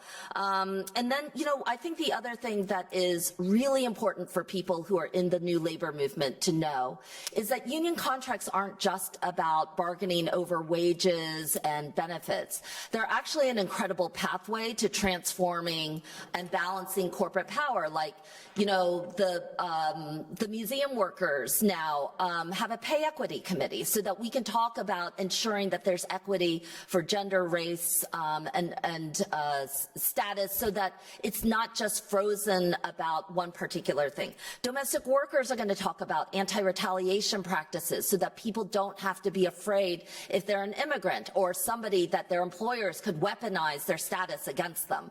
That the path through organizing and through the new labor movement is beyond what we have traditionally seen and is actually a counter to regressive practices that have held people back, not just through wages and income, but just through like a segregation of life that we're seeing here in America. So I hope that what people see for anybody who wants to come into the movement is that there's just an enormous amount of energy and you don't need a title to do it.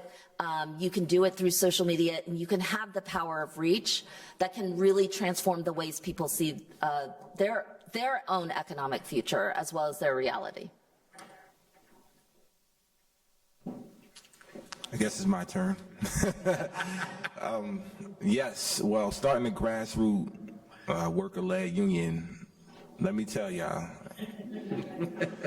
if I would have known it would have been this hard. I still would have did it. Just to let y'all know, and I'm only saying that because to get my first pro bono lawyer, had to tweet about it. So, yeah, you don't need to know much to get started, because let me tell you, we didn't know anything 3 years ago, 2 years ago.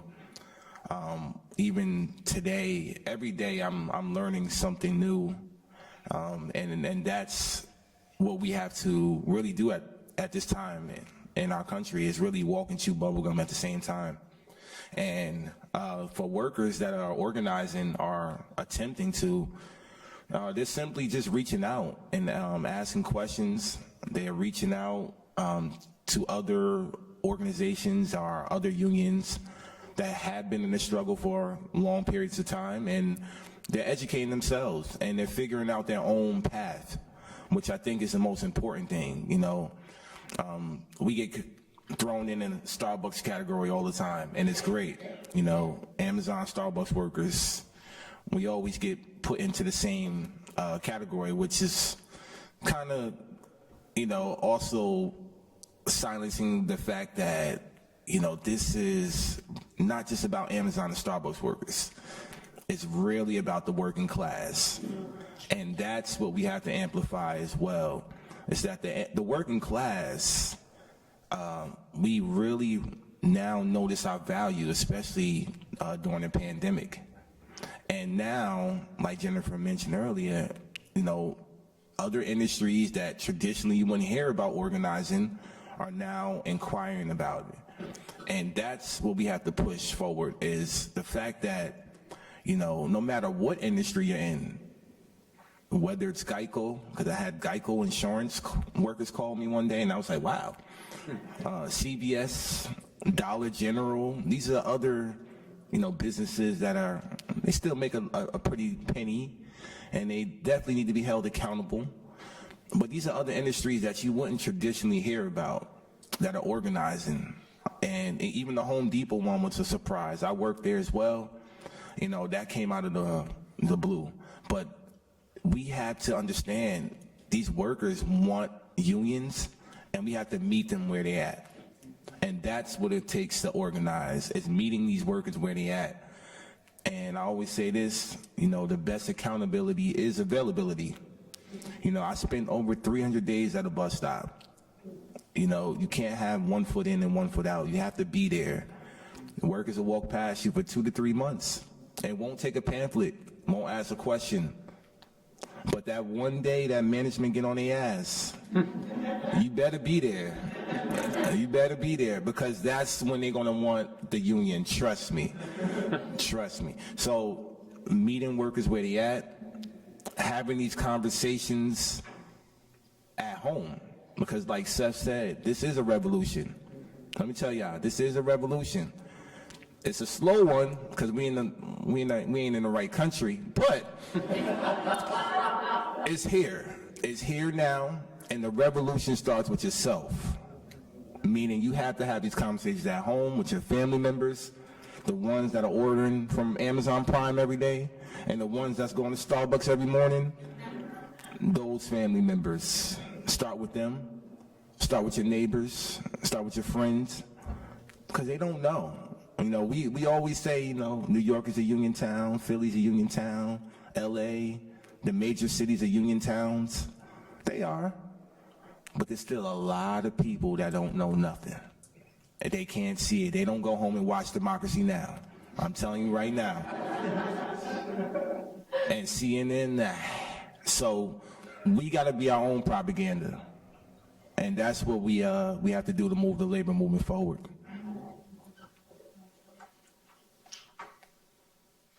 And I think we have to support each other. And I think we have to stop with this idea that, because I'm CWA, I don't talk to the Teamsters or whatever. Traditional labor unions are good. New labor groups are good. We're all one.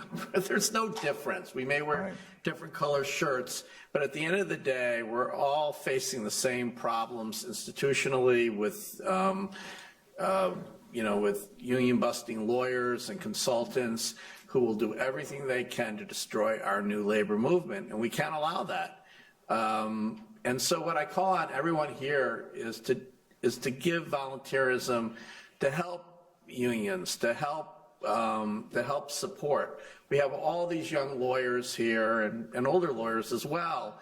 You have an opportunity to do pro bono work and to help out, because the biggest thing that when a group is trying to organize is the unfair labor practices that naturally occur. The minute Chris showed up at the bus stop, the S40 bus stop in Staten Island, Amazon was already sending the cops and the firemen and the dogs out and building fences to stop ALU from organizing. So independent groups can't afford to do it themselves. So they need movement lawyers to work with them to make sure that when there is an unfair labor practice violation, that we know what it is. We can advocate at the board to be able to allow Jennifer to work on our behalf to strengthen their rights under Section 7 of the Act. So I'll just real quickly say, in addition to what Chris said in particular, I completely agree. I think that, again, as I said, information is power. I think people need to educate themselves. You're talking about, let's say, a blue collar worker in Philly. What should they do? Their workplace isn't unionized. They don't know really what a union is or can do. They should be talking, like Chris said, he gets these calls all the time. That's what you should be doing.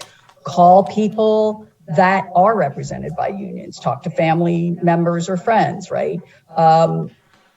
Call established labor organizations. They have a lot of experience with organizing and reaching collective bargaining agreements. And, of course, we're seeing a whole bunch of homegrown unions. Some of them are affiliating with the more established unions so that they get the benefit of the experience, but they still maintain control over the bargaining table and the issues that are relevant to them. So there's a number of different ways to go about organizing your workplace, including, by the way, one of the most important things, which Chris could talk about ad nauseum, which is talking to your coworkers about issues of mutual concern and how you can go about addressing them with your employer. And so all of these things should be happening. But again, I'm just going to harp on education is key. Information is power. And that's what we need to be, helping these workers with, making sure that they know where to go and that we're available for them, as Chris said. Can I ask a follow-up question to Mr. Smalls about your experience at Amazon? Which part? When I worked there? Well, I was going to say, when you first started organizing and when you first started reaching out to people, what was the first thing that you said to people that you felt like connected with them? Oh, man. So wait, the pandemic thing you're talking about? Sure, yeah. Ooh. Well, we're talking about life or death situations. So going back, it was the most eeriest days that I ever experienced at Amazon, for sure. I wasn't an organizer, wasn't a part of a union, wasn't planning on forming a union. I was on my way to a Pop Smoke concert the weekend before. I wasn't thinking about any of this, and that's the reality of my situation at the time. And what I remember, the first day when I came in contact with my supervisor, well, not my supervisor, but somebody who I worked with as a supervisor, and she was positive, that was surreal for me at that moment. And then when management told me not to tell the rest of the folks. So imagine, I'm just thinking about it now, Derek Palmer, Gerald Bryson, Jordan Flowers, a lot of the ALU organizers that were there, they were directly underneath me. I was their direct supervisor. So they wanted me to not tell the organizers today that y'all know, who are actual just workers, hourly associates, tier 1 entry-level workers. They didn't want me to tell them that people were in the building positive. So it was easy for me to make a decision and take a stance. It was a no-brainer. This is life or death. And as a leader at Amazon, I felt it was my responsibility to speak up. So I put my job on the line, and it cost me. But it was easy to have these conversations back then over health and safety. It transpired to, how we got here today. But it's still the underlying factor is health and safety. And when we went into the break rooms, me and Derek, we simply said, Amazon's lying to us. They're not telling us the truth. There's people in here positive. They need to send us home with pay. And that was the first initial demands. We just wanted to be home, safe and sound, just like they were paying their tech workers, their corporate side, to stay home for pretty much over a year and a half, the whole entirety of it. And we wanted the same treatment. And we were only asking for 2 weeks. It wasn't much. Amazon can afford to pay its workers for a 14-day incubation period of virus. And this is before the vaccine. This is before the rollout of PPE, because remind you, we didn't have any. We were shipping it out. So it was a no-brainer, and it was easy for me to have these conversations with the workers about health and safety. And I think that still plays a part to organizing, no matter what time, whether it's a pandemic or not. You can always, like Jennifer pointed out, build off the work-related commonality, the issues inside the warehouses. That brings people together. Like I told Lindsey Graham, it ain't a left or a right thing. It's a workers thing, meaning that you could be a Trump supporter. We're in Staten Island. Let me tell you now, there's Trump flags everywhere. And we had to, once again, stay independent. When it came to politics, we had to stay mutual when it comes to people ideology, because trust me, there have been arguments. And we had to understand it's always, the enemy is always the boss. And that's what we had to fight against. And that brings people together. If I could just jump in real quickly, I do want to give a shout out to Chris and Derek and Gerald and Jordan, because I do believe that the reason that the JFK 8 success was because they worked so hard and garnered the trust of their coworkers. People listened to them. They were, as he just said, addressing the issues of greatest concern, but people had worked with them and they had a trusting relationship. And oftentimes when you get labor organizations coming into a workplace, they don't have not built those trusting relationships, haven't developed those because they haven't, worked with those coworkers. So I think at least part of the success was because they were trusted. And I just, one thing, Chris was on the Trevor Noah show, and he knows this, I've said this in his presence, but and he's giving this interview because, it's this whole David and Goliath story, and Trevor Noah asks him, what was one of the greatest obstacles you faced when organizing the JFK 8? And I'm expecting the employer did X, Y, or Z, and, blah, blah, blah. And he says it was convincing my scared coworkers that they had the right to unionize and that there was an agency out there that would protect them if they were retaliated against. Of course, I cringed. I was like, oh no, we're not doing a good enough job educating people that he had to be out there as our ambassador saying, hey, you got a right to do this. Let's do this. Don't worry about it. There's an agency that'll have your back. But he did a tremendous, it was a team, as I said, Derek and Gerald and Jordan and many others, but, they deserve a lot of kudos for, just keeping on task and making sure that people trusted them and that he was out there every day, as he said. So that is a large part of a successful organizing campaign. I also would like to give credit to Jennifer, because I believe that it was the National Settlement Agreement which allowed us to have presence in the break rooms before or after work. For everyone that may not know about this, in December of 2021, the NLRB put pressure on Amazon to agree to allow our members to be in the break rooms, and I believe that helped us at JFK win the election, because we created a community in the break rooms around the clock. And unfortunately, in July of 2022, Amazon kicked everybody out of the break rooms, claiming there was a security issue. And this has been a really difficult issue, because if you do not have access before or after work, you don't have any access to talk to workers. Meanwhile, union busters are walking around on the shop floor intimidating employees, and there's sort of a discriminatory impact on it. But I'll let Chris talk about that.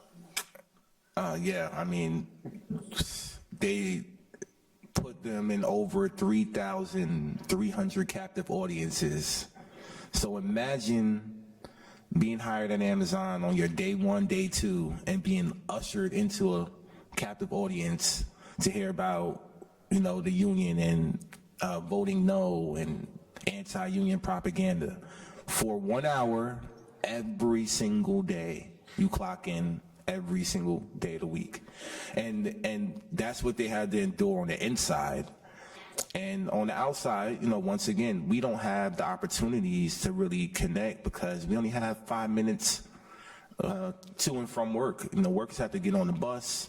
They have to commute 2.5 hours each way. They want to go home after work. They don't want to sit there and talk. So our community started in the break areas, that national agreement that really helped us build that community. And once it expired, Amazon has really been targeting the organizers, writing them up as soon as they see them in there. And till this day, we want to launch new campaigns across the country. And it's difficult with these newer campaigns because they even have an opportunity to even build that community the way JFK did. So we really want to push that national agreement again, try to get that once again rolled out, so these newer campaigns and even JFK 8, as we get into our contract fight, that is vital to talking to these workers inside and outside the building as well. So that's, I'm glad Seth brought that up, because that's really important, and it really was historical for the NLRB. That really helped us, and we need that again, for sure. All right, so my next question is going to go from when you're first building up your union and when you're confronting those obstacles to what you do once you have it. And particularly, we've seen that political leaders often take pride in union endorsements. They want to speak to the workers, and they want to signal to voters that they're a supporter of workers' rights and the labor movement. And I was wondering if you all could speak to your experience of the political capital that unions have in influencing political movements, elections, and democracy overall. So sort of the political capital that a union has. Well, we don't endorse politicians. So we don't have any political ties to the Democrat Party. And I know, yes, they have visited us, yes. Your favorite ones, AOC, Bernie, there's been a few others I can't think right now. But you've seen the pictures, yes. Yes, I've been in the White House. They didn't do a background check, but let me tell you, see, the reason why we want to protect our identity with the ALU and not really endorse politicians, because we all know sometimes these politicians, or a lot of the times these politicians, they're not following through on their promises when it comes to really taking a stance. They'll smile and they'll do the right thing in front of that camera when that journalist asks them questions, but really we need more than that. We need some paper on pen, we need some bills passed, we need the PRO Act passed, we need a whole lot of things that I just haven't seen yet. And it shouldn't take me tweeting at certain politicians to get them to show up. It shouldn't take me really raising these concerns in different spaces, and it shouldn't take any of that. It should just be given, because that's what they were elected to do. And representing the people and representing workers, they claim to be on the left. It's a lot more work to be done, especially now. The clock is ticking. And, that's why we put in our Constitution that we don't want to endorse politicians, because we don't want to be tied to one party's status quo and politics we all know that we have no control over. And, I think that really, once again, when you're talking about a building that's 8,300 plus members, that really helped bring people together, because they seen that we're not falling into that, same traditional style, that we're creating our own identity, and we're still getting laws and bills passed and made that directly help the workplace environment. For example, the warehouse workers' rights that was just passed.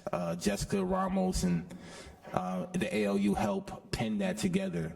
These things don't happen unless we organize. And right now we have another bill that we're pushing for, Secure Jobs Act, being ran by, spearheaded by Tiffany Caban, another state senator. I saw that, and I'll leave this last thing. I just saw that, if you looked at my social media today, I tweeted at Bernie Sanders. He sent 3 letters to Howard Schultz, and that's great. But I need 1 letter to go to Andy Jassy. So we have to amplify that, and I need the community to help me. I can't be the only one. The ALU can't be the only one. You see that these politicians have the power. Bernie's now in the Labor Committee. Bernie, if you hear me, my guy, send a letter to Andy Jassy to bring his ass in too to testify. He needs to be held accountable. So I think on the flip side of it, you know, my path into Philadelphia politics came largely through three big movements that not only shaped my life, but also kind of, you know, what Philadelphia's looked like. I came out of an immigrant rights movement post 9/11 that tore families apart, fed into a mass detention, deportation system, and we fought to keep families together and fight against a politics that would weaponize, you know, immigration status, worker, labor exploitation, and try to create, you know, a country that would be, you know, a welcoming, inclusive, but also economically prosperous country for everybody. I come out of an education rights movement that faced off against a state takeover, that slashed and burned budgets, took nurses and counselors out of public school buildings, closed down 30 public schools, and, you know, I'm on a path to rebuild public school systems and invest in young people. And I come out of a big labor rights movement that fought against, you know, austerity budgets and corporate greed and, you know, CEO power and expanding income inequality. And in its place, we helped build out an actual labor rights movement that has led you know, that has Philadelphia largely at the forefront of leading what it looks like at the local level. I have no question that there should be a form of, you know, questioning and accountability holding for politics in this moment. But I also think that there is a new opportunity for a new labor rights movement to become the political leadership, that actually those who are formed out of movements of power, who have felt and built out bridges, who have won on a large scale and have captured not only just a political temperature in any given moment, but actually like a cultural temperature. Like, what do people in America want right now? What does fairness and opportunity actually look like? That those people are coming out of these movements. And so, you know, I think that in part, it's not just about endorsements, because I don't think about politics and labor movements organizing through endorsements and exchanges of cash and whatever kinds of things that come out just during election day. It's about a united front in which is it possible for politics to emulate and come out of and be resonant with the labor rights movement, to be in harmony with it, to like support and expand it, to be on the leadership front of it, like we've tried to do here in Philadelphia. And, you know, again, as I said, I think it's really different to hear Jennifer at corporate counsel at LLRB when we've dealt with an NLRB that sided with union busting, that sided with, you know, people and individuals who are terrified about speaking out. I've sat with people, you know, talk about like Amazon in your own hometown when you've got the most wealthy people in the world, like calling up every elected official sitting on the Museum of Art board. And then we are able to hold a hearing where, you know, like some of my colleagues are actually thanking the individuals on the Museum of Art board, but I'm trying to lead an effort to hold that museum accountable to those workers and change the temperature. There's a way to do that through politics that isn't just about the endorsements. And I hope what people think about is that the opening right now in our politics, where we're not fed through cynicism and apathy and the idea that nothing ever changes, is that actually labor movements are countering that each and every day.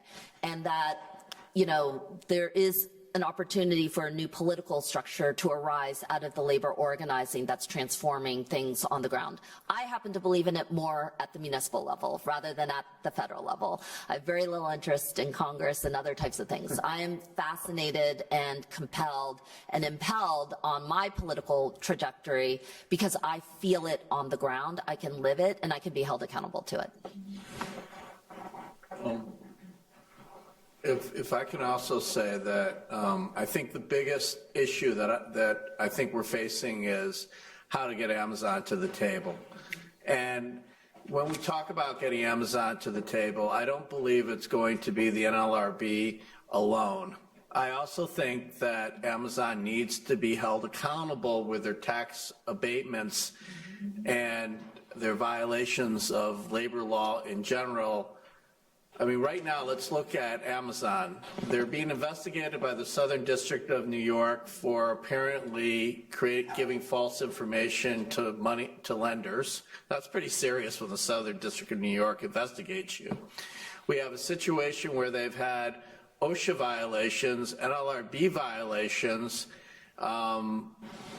issues regarding worker safety, and they're still getting hundreds of millions of dollars of tax abatements.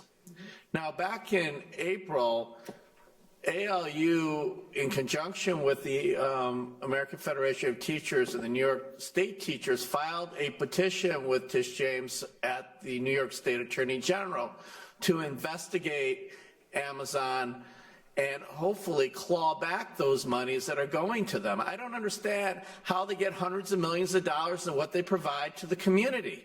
They're paying less taxes than a homeowner, and yet it continues. I also think that President Biden should call Jassy and say, look, you want your $10 billion worth of contracts with the federal government? Well, we want you to, recognize the ALU and come to the table and bargain. Those things were done by Theodore Roosevelt. They were done by Franklin Delano Roosevelt, and I'm hoping that the most pro-union president of the United States will do the same thing. Finally, one thing. The biggest obstacles that we've had, believe it or not, is not the Republican Party, but Democrats. Global Strategy Group, which is a polling organization that helps a lot of progressive Democrats, were responsible for working with Amazon and captive audience meetings and surveilling our communication and our social media. Who's fooling who on this issue? All right, thank you guys so much. And now we're going to move to the Q&A period, where we're going to give people the opportunity to speak at these microphones, correct? And we're going to bring them to people? Yes. So we're going to bring people microphones and give you the opportunity to ask questions. Can you comment on the negative impact of the right to work law? And I have to thank Helen for standing up for, I'm a former school nurse, and for the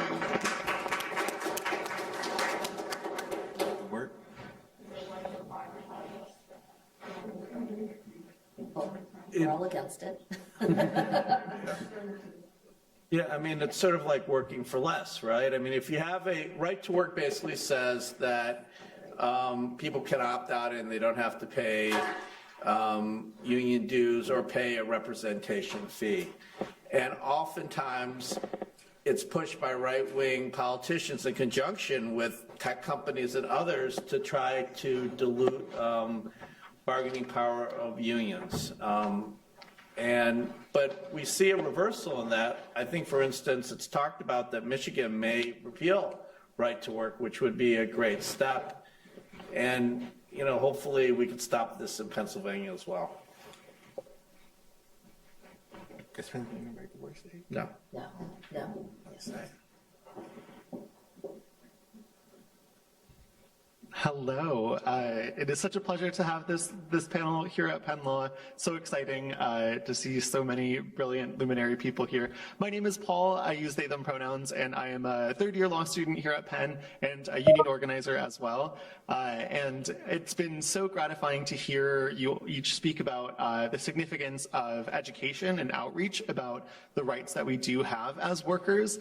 But I think it's also not controversial to note that employers break the law all the time, and that the current labor law system we have in this country is incomplete at delivering on all of the promises on protecting the rights that we have and that are so important. So my question for the panel is, what advice would you give to organizers speaking with workers about the rights that exist and about this question of legality? How can we both acknowledge and advocate for repairing this broken system while also celebrating the rights that we do have? Thank you. It's a great question. I had a similar question to that one time. I think I asked Jennifer the same exact question. You gotta tell them the truth. Like I mentioned, this is a marathon, not a sprint. Everything, we're in a country because of companies like Amazon, 2-day shipping, 1-day shipping, same day shipping, next hour shipping. Because of this society that we now live in, everybody wants results right away. Like, every day I get a journalist calling me like, what's going on with your negotiations? And I'm like, bro, chill. We just got certified 2 weeks ago. And when it comes to organizing, I learned one thing that I still got to stand on till this day that got me here. When we talk about speaking truth to power, you got to speak truth to your organizers and your workers as well. You got to let them know that you're putting your job on the line organizing, that you got to be beyond a model employee now, because the company's going to be on your ass as soon as they see a button or a shirt or a card sign. And you got to let them know that you may be fired, you may be retaliated against, and it's going to take forever in a day to get some type of remedies. And when you're truthful in that way, they can now make a conscious decision on how they want to move forward. But at the same time, yes, that's one struggle is, how can we continue ushering workers into organizing if the process is so damn long and it takes forever? And trust me, I struggle with this all the time, and this is probably more for Jennifer. But at the same time, we're breaking down these barriers. We're just in the wrong country. It's just so slow.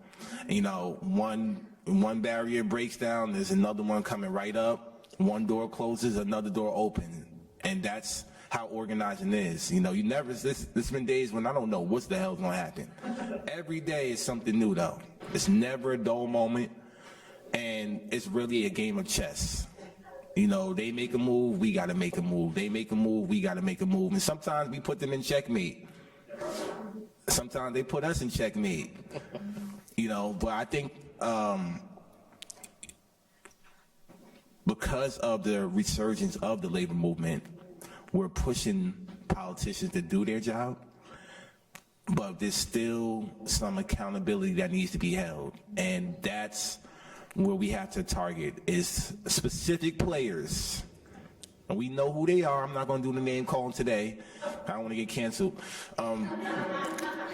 We know who these players are, and we know who they lobbying for. And like Seth said, we know who these Democrats are that are still being endorsed or funded by Amazon, sponsored or whatever. We know we got to get government contracts, corporation government contracts out of the Congress. And we also have to start talking about investors that are investing into these corporations. So that's other angles that we can take to amplify the organizing on the ground. And just to add to that a little bit, I would just say, you're trying to, in the difficulties of the organizing especially, if it's between the specific set of workers and that employer, it's just a fraud. If the world feels like it's small and that it's also shrinking. And one of the things that we've tried to do locally is to try and show what it looks like when the world has an opinion on what is said, so that it's not just between a group of graduate students and a local university, but actually all of us kind of step in and talk about what it looks like. I was glad to establish a permanent Department of Labor here in the city of Philadelphia. Its goal was to have a budget that actually went out and educated workers and employers about their rights and responsibilities. It was meant to reach people and allow for a two-way pathway so that people could both lodge complaints. We were creative on some of our laws, like a Fair Work Week law, which allowed for a third-party right of action, private right of action, to allow so that workers knew that they would not be alone.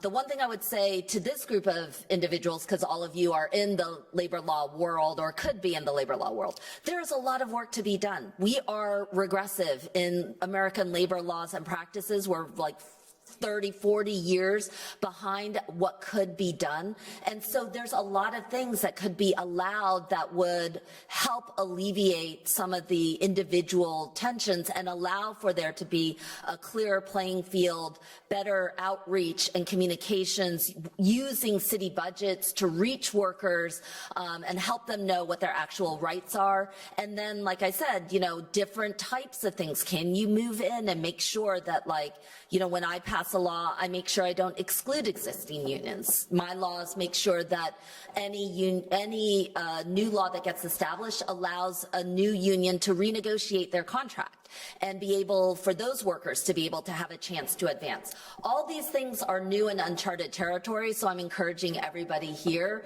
to recognize that the law is not fixed and permanent. It should not be, it should never be that way, and that we have a big opportunity right now to advance on new labor practices. And again, as I will say before, you can move faster at the municipal level in some of the biggest cities in the country. And when we impact it for 1.5 million people within our borders, it impacts how people look at things all across the country. And that's ultimately what's going to happen, because we can't wage this war in Congress with the millions of dollars and the kinds of lack of campaign finance laws that are able to do it. Democratic, large American cities that have the majority of workers who are invested and diverse and leading the country forward should be at the forefront of that new labor movement, a new political movement, and holding everybody accountable to that, and a new legal framework for how we look at labor law and practice. I would like just to say that the hardest thing that union organizers face is the time period it takes to go from actually filing a petition to getting to the bargaining table. And I think that it's purposely done by Amazon, Trader Joe's. What they do is they file objections, and it can be the dumbest objection in the world, and then we have to go to fact-finding over it and file briefs, and they can appeal it. So it goes on and on and on. And I think that this really is a technique used by the employer. What they do is they hire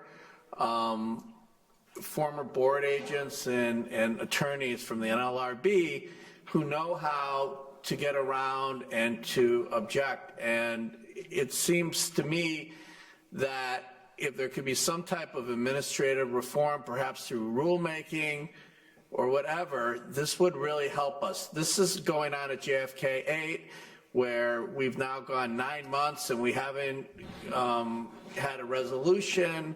And also at Trader Joe's, we just had an election at Louisville, and the employer is basically complaining that that I specifically went into the store and said solidarity to employees. Now, this is something I'll do 1 million times. It's ridiculous, yet we may end up having a hearing about this.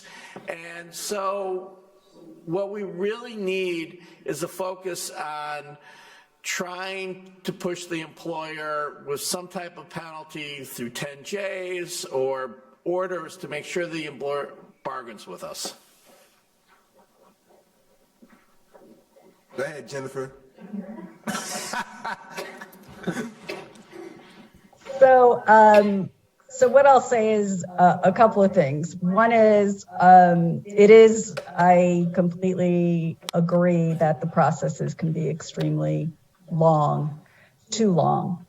I will also say, in the vast majority of cases, not the cases where there's the nationwide corporations like an Amazon or a Starbucks or Aria, who could throw millions and millions and millions of dollars forward to either prevent a union from coming in or to create obstacles in terms of having to bargain a collective bargaining agreement. In the vast majority of the cases, though, we are getting the elections done. We are getting certifications of rep. We are settling cases 95% of the time.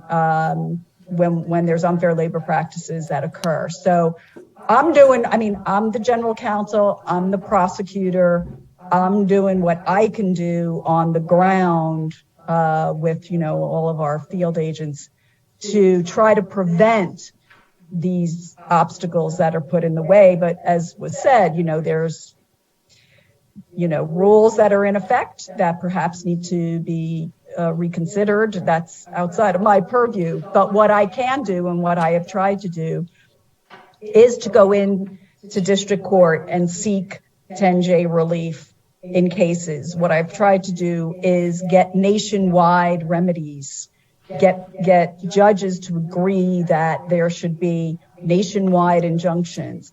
I'm trying to get the board to agree that captive audience meetings are unlawful, completely unlawful. I'm trying to get the board to agree with me that if people seek voluntary recognition and there's no good faith doubt that a union has majority support, that too, the board should find that the employer violated the act. I'm trying to get the board to agree that if the employer fails to bargain in good faith with a union, that they should be on the hook for all the monies that the workers would have gotten, but for the fact, and all the gains they would have gotten in negotiations, but for the fact that the employer would not lawfully bargain at the time that they should have bargained.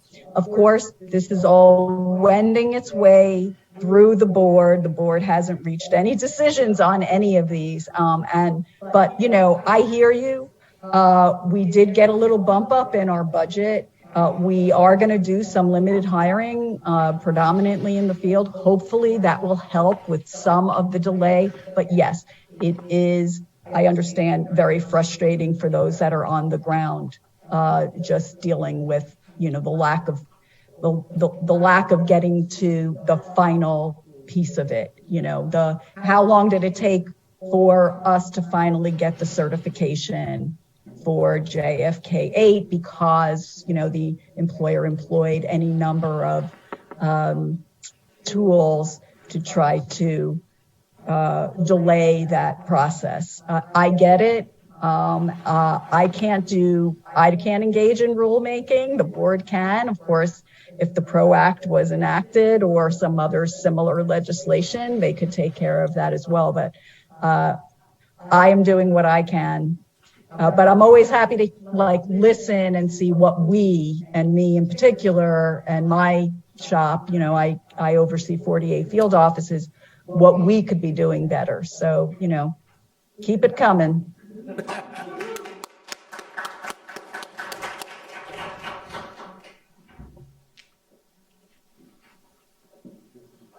Yeah, this will be our last question. Our time's coming to an end, and sorry to say. Hi, my name is Leah Sussman. I use she, her pronouns. I am a law student and also unionized my legal services organization before going to law school. As we are seeing with,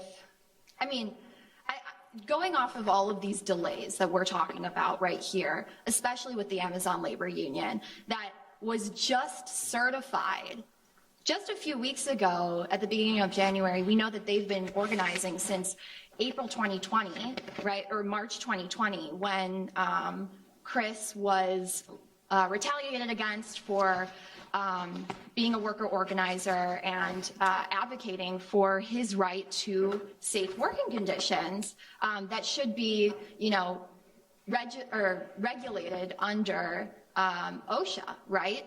So what I'm trying to understand is, what are you doing as general counsel to, because you've spoken about how, these huge conglomerate companies like Amazon, like Google, for example, like Apple, that are unionizing right now. What can the NLRB do, and does the NLRB have enough funding and capacity to overcome the endless funding that these that these companies have to hire some of the biggest law firms, top 100 law firms in New York City, for example, to just keep fighting endlessly. And then in the meantime, we have workers who are literally experiencing human rights abuses, locked in their warehouse during a fire, and they're organizing and protesting to get out. And then what is the NLRB doing and then those workers get suspended and that is a Section 8 violation because those workers are protesting to get out. And in the meantime, we have 2 years of workers fighting to get represented by an attorney. What can the NLRB do for people for union worker organizers who don't yet have an attorney, who aren't yet represented, and who are going up against these gigantic companies with endless dollars? And how is the NLRB putting people over profit? Okay, so to answer one of your questions, no, we don't have enough funding. That's an easy one. Number two, we are, me personally, are engaged in interagency partnerships with OSHA, with Wage and Hour, with OFCCP, with the EEOC, even with DHS, ICE, and USCIS to help get deferred action for a vulnerable population that's exploited. And so we have to wait, right? We have no independent investigatory authority, so we have to wait for a charge to be filed with us or an election to be, a petition to be filed with us. But these other agencies that I just mentioned, not DHS, let's put the other worker protection agencies, they don't. And so we have agreements with them where we share information with them, where we are co-investigating and co-enforcing. So hopefully the goal is that will deter violations, because there'll be more agencies going after employers for violations of various statutes. So that's something that we're doing. And as I said, on the DHS side, for immigrant populations that are exploited and often exploited twice because they're exploited through substandard wages and working conditions. And then when they try to do something about it, they're exploited again by being threatened with deportation. And so we have been successful in getting DHS to use its prosecutorial discretion to stop that and to get for people that are assisting us with our investigations or with enforcement or compliance, getting deferred action for those folks so that they're not deported, getting EAD, employment authorization documents for those workers, and sometimes their families, getting U visas for victims of qualifying crimes. So we are, and I will say on your final point, we are working with worker advocacy groups and community groups also. So it is and not only I say we, it's the NLRB, but it's also these other worker protection agencies. We all have, taken a position that we have to communicate with one another, that we can't be siloed, that we have to take a whole of government approach, because that's the only way that we're going to be able to deter violations from happening and to really, in real time or as close to real time as possible, remedy the violations as fully as we can. So those are a few of the things that we're doing. Can I just mention one quick thing? One of the suggestions that we've been thinking about is hopefully you can also work with corp councils in cities and also state attorney generals, because we think that would put additional pressure, and they also have the capacity to deal with these companies. All right, and with that, we are unfortunately totally out of time, but thank you so much to this amazing panel.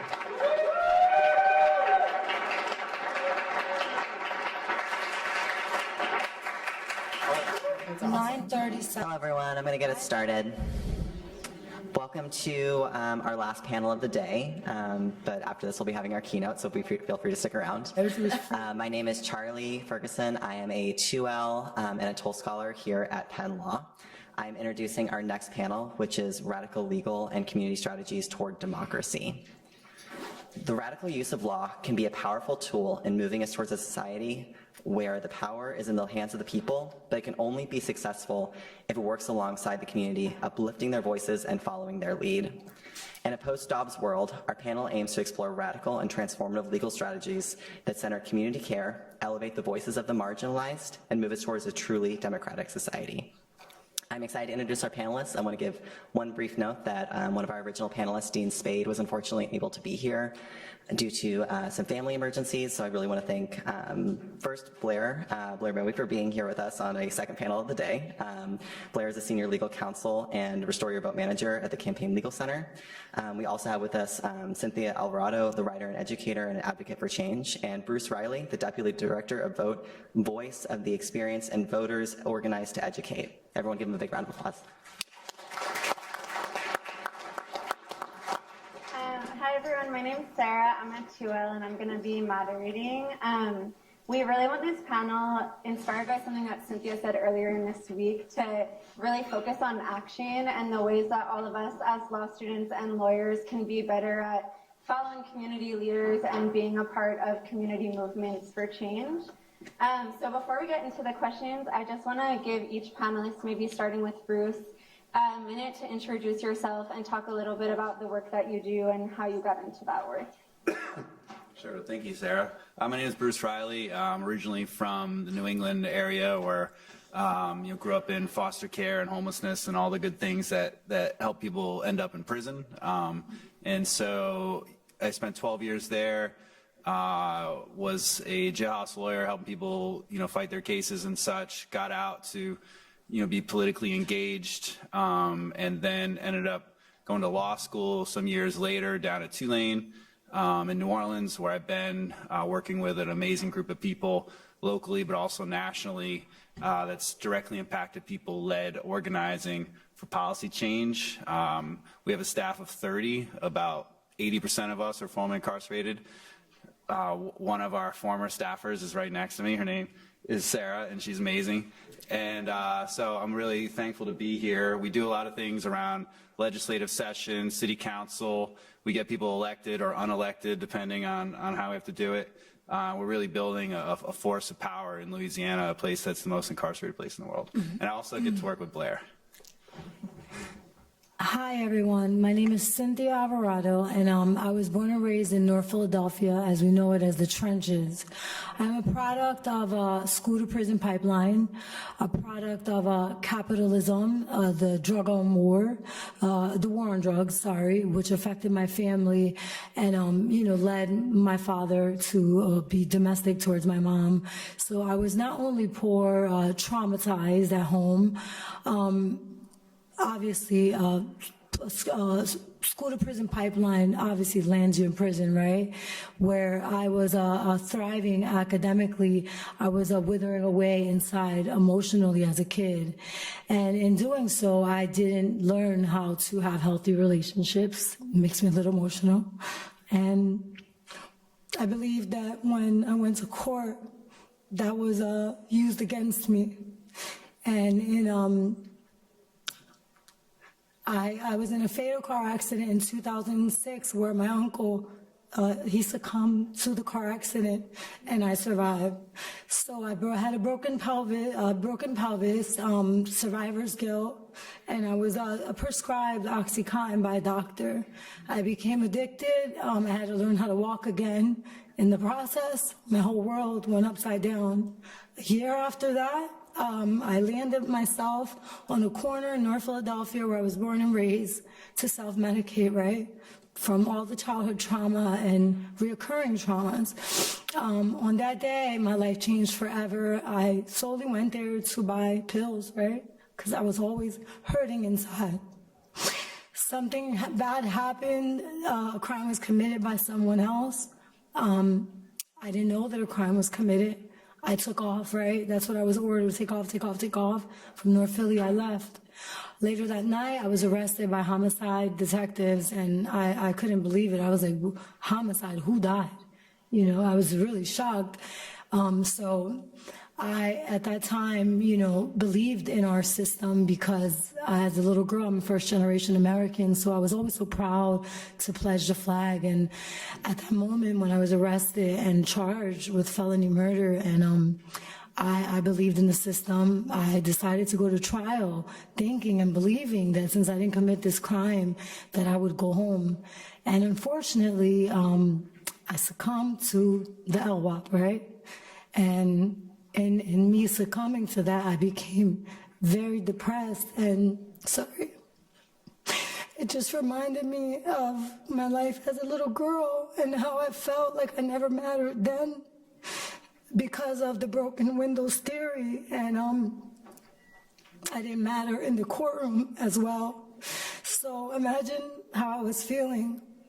I went upstate, and it took every ounce of me to get out of bed every day because I wanted to just end my life. But I heard a little voice kept telling me, Sin, you gotta fight, you gotta fight. I got up, I drank coffee, I didn't shower for like a week. That's how depressed I was. I decided when I got up there to fight, and I said I'm gonna fight until the day that I die.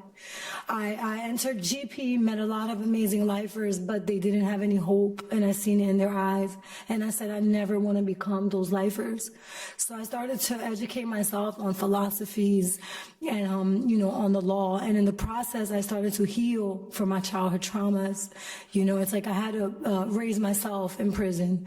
And I got to a really great place. I was actually free inside of prison. I feel more incarcerated out here than I did in there, right? I learned the law. I appealed on every level. I exhausted every remedy. I had great arguments, and I was turned down on every level. I told God that if I would have lost this last appeal, that I would end my life. Because in there, it is not living, it is solely existing. It is that bad. And I won the federal habeas corpus after 11 long years. And I lost faith in the system, but Judge Leeson, who is a white man, because at times I was angry at white people, and it brought healing that some people do care. And it restored my hope in humanity, and I felt alive again. With that being said, I came home, but I left behind people that were like my mothers and my sisters. So I have survivor's guilt for that. I came home, boots on the ground, to the pandemic, and I decided to pick up, you know, the ring light as I seen people doing TikTok, and I said, I'm just gonna tell every story that I seen in there. I'm gonna let the world knows what happens in America. And, you know, I do a lot of advocating on an individual basis. I do protesting, boots on the ground. I assist lawyers for free in making sure that my comrades are not being forgotten because of their financial situation. I'm very honored to be here. I prayed many nights when I was in prison to be able to tell my story, and I'm here now, and I'm extremely grateful for everyone who's here. Thank you, and I hope that today we could bring some healing with these solutions, because that's what we need to heal. And prison does not heal people, it destroys you. Thank you.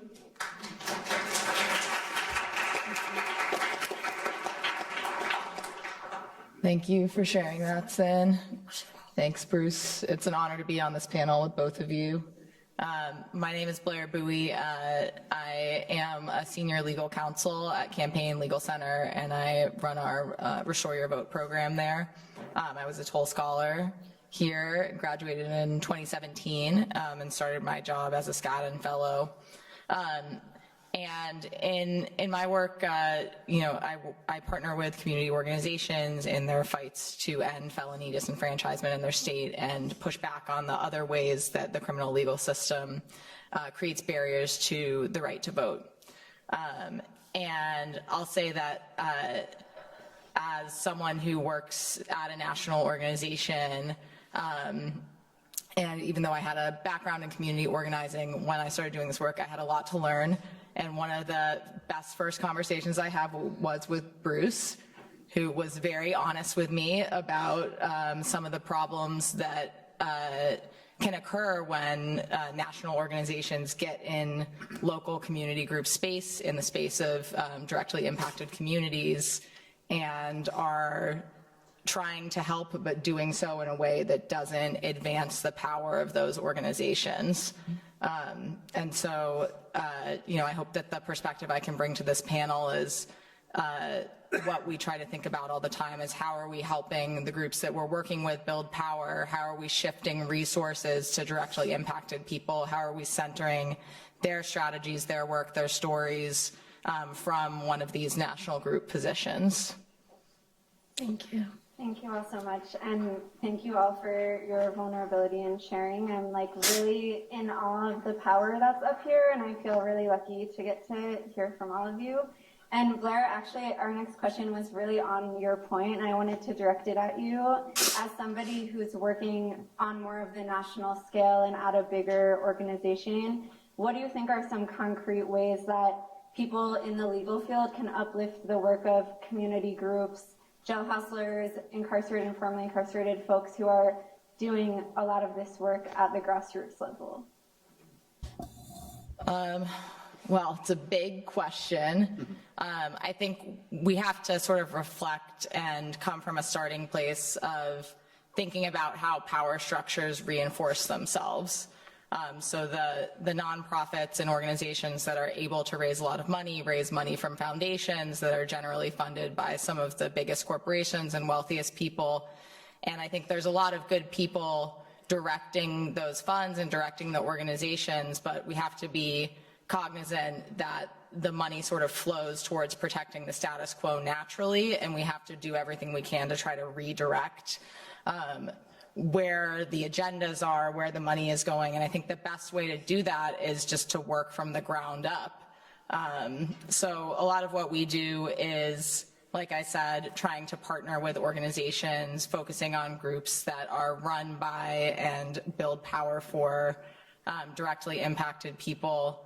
We also, I also think a lot about, as a lawyer, what's like the skill that I can bring to the table to help people. And I think in law school, I didn't spend a lot of time focusing on direct services. But as I was sort of constructing my fellowship, I thought that that would be an important piece of that. And I've come to realize that because I'm able to perform a lot of direct rights restoration services and ground our work in closing the access to justice gap in terms of information about how people restore their right to vote, when people are eligible to vote, our work is so much stronger because we can see the problems that are happening on the ground. Everything we do is inherently building power, and we're just tackling a lot of issues that we wouldn't be able to tackle otherwise. So we focus on partnering with community groups, listening to their lead, adding value where we can add value. And I would say an important part of that is not just providing our legal expertise and our training and all the good things that we can provide, but also providing money, providing sub-grants, shifting those resources. That's a big part of what we think about and try to do. Thank you. Yeah, and from the other side of the aisle, and Blair, I'd love for you to add what you want here as well, but I was hoping for Bruce and Cynthia especially to speak about what are some of the traits or actions that you've seen from the best movement lawyers, and what are some traits and actions from lawyers that haven't been received well? Well, I can say for starters, I mean, thank you, Blair, for sharing, the just a snippet of the conversation we had. What you didn't share was sort of my attitude maybe going into it was like, these know-it-all lawyers and their fancy organizations and blah, blah, blah, always getting in the way. But the reality is, using that as an example, and I've had a lot of those conversations, to know that the time that I spent trying to let's figure out how to do this better. Let's figure out how to get through some of this swampy space worked, or it paid off, right? And then you can pass it on, and we can, collectively get better and share with the next group. And I can say over the years, that conversation just goes better and better. And, another example of the classic conflict. I was actually sharing an email exchange with Sarah earlier with a lawyer who works for a congressperson who had a bill that they wanted us to rubber stamp. And so they want our endorsement, but they don't want our input. And the bill was a great bill, except for all throughout it said offender, offender, offender, offender. And it was a reentry bill about getting housing money for reentry. Clearly the intent was to like humanize people. And so I responded and added a few strategic people to the chain. Great bill, please get rid of the word offender. I gave them a link to this People First campaign that we've been working on, like nice handy stuff, and try to be positive about it. And someone from another big time organization, national at that, said, yeah, we tried, they're not going to change the language. And so I said, well, then I guess they're going to get a big lesson in FUism. And which he found worthy of saying ha ha ha back as well. So, and then the staffer, this lawyer who probably went to an Ivy League school, I don't know, responded, oh, well, that would complicate things. You'd have to change the whole section because offenders everywhere, blah, blah, blah, blah, blah. You know, make the bill longer. We've heard this critique, but like we won't message that like publicly.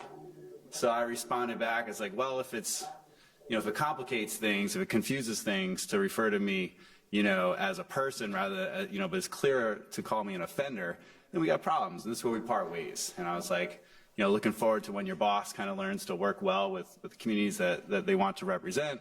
Mm-hmm. And you know, but basically said, this is sadly the answer I was expecting. Because I've had that answer. From some of your favorite Congress people's staffers, I've gotten that answer before.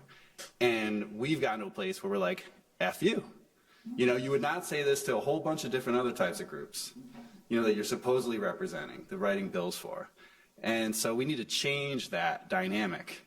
And it's important for everyone in this room that cares about this to be part of changing that dynamic. And basically be able to say, like, we can't go forward with this bill if it says offender, right? And so I got a response back from the staffer saying, actually, we'd like to change the language, and blah, blah, blah, and I'll send you another draft. And then just today, just like an hour ago, whatever, got another draft where offenders struck throughout. And I was like, oh, it worked.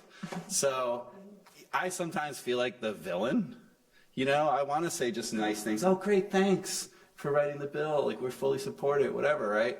But instead, I got to be the one who said someone farted in church. And it's only because people are so nice to each other that they would never do that, right? But I feel an obligation to all those people that I represent with this T-shirt and more that I need to say it. And I get into these spaces, and I fought hard to get into these spaces. What am I going to be if I just go into those spaces and I assimilate to the status quo? Mm-hmm. Right? So it's my job to push. And I would say for everyone here that cares about public interest, it's also your job to push. Let's pause there. And Cynthia, do you have something? So basically, it's good lawyer, bad lawyer question. Let's do that. Yeah, anything you want to share about, like, what's made your experience good with what you do about? So first, I want to say that we have to be realistic, that in order to get a really good lawyer, you have to have money, right? So a lot of times people go to court with public defenders who sometimes are better than regular lawyers. However, a lot of times they're burdened with many cases, and you know, I've read cases upstate where the lawyer didn't even research that the man that he was representing, killed a pregnant woman and something like that. But I think a lot has to do with capitalism, money, right? The best, lawyers cost a lot of money, right? That's what people think. My experience with lawyers is that, I feel like a lot of times they don't look at us as humans, but they look at us just as money, right? Because they're getting paid. In my opinion, I think jailhouse lawyers on the inside are the best lawyers because we study constitutional law, right? And we know that everything else, when they're denying our stuff, we're like, this is BS, right? But I can't fight you up until I get to the federal habeas level. By that time, I may die, right? Where we could resolve this on a state level.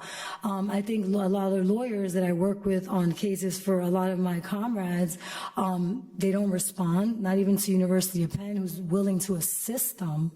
They don't call the families. They barely interact with the people they're representing.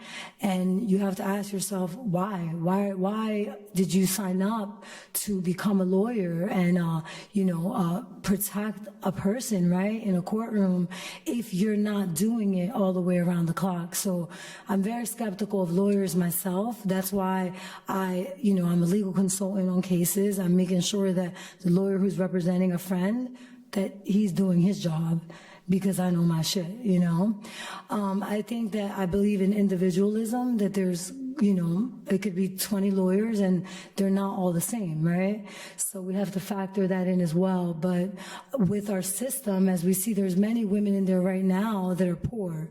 They have great evidence. They have innocence claims, which trumps any procedure on a time bar issue.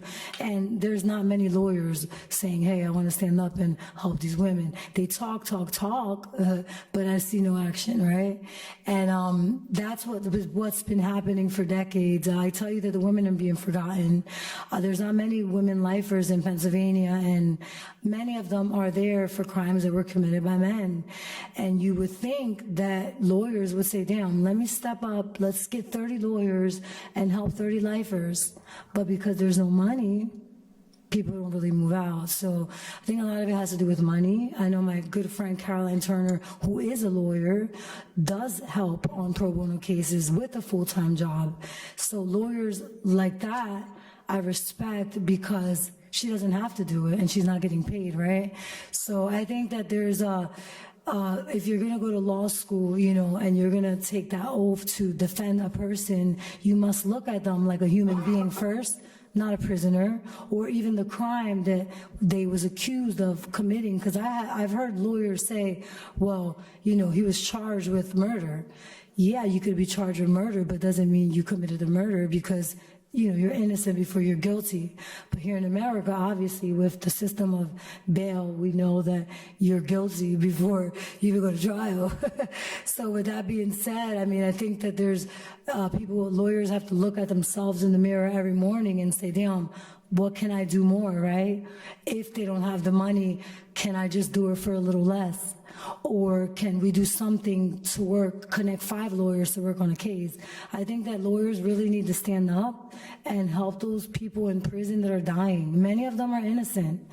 And we all know this because mass incarceration is BS. It perpetuates the status quo. Many of the people in there, 99% of them, are in there for economical crimes or psychological crimes that were imposed on them via capitalism. And the same, capitalist society that, perpetuated all that trauma is not even helping to fix. They'll donate here, they'll donate there, but yet they'll also donate to Democratic parties, right? And those parties accept that dark money to perpetuate mass incarceration. So money could compromise the heart if you're not strong, right? So keeping your heart protected is what I did in prison, and that's how I survived. I wanted to protect my heart. I wanted to be a good person. I helped on many cases for free. Stood up many hours working on PCRAs, on writing commutations, on making copies, researching case laws, because I cared about the person, not about the money that they was going to give me. Now, I do know people have to survive. However, if you are a lawyer and you're, making some money, right? Why not help out? Why not be a good person and give back to the world? I just say it's individual basis, but everything stems from money and capitalism. If you don't have money, you don't have a top-notch lawyer. And not that they're always the best, because you could have a great public defender. However, they're bombarded with cases. They withheld evidence in my case. My lawyer never even bothered to check that the star witness against me had an open felony case that she caught 2 months before my trial. He never even, and he was a paid lawyer. You know what I mean? So it's like, we could talk all day about, I feel like they just don't swing the bat all the way around, and then they cherry pick what motions they want to put in because they say, oh, well, that might not work. That isn't your choice to make that, even though Brady says you can. You have to swing every bat, and if the motion gets denied, let it get denied and proceed to the next. But in cherry picking what motion not to put in, you could hurt someone because the Sixth Amendment says you are supposed to protect them from the preliminary down to the rendition of the verdict, right? And if you're not doing that, then what the hell are you doing? Thank you both so much for sharing those. And I think it's just really invaluable to hear from both of your personal experience with these issues. And I wanted to kind of move on this theme a bit and ask if you have ideas about the ways that lawyers could do better in incorporating community care and viewing their client or the people that they're working with as humans first.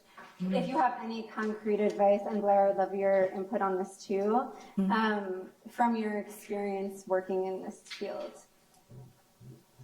I mean, the best ones join organizations, in my opinion, right? They're accessible outside of the case, outside of the dilemma, because, you can imagine something comes up in the community, if it's a criminal case, maybe there's a cut and dry, who's a good criminal lawyer? But a lot of times, whatever, maybe it's the water's bad. Well, what are we going to do about it, right? We got to talk about who do we hold accountable, or how do we find things out? And so if you have a group of people at your disposal, one of the greatest things for me going to law school was expanding my network of people.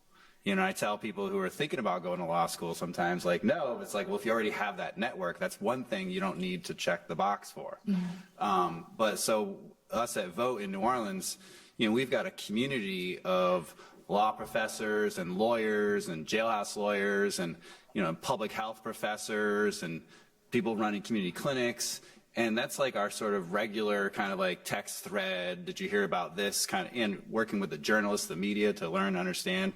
And so when we go to reach out to try to get some support, in one case, we had a jail-based voting issue of where the sheriff was, probably denying people their voting rights and doing all sorts of bad things. So we, thought amongst ourselves, well, who do we know that's doing some specific jail-based work? So we reached out to Blair, and, because we already had a pre-existing relationship, and it was the first time we ever got to dive into a case a bit. But I think it's building those relationships is key before you go in, and then knowing that as you go in, okay, who is the client here? Who's really calling the shots? Who's making the decisions? And so, for instance, with us and our organization, the lawyers that we work with, if there's any confusion about who's calling the shots, they probably wouldn't have made it that far into the conversation. And so Advancement Projects is another great org we've been working with for years. And they're lawyers, they're just our people, and so be a member of the community, be a member of this broader family, I think is an important starting point. I think first, lawyers, they need to be realistic about the, socioeconomic classes of the people that they're representing, right? And in doing so, you have to stop and pause and say, damn, how did he end up in handcuffs, right? Well, he was probably being raped when he was little. He probably was raised around needles and hearing gun violence. And, it's a good quote that I like from Vincent van Gogh. It says, in order to know blue, you must know green and yellow. I think a lot of lawyers, because in law school they tell you, you can't be emotional, you have to use facts. However, it's a little contradictory when, they're arguing in court and they're using, persuasive speech, right? They're invoking emotions to the jurors, right? So I think that basically lawyers are out of touch with the community, because they don't live in our areas. Let's be real. We don't live in the same block, right? The people that you represent, you don't chill with them. So you're disconnected from the people you're representing, first of all. And secondly, many lawyers, people have implicit biases. Well, if you ended up in handcuffs, then you probably committed a crime. If you're viewing a situation like that, then you shouldn't be a lawyer. Because I've heard lawyers say, well, you should have never had, a gun. Well, I could tell you that in North Philadelphia, it's very dangerous. And sometimes not having a gun, you will get killed in not defending yourself. So I think that a lot of times that people jump to conclusions like, oh, well, you got yourself in this mess and I'm gonna try to fight the case and whatever, but if you lose, then you should never have gotten in trouble. I think that attitude is very dangerous and you should not be a lawyer if you have that attitude. I think that, like I said earlier, they don't respond to phone calls. They're uninterested in the community. However, they're representing people that are from the community. So if you don't know your community, and like I said, Caroline Turner, who's my friend, who's a lawyer, she's the only lawyer that I've ever met in my life that has been marching and protesting with us, coming to courtrooms for people, helping people get out of jail. I've never seen another lawyer do that, to be honest, not in Philadelphia. Because if there's not no money involved, they're not going to show up because their time is very valuable, right? So I think everything comes from money. It's horrible to say that, but it's the truth. You know, if you were to say, hey, here's $100,000 for you to show up to a community event, I'm sure they'd love to sign up and show up. But why don't you show up when there's no money involved? Right? And if you become a lawyer, isn't that to help people? You have ethics, right? Like a doctor. It's a code of ethics. Then you're doing a job, but you have no ethics because you're not understanding the people you're representing, and it's just a job to you, where being a lawyer is not a job. That is a way of life. It is defending people's constitutional rights and making sure that as an American, you are doing that job. And in not participating in the community, you know, the groups, organizations, and things like that, it shows, and it's very telling that they're not in those spaces because they're probably bombarded with cases and they're not being paid. So I think capitalism and money plays a big role in our world, and it's disgusting because if I was a lawyer, I'd probably be broke because I'd probably do every case for free. But that's because I truly care about people. I love people and I love to help people. And I assumed before I went to prison that lawyers were the same. And so I realized that, you know, they're just pushing paperwork through. It's just another person, another, like the welfare office, another ticket, and then slide to the next. You know, that's a life and it's a family. And that family is being destroyed. And by you having that cavalier attitude and not pausing and thinking, you're not going to be a good lawyer, and you shouldn't be a lawyer if you're going to do those things. Yeah, I think you're well summing up one of the big problems with law, right, is that we have an access to justice gap because having a good lawyer is expensive. Mm-hmm. And one of the ways that we close that gap is by dedicating our time to pro bono. But I think another way is, rather than expanding legal services available, shrinking what's considered a legal service and actually democratizing access to the law.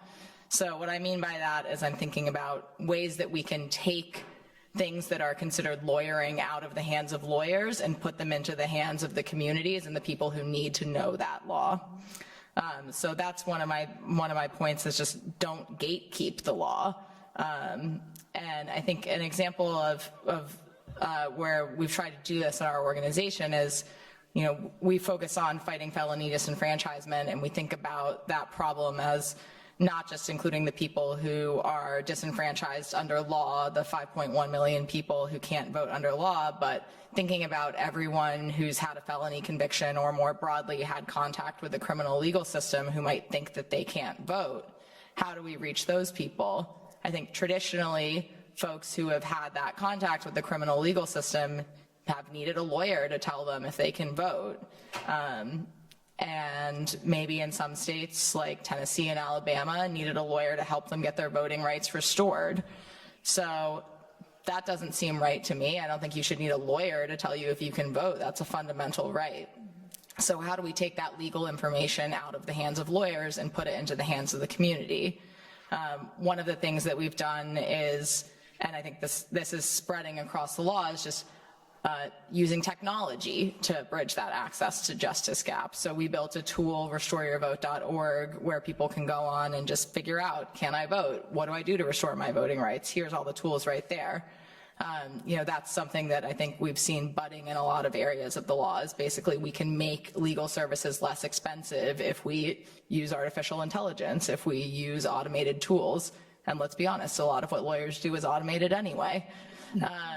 So thinking about that, and then, I think putting legal information into the hands of people who can get it to the people who need it. And that's not always going to be lawyers. So teaching community organizers how to restore people's voting rights, how to take someone to court to petition to get a declaration of indigency so that they can get their voting rights restored. All of these are things that somebody could turn to a lawyer for, but you don't really need to be a lawyer to do. So pushing up on that without fear is an important piece. I also think,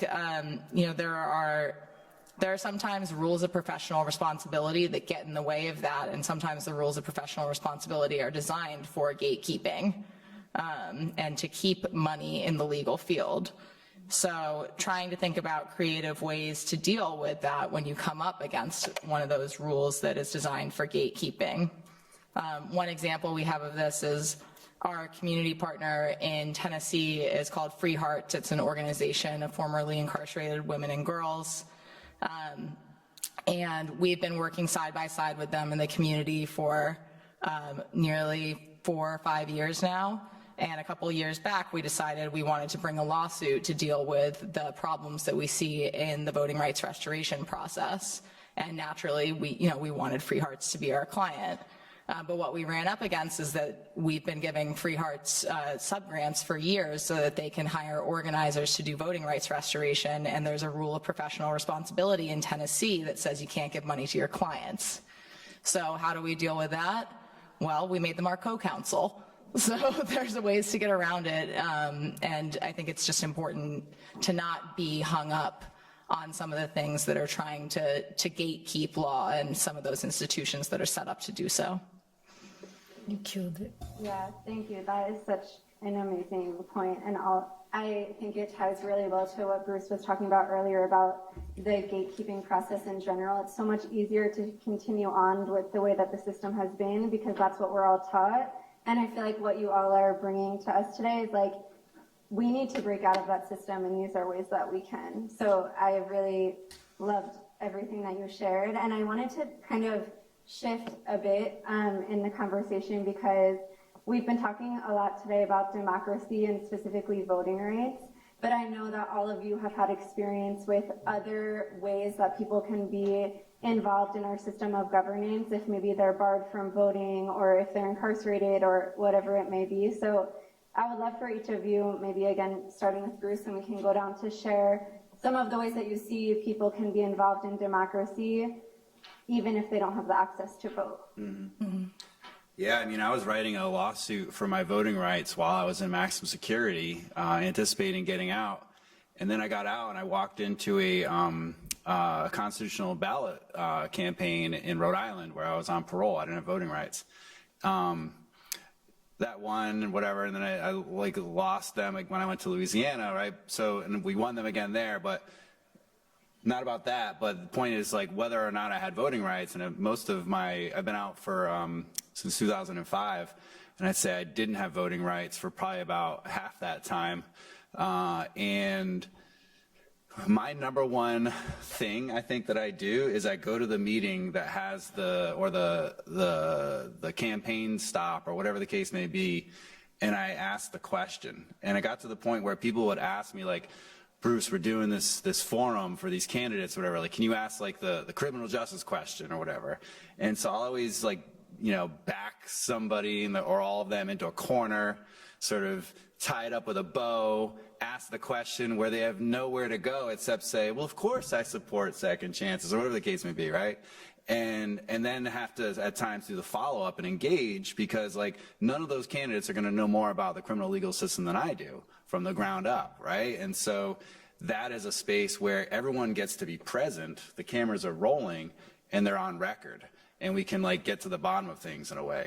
Or I'll go to hearings and, where we do a lot of lobbying down in Louisiana. I did so as well in Rhode Island. and engaging, not just telling your story, but also giving the legal analysis of like why this is wrong, why it should change, given the public interest of everything. So, you know, framing stories with journalists is another big part of the work that I've been doing over the years. Doing legal work with people that may be your counsel or not.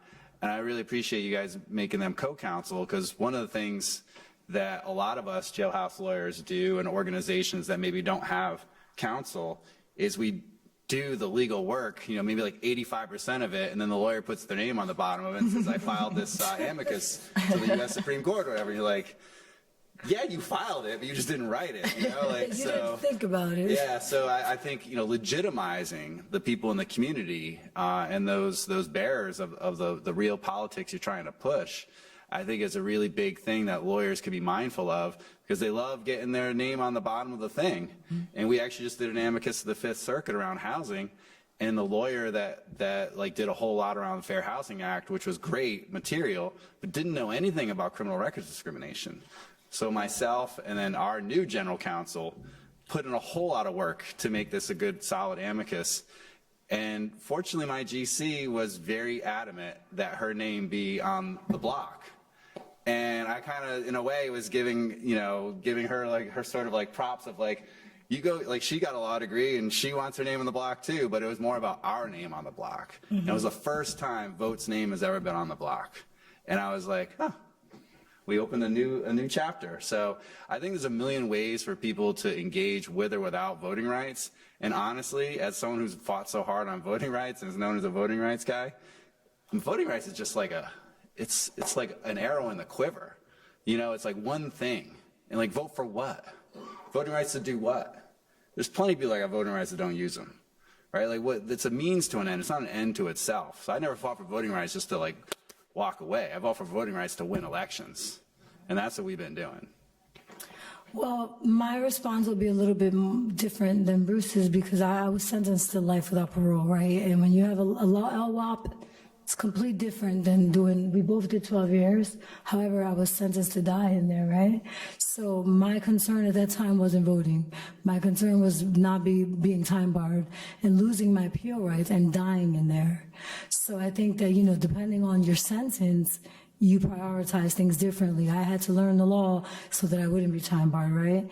And it was very consuming, and I wasn't thinking about voting because I didn't really believe in voting, because I felt like it was a bunch of bullshit, right? And that's what I think happens in our communities. People are like, vote for what? Look at, they've been writing bills for the last 30, 50, or 40 years about felony murder and life without parole, and nothing has been done. So voting is cool, and I'm all for voting, right? But you vote for something. But yet, you know, the prisoner, as I call them, because they're prisoners to me, and that's what I refer to myself as, a prisoner, because I was being held against my will there. The prisoners that are inside of those prisons, they're basically, you know, I was never allowed to vote while I was upstate, right?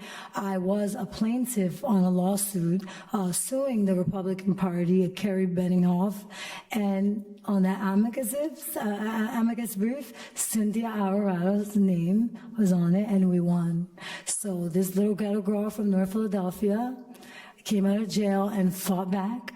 And even though, you know, it doesn't make a huge change, but it makes me feel very happy that my comrades who are from Philadelphia will now be counted in Philadelphia, where their political interest lies, not in the rural communities that don't even like us, right? They don't even know us.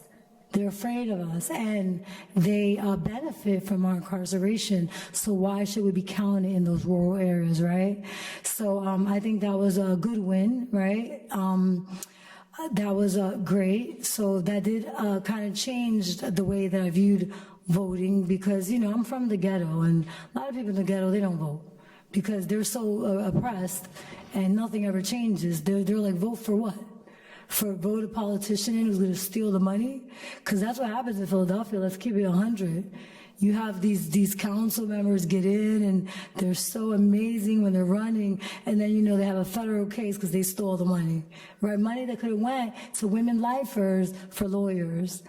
or things like that, or like my DA at the time, Seth Williams, who withheld information on my case. I could have went home that day. He withheld that, and he went to federal prison, and he was a criminal. He was the real criminal. However, I was sentenced to life without parole. So upstate, I could tell you that when Larry Krasner was running for office, because I was an organizer inside the prison, I did it from day one. I started banging since the county. I started fighting. I educated everybody and their grandmother about law in prison. And then I rallied together all of my lifer comrades and our lifer association groups to make sure that we uplifted our grandmothers and Puerto Rican aunts that never voted in their life to get out there and vote for that man who was a civil rights attorney. And it only made, to me, it was amazing because I know what civil rights means, right? It's what you're supposed to have as a person in America, just a human being, period. So we did that. We got Larry Krasner in there. There's no doubt about that it was the lifers in Philadelphia, because we have the majority of lifers in the world that are from Philadelphia. And he's in there because we, the people, upstate, got our people to vote because we couldn't vote. With that being said, you know, when your hands are tied like that, you got to use other people's hands and feet to move for you. And that's what we did, and we got him in. And he didn't let me out. I won my federal habeas petition on my own, winning and fighting from the very beginning. As lawyers, you know that you can't skip a beat in appeals because you'll be time barred, right? And then it would be deemed procedurally defaulted. So that didn't happen for me because I wasn't going to allow that to happen. However, you know, having him in there, even though there still needs to be a lot of changes, brought a lot of, you know, comfort to us lifers that were from Philadelphia, that we had some hope that maybe we won't die there like the many of my sisters that I've seen dying there. So yes, voting was powerful for that election. However, you know, on a level on Congress, to be honest, I lost a lot of faith in that a long time ago. It seems like they can't pass anything or decide on anything that makes sense. It's completely irrational. So it's a democracy, I guess we call it, but I don't really feel like it's a democracy. I kind of feel like it's a totalitarian government where, you know, you challenge a conviction, right? And you're legally allowed to challenge it. But here you have all new evidence that says you're innocent, but you can't present it because you're time barred. A procedure that is not constitutional law. It's a procedure, right? So there's so many things about voting, and you could have a right to vote, but if you don't have a right to use your evidence that says you're innocent, who the hell cares about a vote? So it's like you have to be devil's advocate, especially as a lifer. I had to think like the prosecutor, I had to think like a lawyer, right? Because I was fighting my own case. And in between, at the end, I hired a law firm with a good name because I'm not stupid. I know how America works. But they were my issues from the beginning all the way up, and I never stopped fighting. And I won. But the many of the women that are up there would love to come out here and vote and make changes. But unfortunately, Pennsylvania is so conservative and so, in my opinion, demonic as a state. I've never seen, listen, when I was in prison, I would look out and my cell was facing the death row. And every day I thank God that I was there and I wasn't on death row, right? Even though I hated prison. But I can tell you that prison made me angry.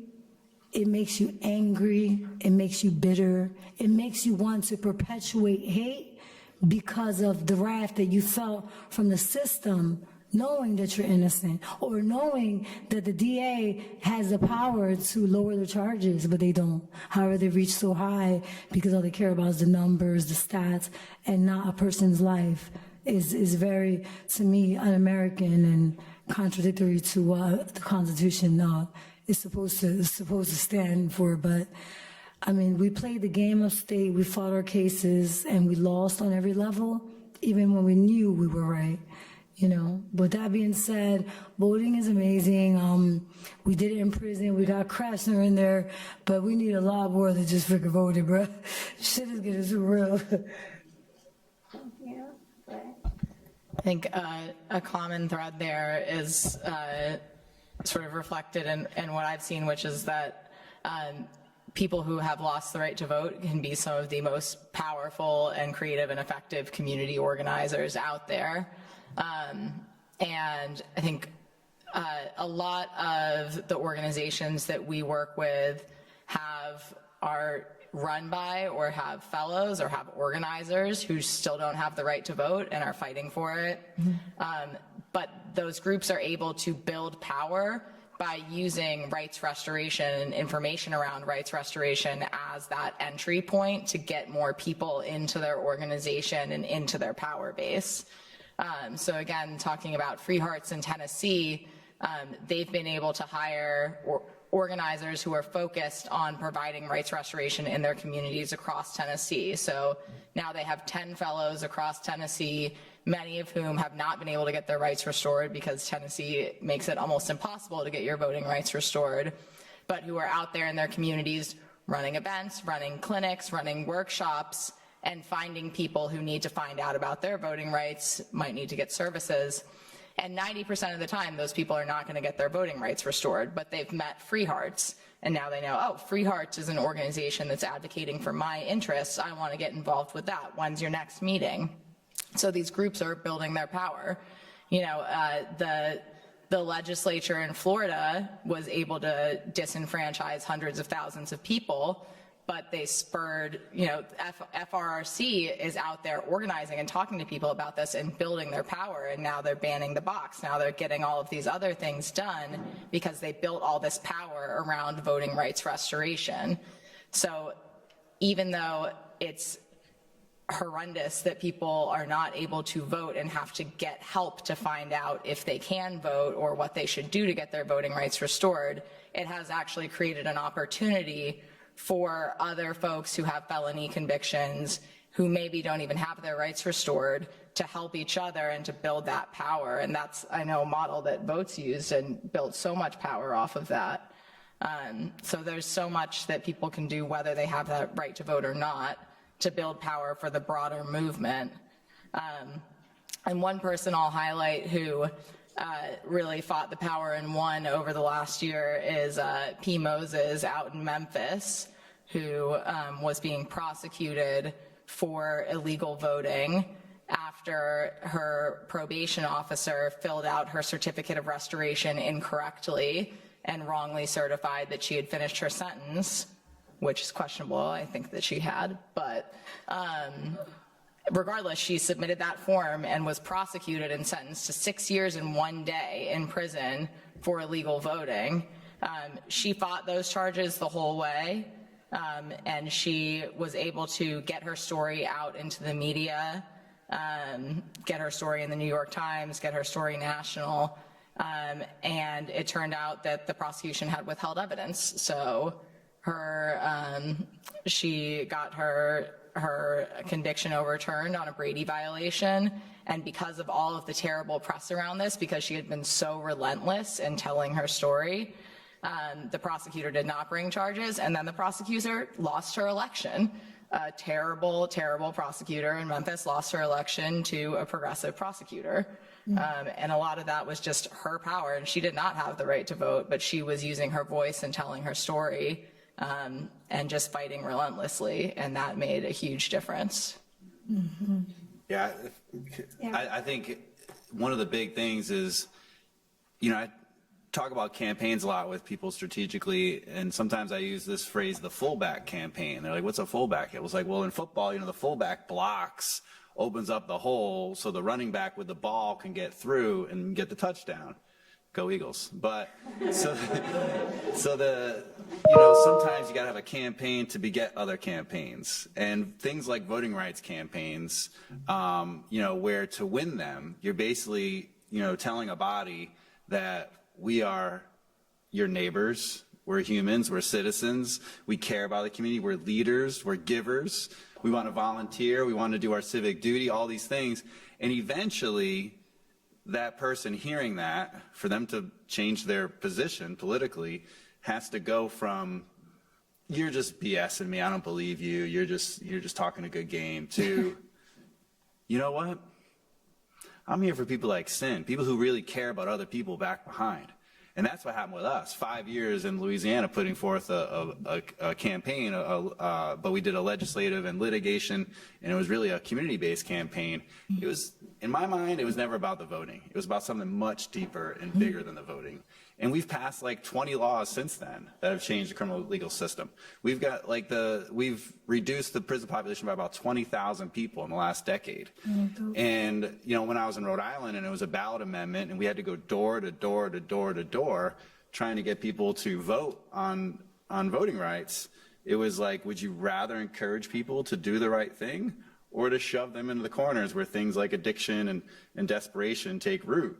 And everyone's like, no, my nephew actually was in prison. I've been trying to get him to do the right thing. Well, then you should vote for this too, right? And so it's that engagement that can be done by anybody, but it's done really well by directly impacted people. But it's that engagement that changes the hearts and minds. So then you have politicians, whether they felt the light or whether they felt the heat or saw the light, you know, it's like they changed. And you can change people. I believe in it. I've seen it. And I've seen it amongst some of the worst. So, like, you know, you keep on believing in that. May I say something really quick? Yes, and last word, you got it. Yeah. So my friend Rose Dinkins, who has been in prison for 51 years, she is a political prisoner because she was black. Just because she was black, she couldn't work. The signs on the wall says no blacks allowed, right?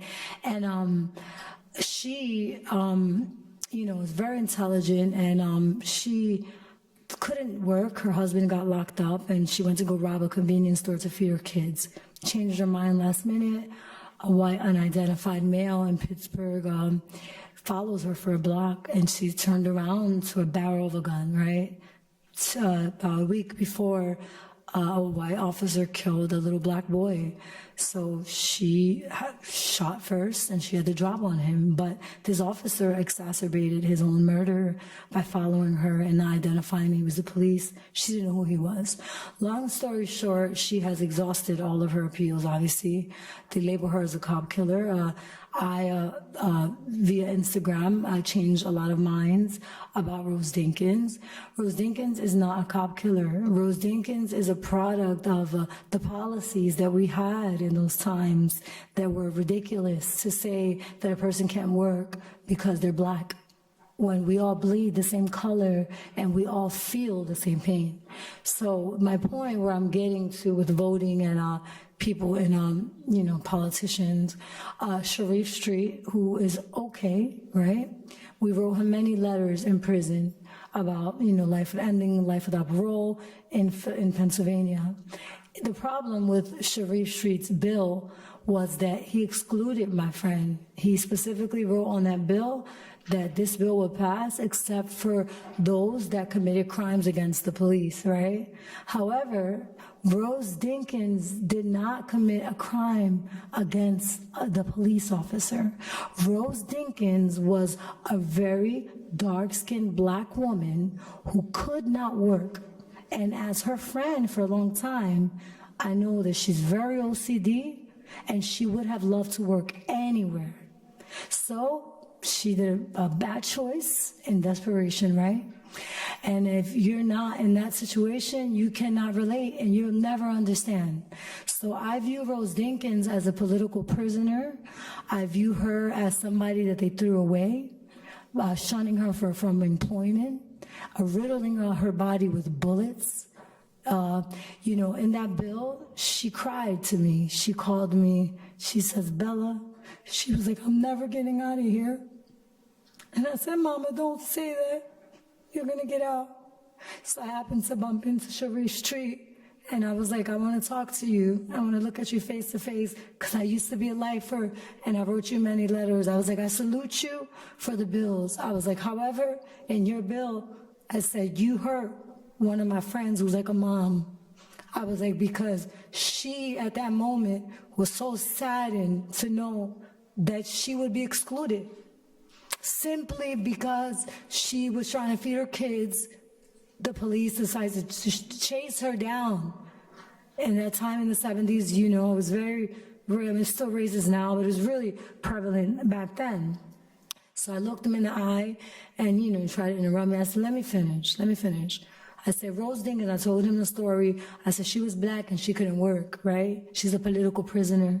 I was like, and you excluded her from that bill. And I want you to know, I said, and then when I finished telling him the story, his eyes were filled with tears. I said, no, you don't have to cry.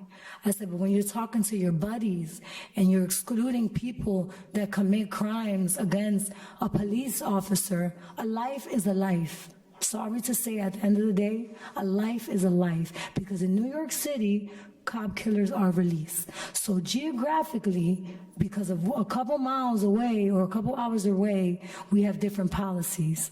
And after I told him the story about Rose Dinkins, he tells me, well, that sounds like self-defense. I said, yeah, exactly. So when you're drafting another bill and you're excluding anybody who has a life sentence with a crime against the police, you are hurting people. She's in her 70s and she's aging out, and you know, I want to see her free, but the reality of the matter is that may not happen. I don't tell her that because I don't ever want to destroy her hopes and her dreams. But Sharif Shreve made a promise to me that he was going to connect to the progressive DA, who's, I guess, going to be going in Pittsburgh and make an ICU like we have here in Philadelphia. And that gave me a lot of hope. And when I told Rose Dinkins, she was very excited.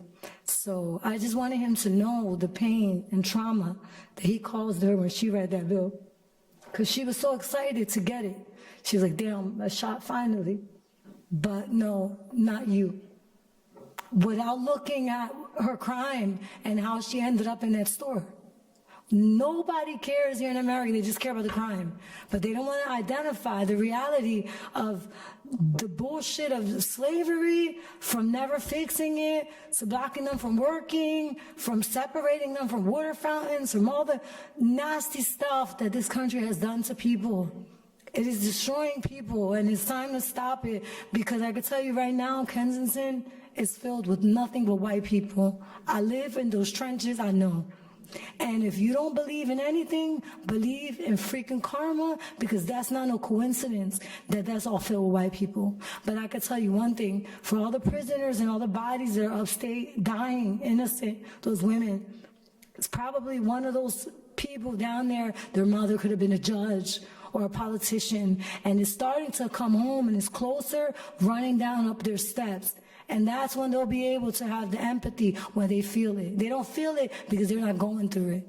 When they go through it, their whole paradigm on how they look at crimes will change. With that being said, you know, we should not exclude anybody from a bill, because people could change. And Rose Dinkins was not, those couple of seconds does not define the person she is. And I can tell you that because she mentored me for years. On days that I wanted to end my life, I used to cry to her. I used to be like, what do I do? She said, baby, take it a day at a time. If not, sometimes you gotta take it a second at a time. And I said, you know what? If she could do it, I could do it. So I stand here for Rose Dinkins and the rest of the lifers in there, even the ones that have cases with the police. Thank you, Sin. Thank you all so much.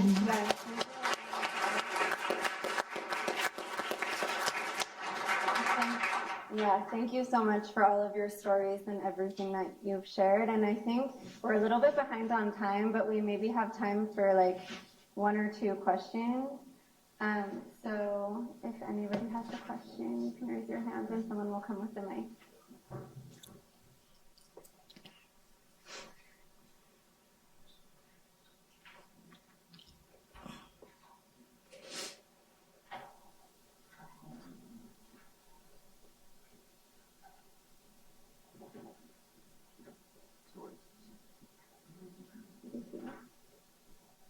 Does that mic work? Yes, and on his side. Oh yeah, we got one over here.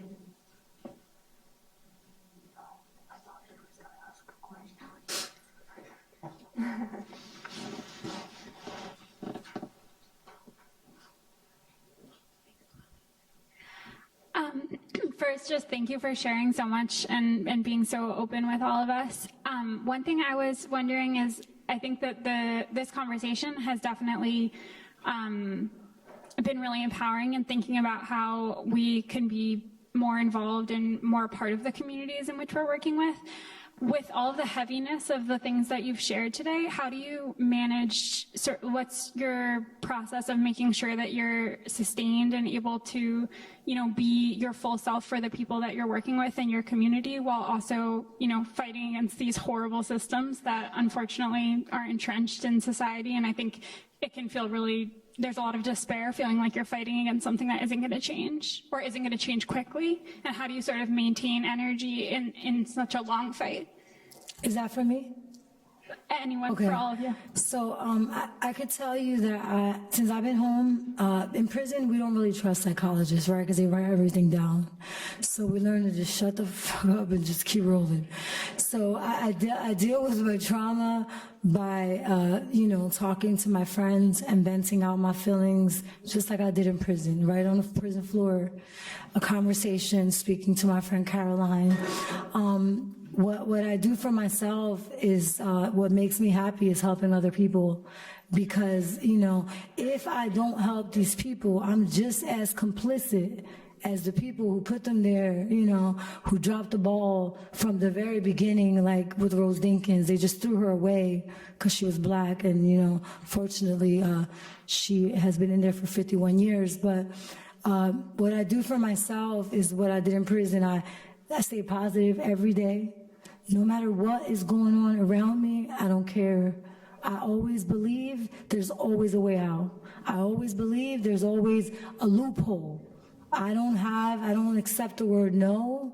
I refuse to accept the word no, because I believe I could change the word no.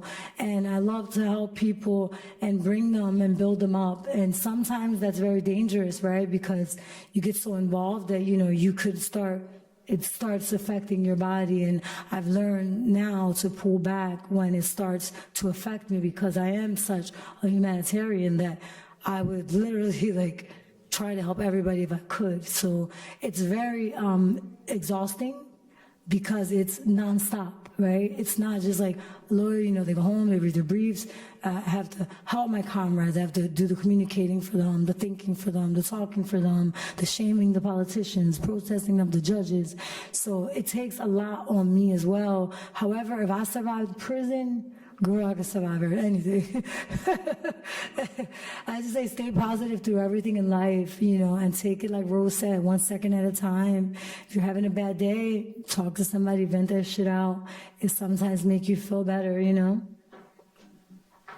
Bruce, do you have something to add? I mean, I'm not going to brag, but I'm one of the funnest people on the planet. When someone had extra tickets to see Prince at Essence Fest, she thought, I need to bring who's going to be the most fun person.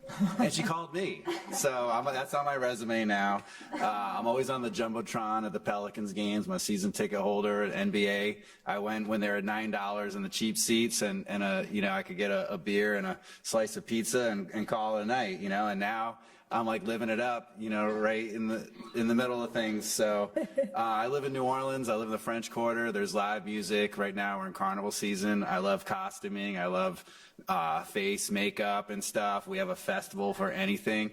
A famous person dies, we just turn it into a festival. There's a street parade. Bowie Gras, Prince Gras, you name it. And so we do it. And at the same time, I've got a kid who's turning 14 next week, and we live together, and she's going through all those teenage things. So I have my own teen angst being with her teen angst. But we go out to eat, we talk. I got some wonderful friends.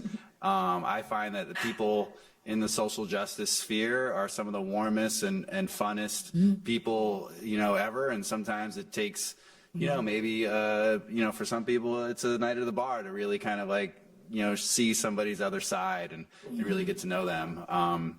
So I love to dance. I used to be a DJ, and I find that all that stuff is central to what makes my heart tick. And because, as a DJ, you want everybody dancing. You see somebody over there, oh, she's not really dancing. I need to flip. You got to play that for the politicians, right? then. So, get them signed. You want everybody on the dance floor. You want to find something that everybody can groove to. And I take that into our work with our staff. I'm very approachable, some told, maybe too approachable. But I do think that connecting and bonding is really a key piece to get through. There are some very rough days and some rough moments, and whether it be in a second or in a year. But we all got to get through it together. Yeah. I think that's a really beautiful note to end on. Thank you so much. Can I get another round of applause?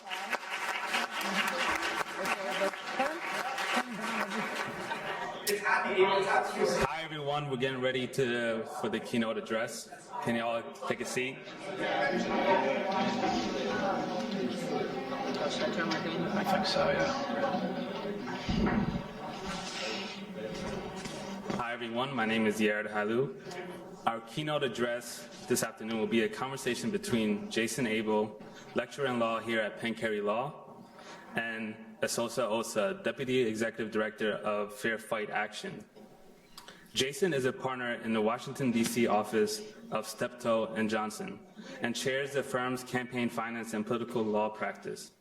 He's the former chief counsel of the U.S. Senate Committee on Rules Administration, where he served under then Chairman U.S. Senator Charles Schumer, and has extensive experience in voter protection and voting rights, including previously serving as the Director of State Voter Protection in Mississippi. Asosa is the Deputy Executive Director of Fair Fight Action, a voting rights organization founded by Stacey Abrams, and most recently served as a senior advisor to Abrams' gubernatorial campaign. At Fair Fight Action, she manages the organization's research, communications, political, and organizing teams. She also leads the organization's pro-democracy reform efforts with a focus on policy reform, combating disinformation, and de-escalation strategy. This follows her work as a campaign manager and chief of staff for a top 2018 U.S. congressional election. Prior to her time in politics, Asosa was a portfolio manager at BlackRock, where she managed a wide array of fixed income products, analyzed monetary and fiscal policy, and led firm-wide research on housing, healthcare, and inflation. Asosa is a native Ohioan and a graduate of Duke University Sanford School of Public Policy. Please welcome Jason and Asosa.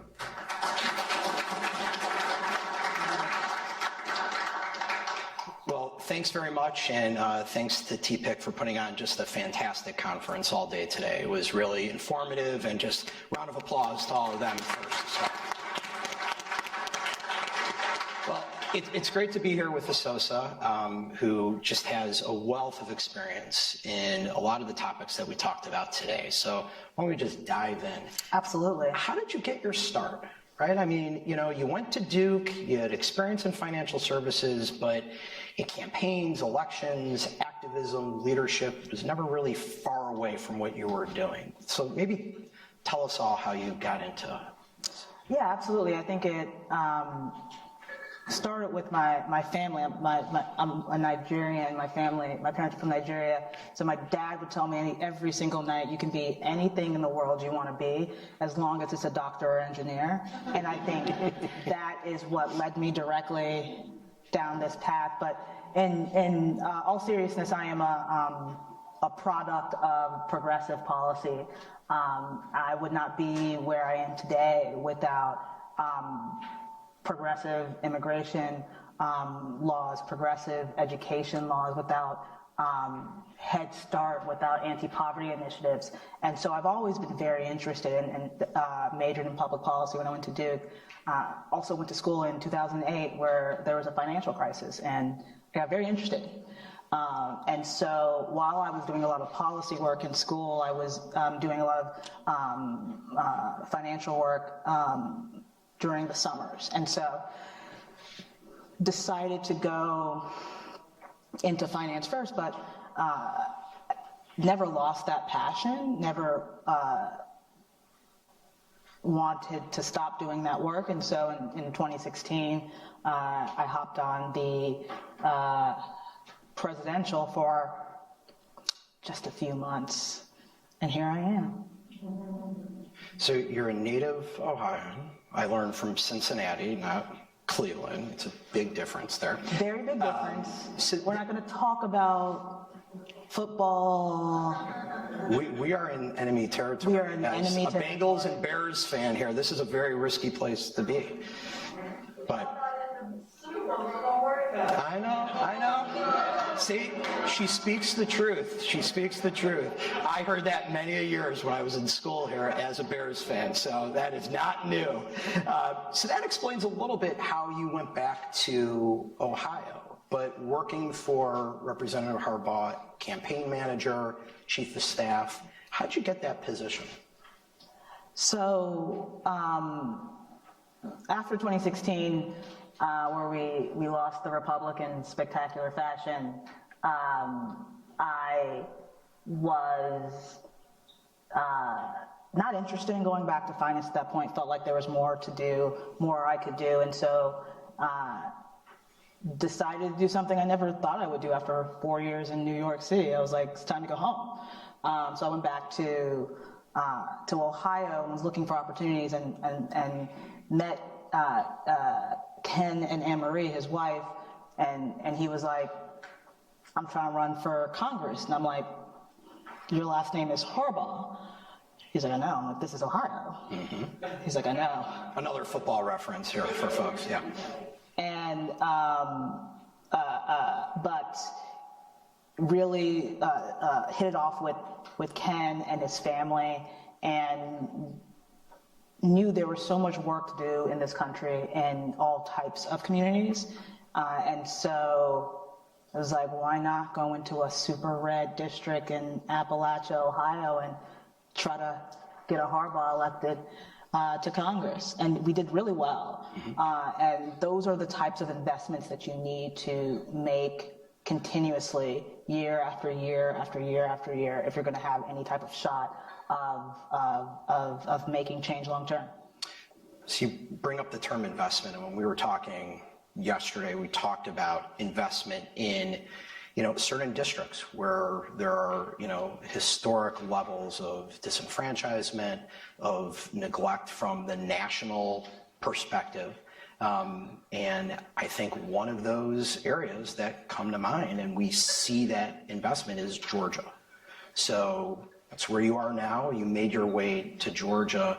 Tell us a little bit about what was happening in 2018 and 2020 at the time that really caused you to make that trip down there.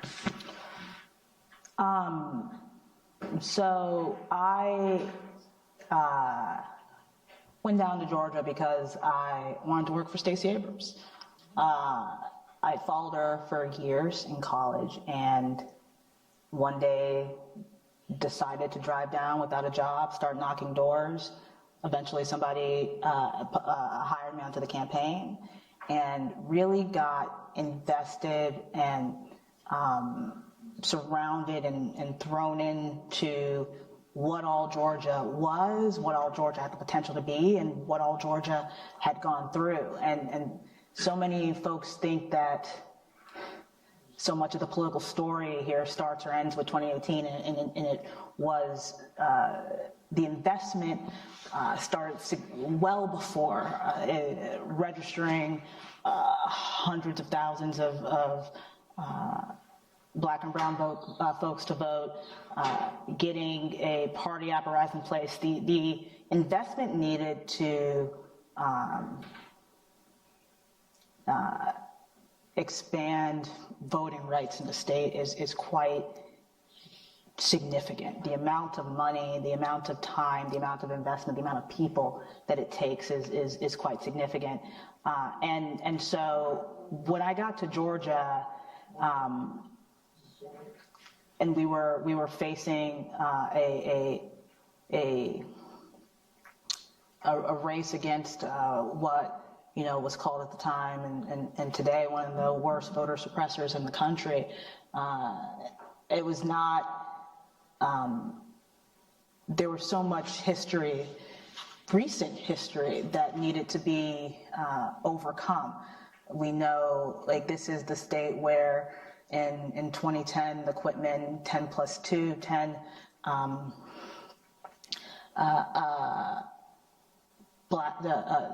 black women, black activists who had the audacity to run for school board. in Georgia and took it over, the Secretary of State, Brian Kemp at the time, took armed investigators to that neighborhood, door to door, demanding people prove their registration. They charged those 10, 12 women with 120 felonies of voter registration and fraud. They were in prison for a short period of time, but had to go through 4 years of investigations and trials, had lost their jobs, lost their livelihoods, for every single charge to be dismissed. Same thing happened to Olivia Pearson in 2012. The same thing happened to the Asian American Advocacy Fund in 2014. We knew we had tapes of our opponents saying we've got to stop all of these minorities from registering to vote if we want to keep this state. And so that was what I got into before I even stepped foot in Georgia. And soon after, we found out that 53,000 voter registration applications have been placed on hold during that cycle, and that 70% of those applications were for Black folks. And ran a hard campaign to change that. Did not come out victorious, but came out with a mission and tried to make sure that voting could be expanded in the state of Georgia and started Fair Fight. And I can say that it is one of the it is very rare, I think, to have a job where every day you know that fundamentally the work is good. But that is what I've been privileged to have and to experience over these last few years, and working between 2018 to 2020 to expand voting access across the country, to build 17 voter protection teams from the ground up, having to make the case that they were important, saying, look, y'all don't have to do anything. We will fund it. We will hire for it. We will put them on the ground. We will make sure that they can be incorporated into the party. We will hand them off to the presidential in 2020. But this is important to have. And working at the local, state, and national level to make sure that that work could be done was, and under Stacey's leadership, was and continues to be the honor and the privilege of a lifetime. So before we talk a little bit more about Fair Fight, you're bringing up some really important points, and I think that some of the other panels earlier we talked about what can we do, right? I mean, can you talk a little bit about specifically sometimes the bumps in the road, right? Because 2020, people look to Georgia and they see, really regardless of partisan, just a victory for voting, right? But it took a lot to get to that point, right? I mean, there were a lot of mountains to climb there and a lot of maybe sort of, difficult times and setbacks. How do you overcome that? How do you push forward, especially in a state where people might discount? It's Georgia. It'll never, achieve a level of voting, right? It'll never, for the partisan folks, turn blue, right? How do you get there? As our founder would say, the belt and suspenders approach. You cannot do one thing, take one tactic, take one path. It really is a combination of so many things. At Fair Fight, we take that to mean litigation, legislation, and grassroots advocacy that we make sure we are doing with any effort we're undergoing. And so, but there are a lot of setbacks, and one of the things that we don't really have an appreciation of, I think, as much as we should in this space, is that sometimes winning looks like losing better, And sometimes it takes many steps, multiple steps to get where you need to go. But if no one's willing to take that first step, no one's willing to take that second step, you won't be successful. We were not successful when the first time we tried to pitch voter protection teams in 2020. We were obviously not successful in 2018. I remember being on the voter protection hotlines was one of the most defining experiences of my life in 2018. The number of people that would call in and say, I don't know if my vote was counted. Could you help? And the number of people that you just couldn't find. Like the number of people I had to say no to because of the system was so poorly designed, poorly run at that time. When someone calls you and says, when the black grandmother in South Georgia calls and says that she took her mortgage, she took her social security card, she took her tax statement, she took her voter ID, she took everything to vote, and was told immediately no, in the same place she votes every single year, that she wasn't registered there, was finally able to cast a provisional ballot and was wondering if it had been counted.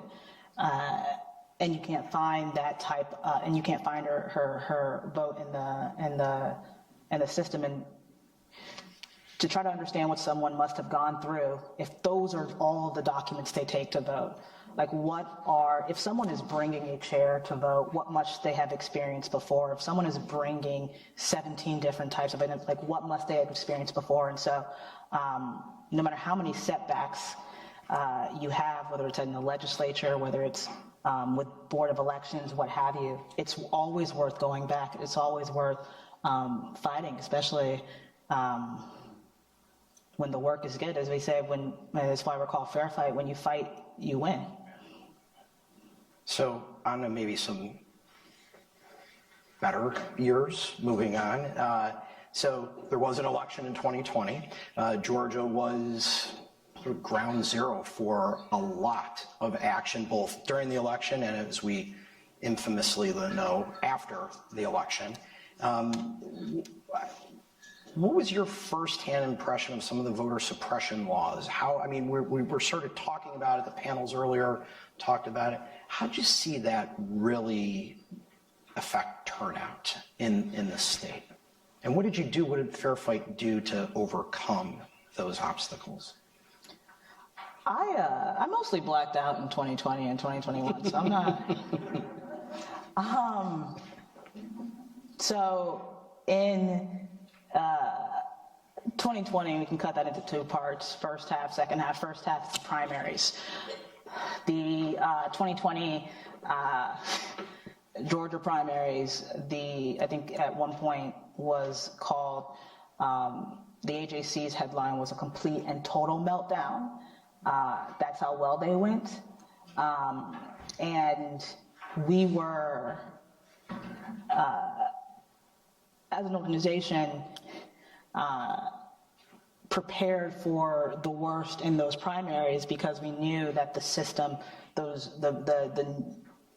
it is very difficult to move an entire new election system into place, and especially if you're not providing training.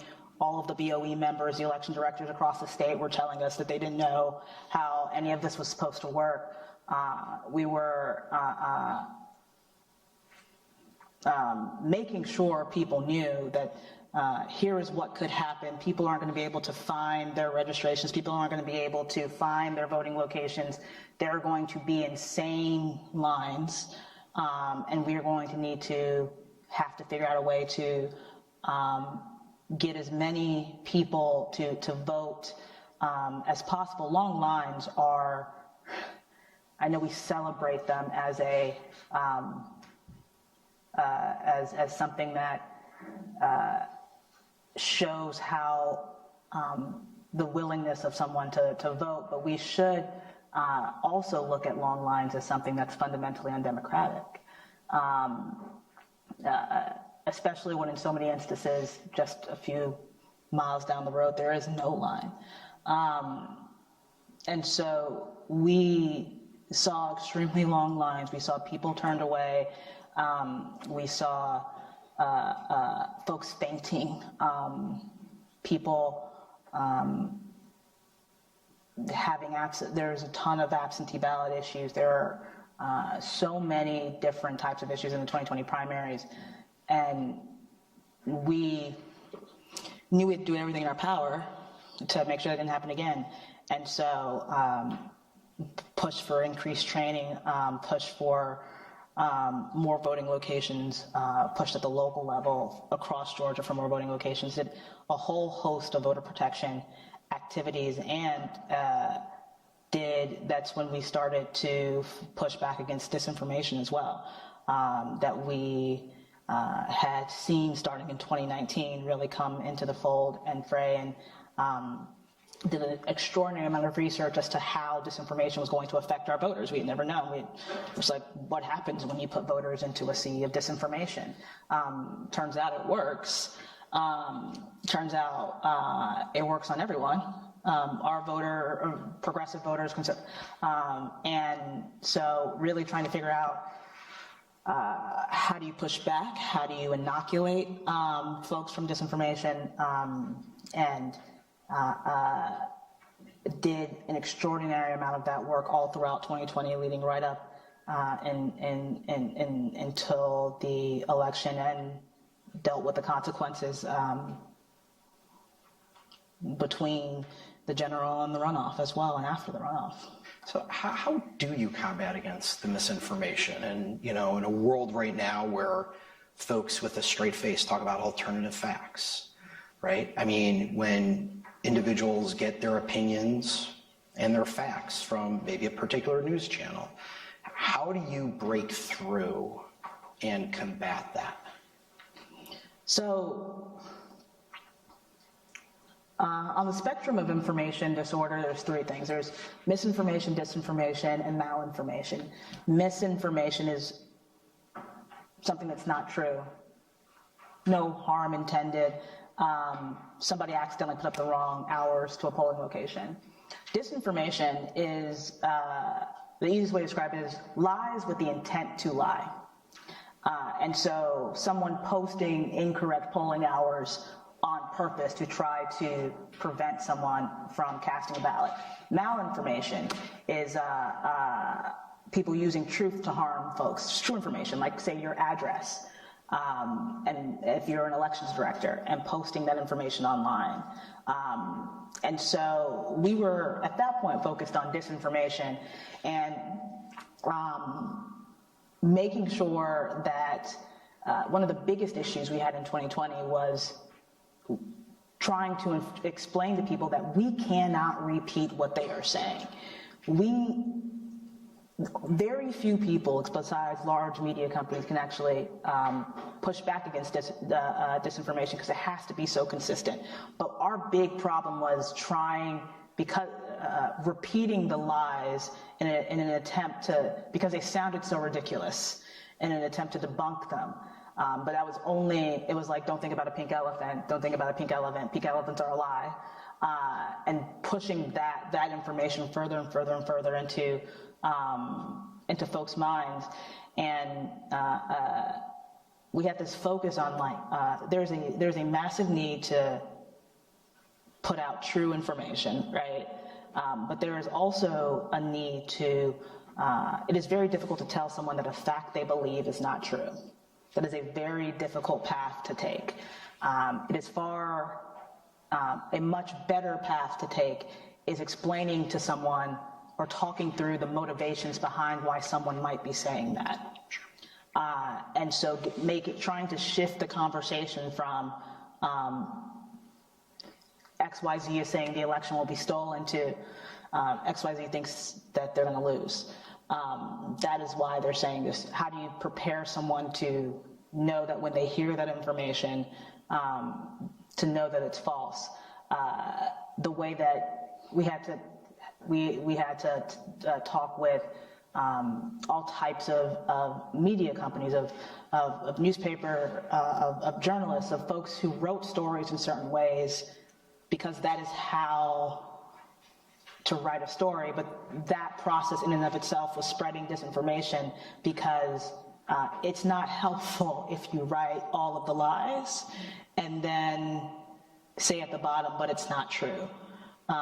Because the first exposure someone has, you do not want the first exposure someone has to information to be a lie, right? Because you're starting behind.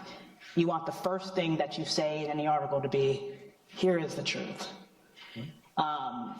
So working with folks to stop repeating those lies, to highlight the motivations, to remind folks of our democratic norms, and to not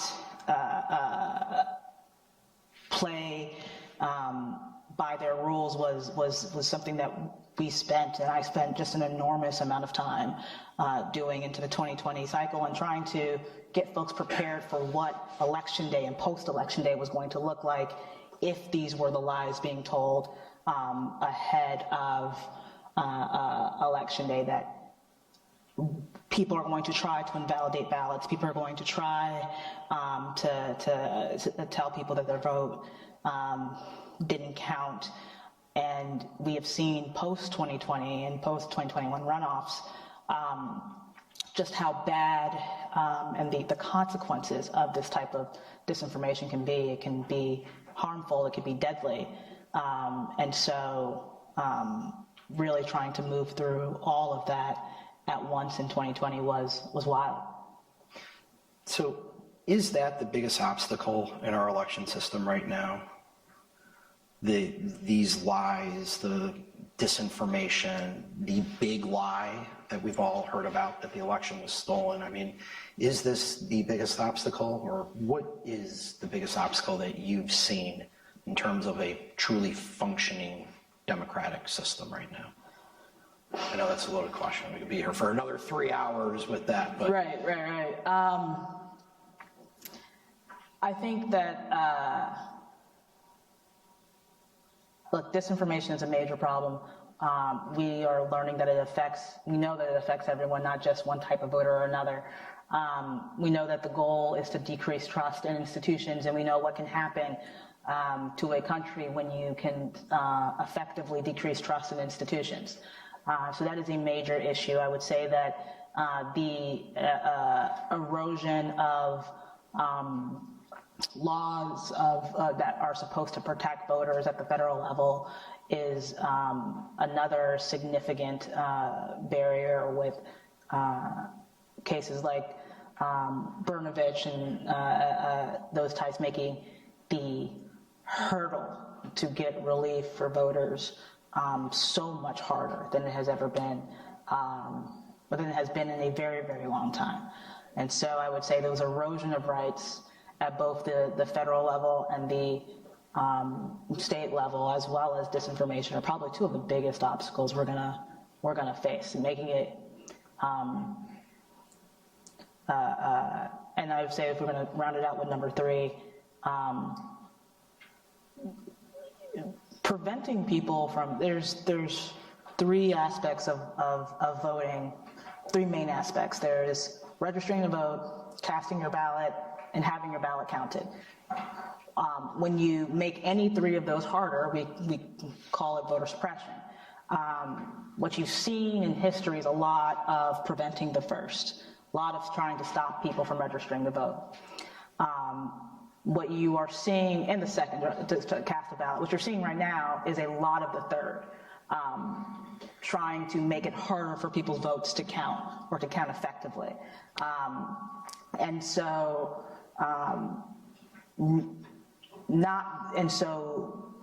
the moving of voter suppression tactics, the evolution of voter suppression tactics, I think is just another thing that we have to keep in mind, that may not hurt turnout, but directly impacts the results. That makes a lot of sense. And election subversion is a term that's new to a lot of folks. It's something that's been happening, but something we see post-2020, there being almost a cottage industry of that as well. All right, so a lot of folks are here wanting to know how they can make a difference, how they can get involved, looking forward.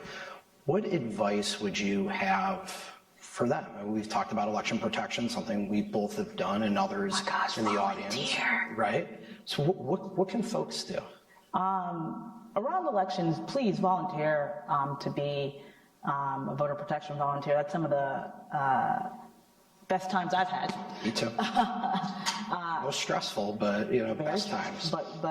But good times. Know what your Board of Elections is doing. Go to your Board of Elections meetings. Run for your Board of Elections.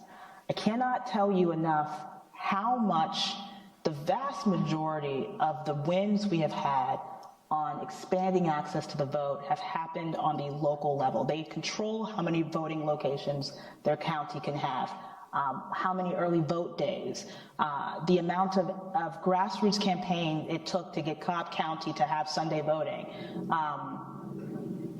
which directly impacted Senator Warnock's margin of victory was smaller than the number of people that voted in Cobb County on Sunday. And so that's where we certify election results. I cannot tell you how much of my time I spend on local Board of Election meetings and the massive difference that you can have by just attending, watching, and if you have the time, running and becoming involved. So that is the thing that, and I push for the most. And again, be a voter protection director, be a poll watcher, be a poll worker. When elections come, it is really fun. I might be a nerd, but it is really fun to watch a polling location go down. That is people at their best trying to make democracy work on a fundamental level, and the little kids are getting a sticker, and it's just I'm smiling ear to ear. I highly recommend that type of work as well. So building off of that too, how do you combat against the cynicism, right? The folks that say challenges are too great, right? It's too hard. I won't be able to make a difference. What do you say to, and this is again a loaded question, but what do you say to those folks?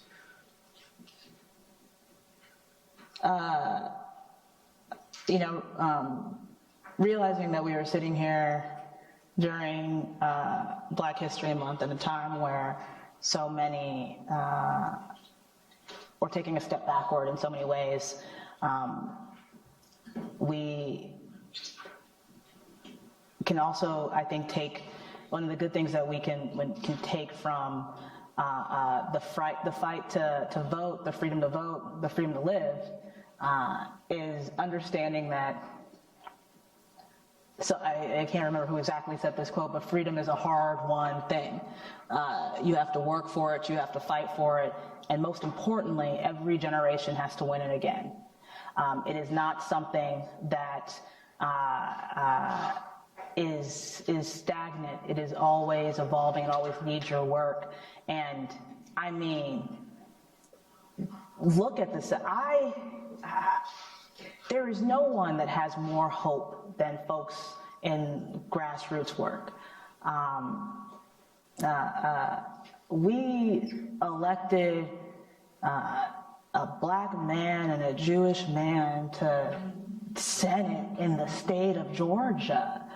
I have seen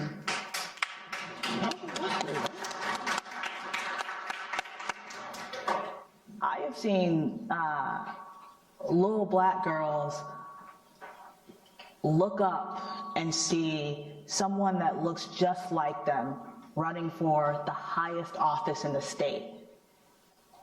If that can't bring you hope, I don't know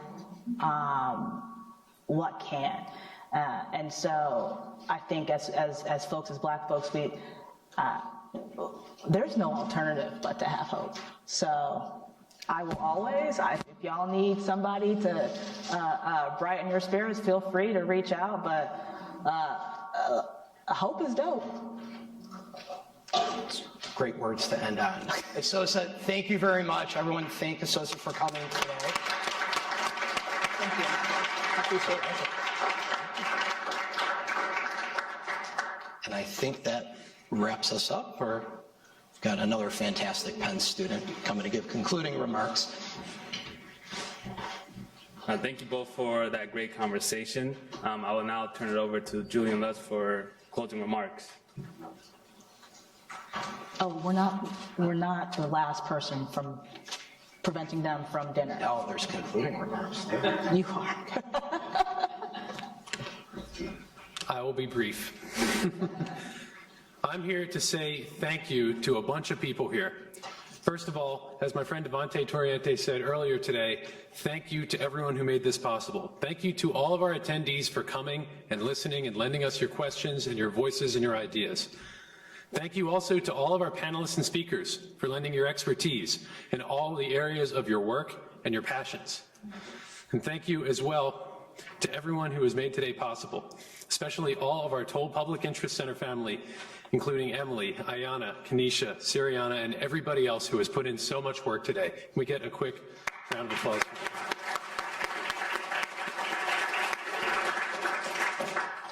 I also want to say thank you to my fellow Toll scholars for putting in your work and making emails and phone calls and contributing your ideas. And as well, thank you to all the caterers, Penn Law facilities and staff and all the other workers who made today possible. Finally, I do want to say thank you to the late Professor Edward Sparrow, because today's theme shows that we are continuing his own work today. Throughout his entire life, Professor Sparrow built up people. As a worker, he politically organized poor mill workers in the South, work that, as we see, continues to this day with new groups and new demographics. Later on, he became a factory worker himself and rose up to become his union's lawyer. And later, he pioneered a system of neighborhood legal services in ways that had never been tried before, bundling community lawyering, direct representation, social work, and finally, impact litigation. And for the last 15 years or so of his life, he pursued that impact litigation to a sometimes unfriendly Supreme Court, winning victories and establishing the rights and roles of people with welfare in our society. As a professor at Penn Law, he founded the Health Law Project and was instrumental in getting a required first-year course in public benefits added to the first-year curriculum, which had gone unchanged for years before that. As Penn's own Professor Jim Sandman remembered to me, Professor Sparrow was influential at Penn, and the classes that he shared with students exposed many students who had never even considered public interest work or the rights and the stereotypes that affected poor people, and required them to be exposed to that, opening their eyes to the possibilities and the flaws of that system. And so at every step of the journey, Edward Sparrow took every opportunity he could to return power to and build power up the poorest Americans wherever he happened to be. He made American democracy and the law better and freer and more humane and more just. And he did it all from the ground up. So thank you all again for coming to the Sparrow Symposium, and please join us in the Levy Conference Center for dinner.